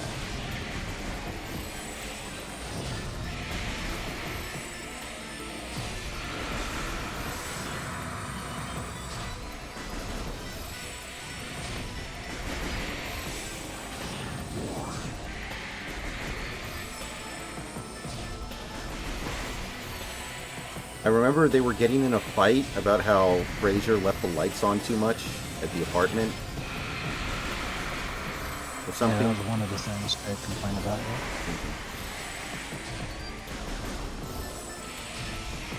Because you gotta remember, it was Frasier's apartment, and Martin came to live with him because when he had to retire from the police force, it was because of a medical reason. He had gotten shot in the hip.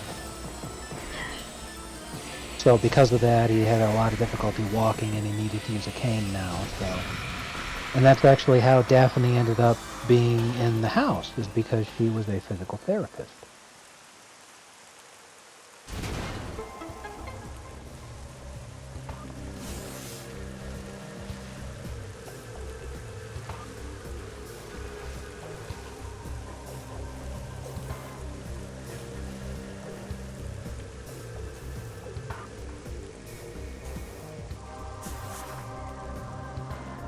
Whenever I think of Frasier, I just think of, I don't know if it was considered like a rival to Seinfeld, but it always felt like it was. Because Frasier would always get the awards because people thought it was highbrow and Seinfeld was lowbrow. Even though Seinfeld got better ratings, so there was always... It felt like there was a rivalry, even if there maybe wasn't. Seinfeld resonated with audiences a lot better, but Frasier had two things going for it. Is you're right, it was highbrow. But it was also a continuation of Cheers, which was the most popular TV show in America during the 80s, at least as far as sitcoms go. So, because of that, Frasier had a legacy, and David Hyde Pierce was truly phenomenal. And even though Roz, because I mean, time makes fools of us all, the actress that played her, Perry Gopin, would get less attractive as the show went on, because it went on for like 12 years. So, you're talking about a woman aging 12 years. When the show started out, she was a fucking smoke show, bro.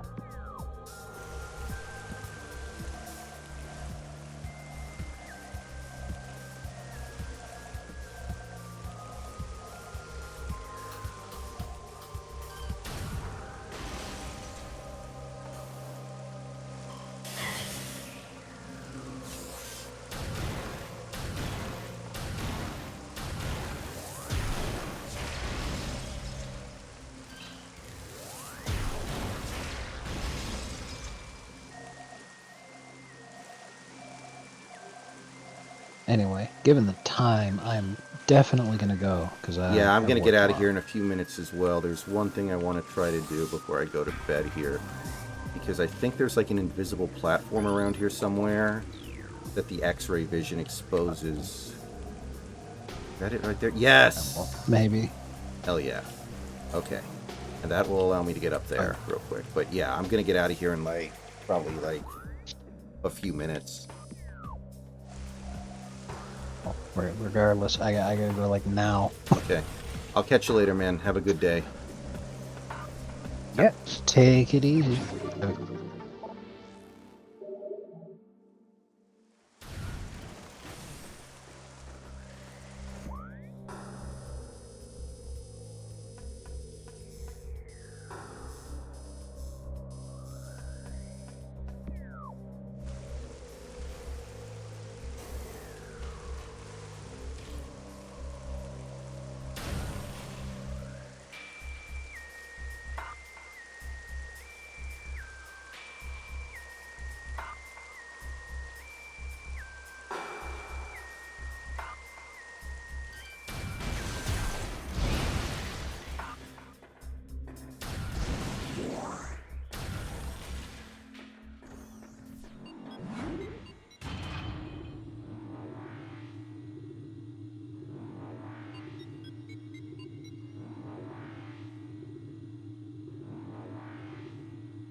Alright, guys. That's going to do it for tonight. See you guys later.